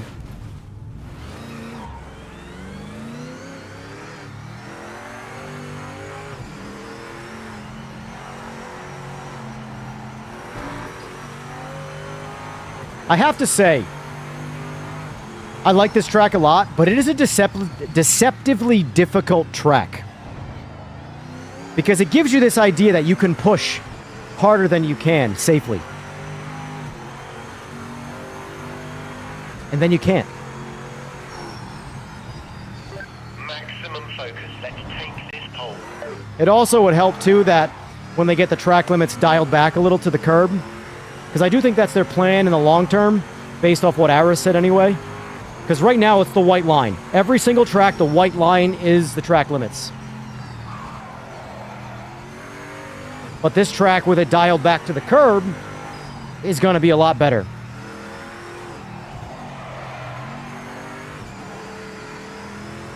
I think I'm going to have to put the line on for this race. I really got to stop doing that because I'm not good on this track without the line. And the line right now is slowing me down when I don't have the line on. Like, it's slowing my learning curve down quite a bit. I'm at that transition point, but I just don't want to leave that. I want to be lazy. Yellow flag. Yeah, I get it, BMW. I get it. Trust me. On the track. I get it.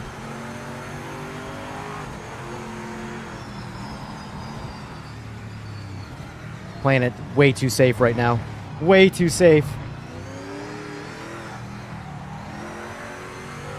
That's not a place to park.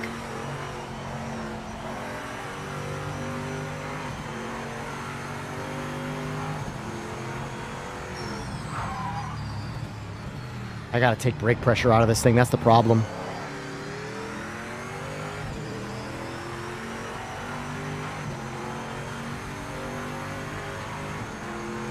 It depends. I like the round wheel for a lot of the older stuff. For GT racing, like modern GT racing, LMDH, I prefer a Formula or a track wheel. But I prefer a round wheel for anything old. Alright, that's all I care about. I only want to put up one lap. I don't care about where I pole or grid. How many laps is this? 10 laps, right? Yeah, 10 laps. 5 gallons. See how it says 4.5 gallons here to make the race? Put 5 gallons in it. If you set this to 4.4 gallons, you will likely run out of fuel in your last lap. Because you're going to push harder during the race because it's a race. That's what racing does. It makes you make mistakes, makes you get more spirited with the throttle, and it's going to hurt you.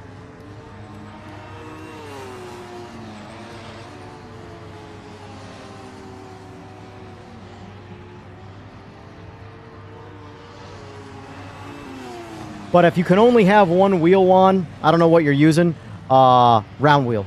I will always say if you can only have one wheel, use a round wheel. Because you can do anything with a round wheel. You can only race so many things with a track wheel. Like,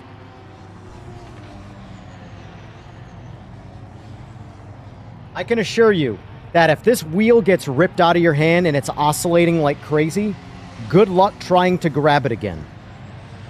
Not to mention drifting or anytime you have to let a wheel slide through your hands, you can't do it with something like this. You can drive an LMDH with a round wheel.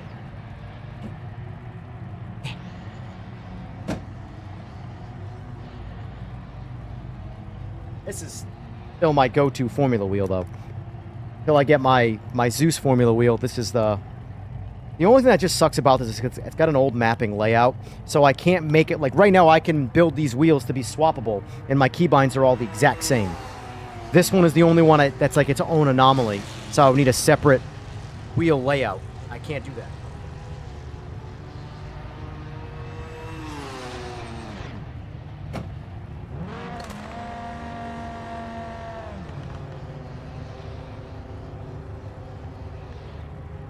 Nice. Yeah, you can't go wrong with the RS50.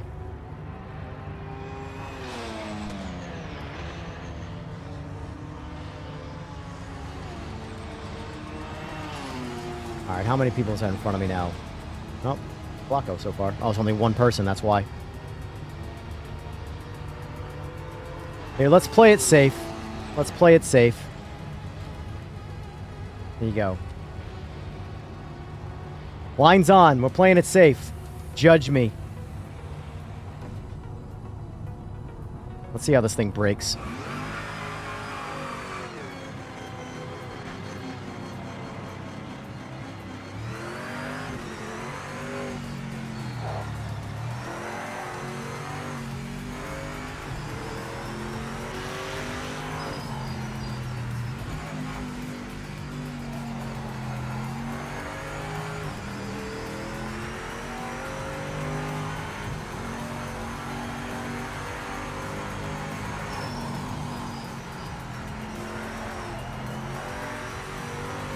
Somehow I made my wheel crooked already from tapping that wall in the pits. That slight tap is now, my wheel is now crooked.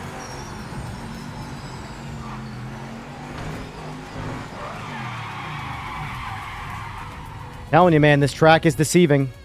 I love this track, but it is deceiving. You always think you can push harder or cut or chop a corner a little bit more, and it always bites you. Always bites you. I took a little too much curb right there.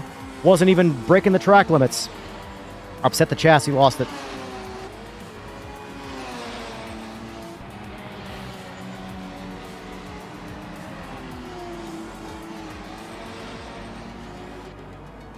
Damn, I'm retaining second place, huh? Surprising.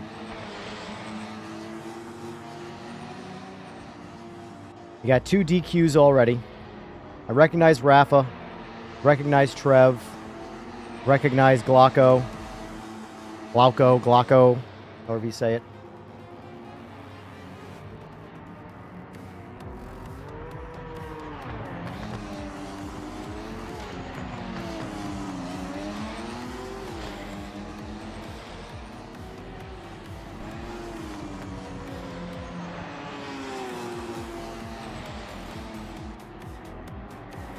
Why is PayPal sending me ads?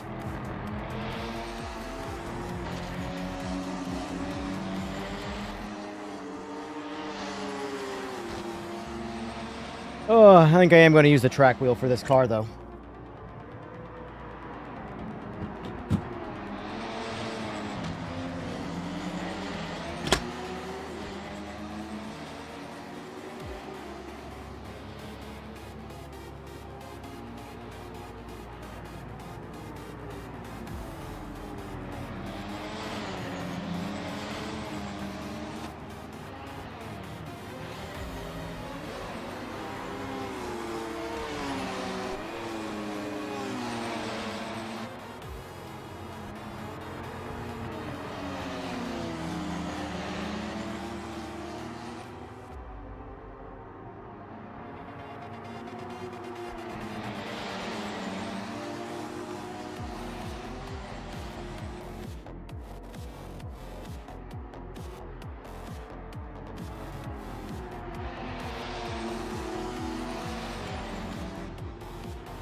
Why is this taking so long, man?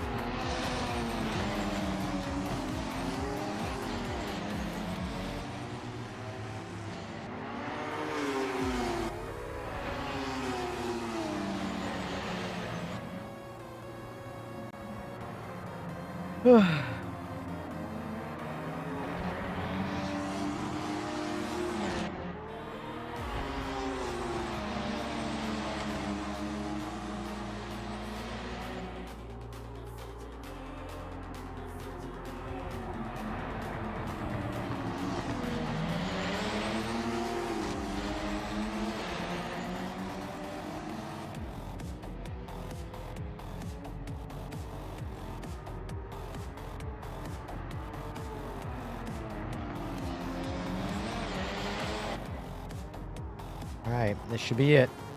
Once these 2 cars cross, time to race. 1, 2.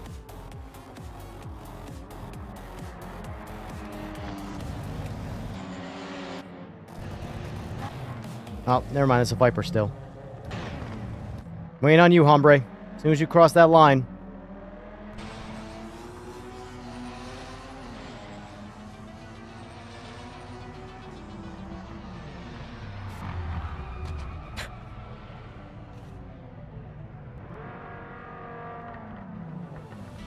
Oh boy.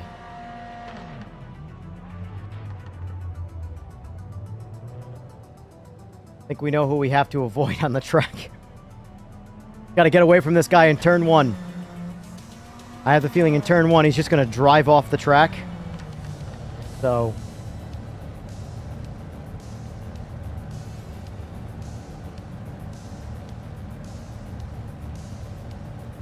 say a prayer for me, folks. I just want to complete a race. I don't care what position I come in. Pause. position. Never mind. There's no way to say that now with my head where it is. All right. Make sure my vehicle setup has not changed. Yep, 5 gallons, 80%. Yep. Let's do this. Soften. Take a little tire pressure out of the fronts. A little more front end grip.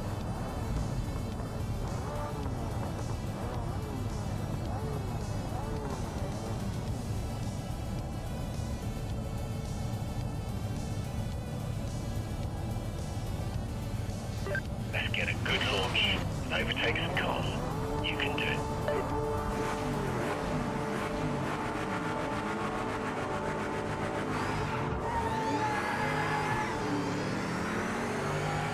One day you guys are going to learn how to drag race, boys. Until then, I'm going to keep jumping to first place at the start of a race. I see why people want standing starts, or rolling starts. Because they see me do shit like that, and they kick my ass on the track.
Pushing that slip angle.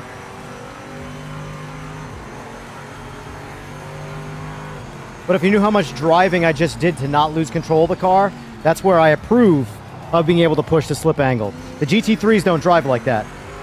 You can just stay floored.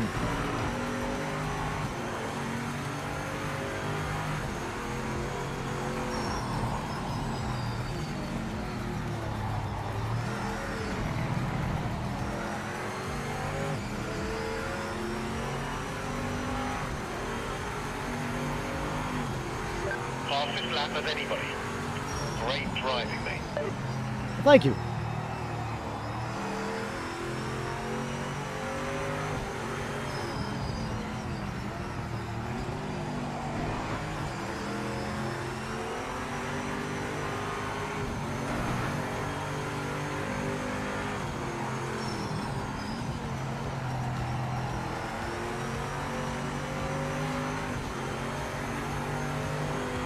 Yeah, Olton's one of my favorites personally.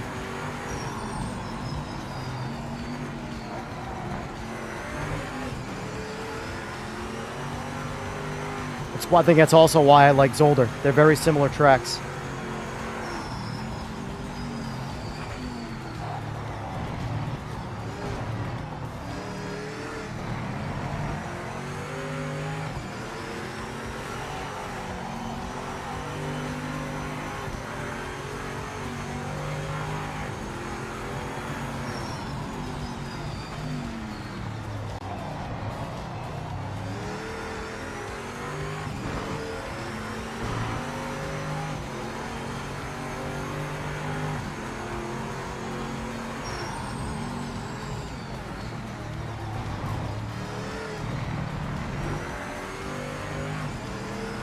There it is. There's that lap time I wanted. You just pumped in the fastest lap.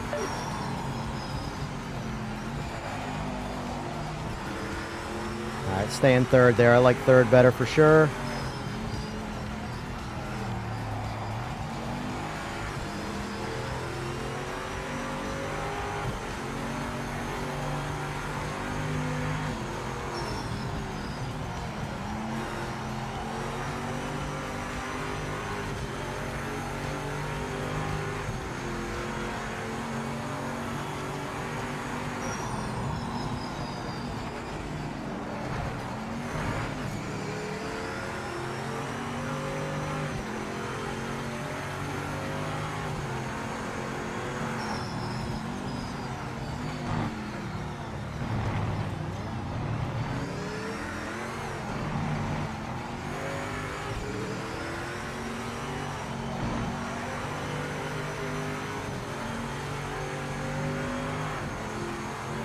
Yeah, Glauco's not slow. That's for sure. And realistically, I'm probably holding him back. So he's staying right there on my ass the whole time because he's driving with some level of etiquette here and not just trying to crash me to overtake me like a lot of people would, unfortunately. The right way in this situation here is just wait for the guy in front to make a mistake. I'm the guy in front, you know. But we're coming up on the Viper, and that's going to be an anomaly.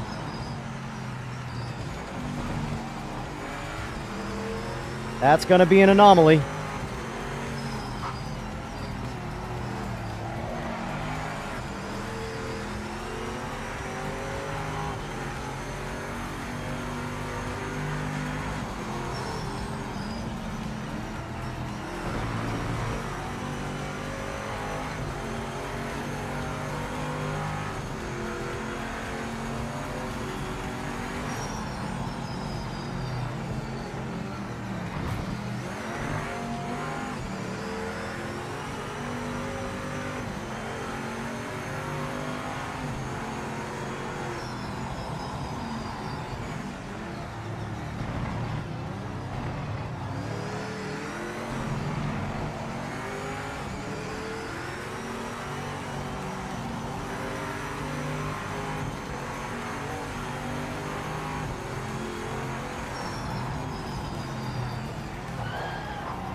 Jack, the verdict is Rennsport needs more than PMR. It only moved, the patch made it better, but it only seemed to slightly clean up the AI. The AI is still, it's the best it's ever been in Rennsport, but it still makes PMR's AI look like, you know, the best drivers known to man, basically.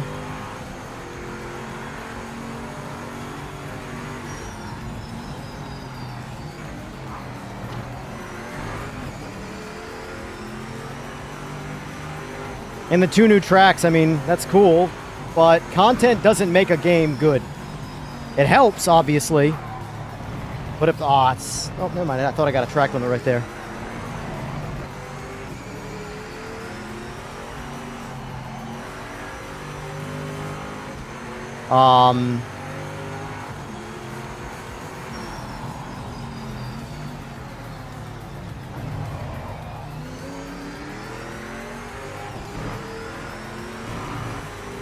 Game just needs too much.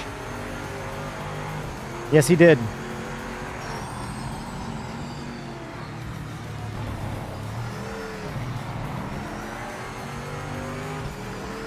Oh, so did Glocko. Oh no. Well, that gives me a little bit of an edge.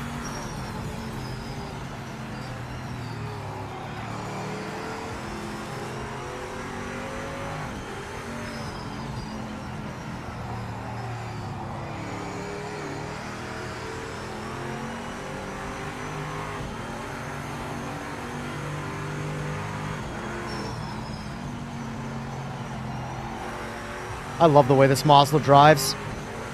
Great amount of, like, controllability, but you have to drive it. It feels good. It's kind of where the BMW was prior to the update. Now the BMW, you got to do a shit ton of driving. A shit ton of driving. And I'd be okay with that if I believed it.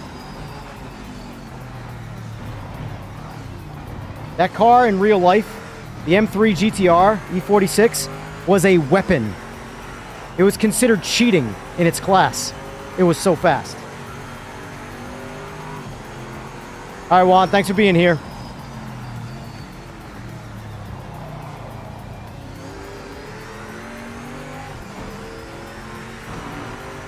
Like, look, if you guys don't believe me, just look into that car.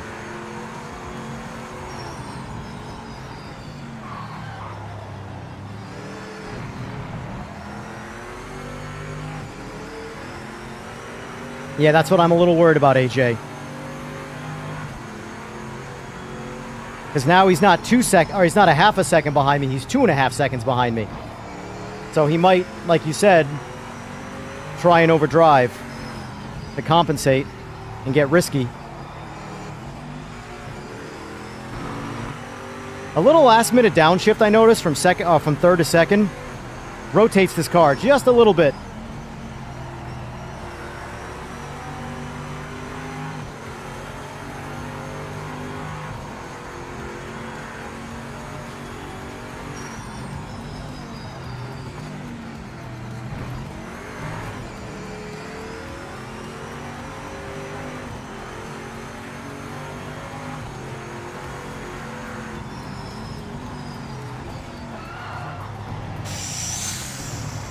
Woo! That's always a scary area when you hear those brakes locking up.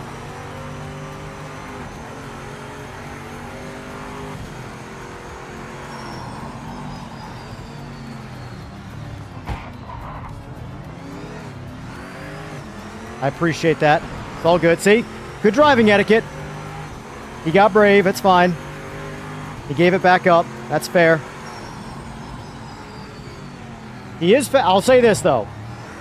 Even if I cross the line in front of him, he is faster than me. So I got to give him that credit. And he's driving with etiquette, so that's much appreciated. Final lap. Keep pushing to the checkered flag.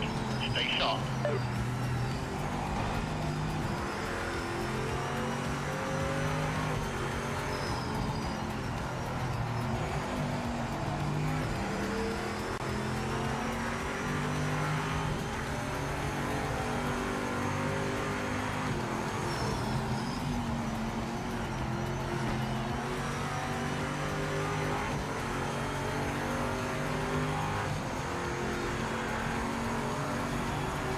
I'm going to give it to him.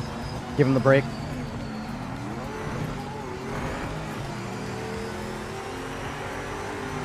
Give him an opportunity to get away from me with those 2 seconds, you know?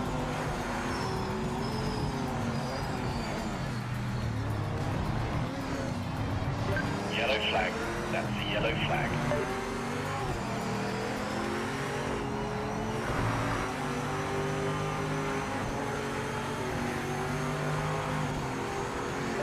Fuel's low, mate. Box this lap. Box this lap.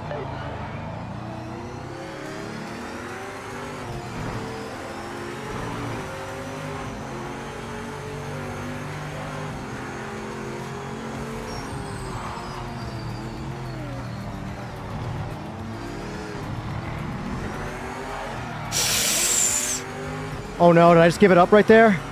It's gonna be close. Nice racing. Nice racing. Woo! Nice racing.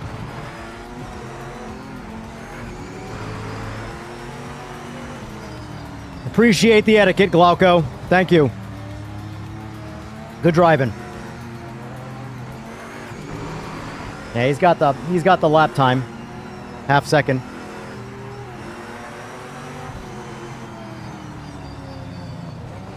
Woof. I almost blew it that very end right there. Very end right there. I almost lost it. I almost gave it a little too much throttle coming out of that turn. That's all it would have taken. That's all it would have taken. That little bit right there to lose that 2 seconds. Because essentially when we got to that chicane, when he had the inside, I braked early to let him take it, to kind of, my way of repaying him, I guess you could say, for when he bumped me and then let out to let me go back in front of him again. That was my way of essentially returning the favor. Be like, you know what, you got an inside line. We could battle this line. It could go awry, or I'll brake early. You have more pace than me. I'll give you that pass, and then you've got half a lap to pull 2 seconds on me, essentially. So that was my thought process right there. But What a sensational drive. great race. Great race. That's the win. Fantastic stuff. Great race. But here's the thing, guys. This is why I say, you in this game, at least for standing starts, you need to learn to drag race the cars. You need to. Because the reality is, Glauco's faster than me on that race. So, if we go into turn 1 and he's in front of me, unless he makes a mistake from being out in front, he's gonna stay there and he wins the race. But because I was able to even though I think I was in, what, 5th place, I think? 4th or 5th place, I qualified. Because I was able to out-drag race the pack, I got to turn 1 in front of everybody. And therefore, I was able to win the race. Now, obviously, my pace for the race was a lot faster than my pace in qualifying. It was like 3.5 seconds faster. Some of that was from the line. Other parts of it was setting up the car a little bit better, taking some tire pressure out of the front and taking some brake pressure out of it so I could stop a little bit better, more confidently, and push the car. But the point is, what won me that race was treeing everybody and getting in front of them at the start before turn 1. Watch. Let's watch that again before I get off.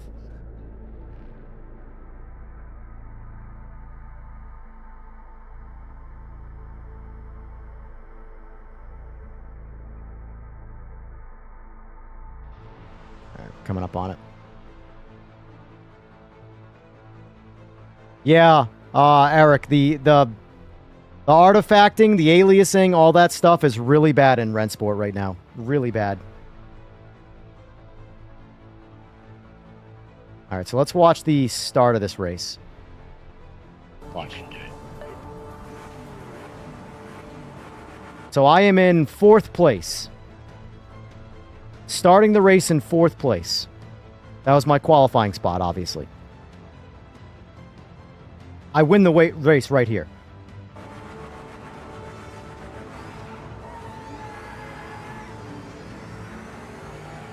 One day you guys are going to learn how to drag race, boy. That's me talking shit. Rightfully so, though. I don't care. So, like, Watch my throttle. Watch what I do on the throttle. I'm pinned on the limiter. Let out. That's all I did. All I did. I'm literally on the limiter. As soon as we're allowed to go, the tires flash spin. I lift off the throttle. Get back on the throttle. That's all it takes. Watch. Watch my throttle.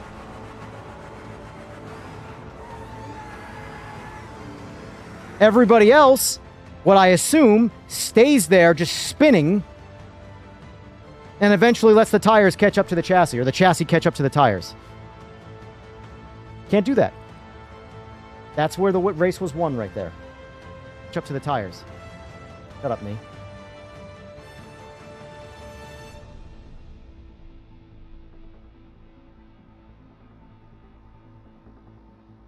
Clutch in.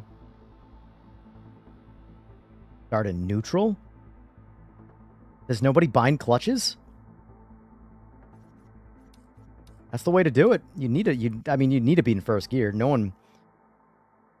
That's Fast and the Furious shit right there. The whole, you know, getting ready to launch the car and then putting it in gear once they say go. Online veteran. Won your 10th race and ranked online. Technically, that's 11 now.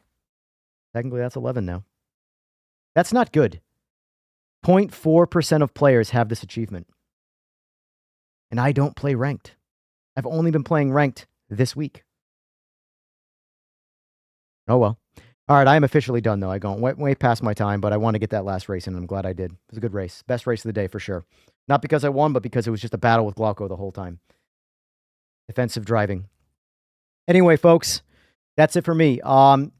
6 hours from now, live with Elliot from Simagic. So if you're interested in talking about wheels and Simagic stuff and future of their ecosystem, tune in. If not, I'll see y'all tomorrow for more PMR, where we just play some ranked again. Having fun with it, despite the few races that really pissed me off. Still been a good time. Anyway, folks, thank you for watching. Thanks for being here, and I will see y'all tonight. Bye-bye.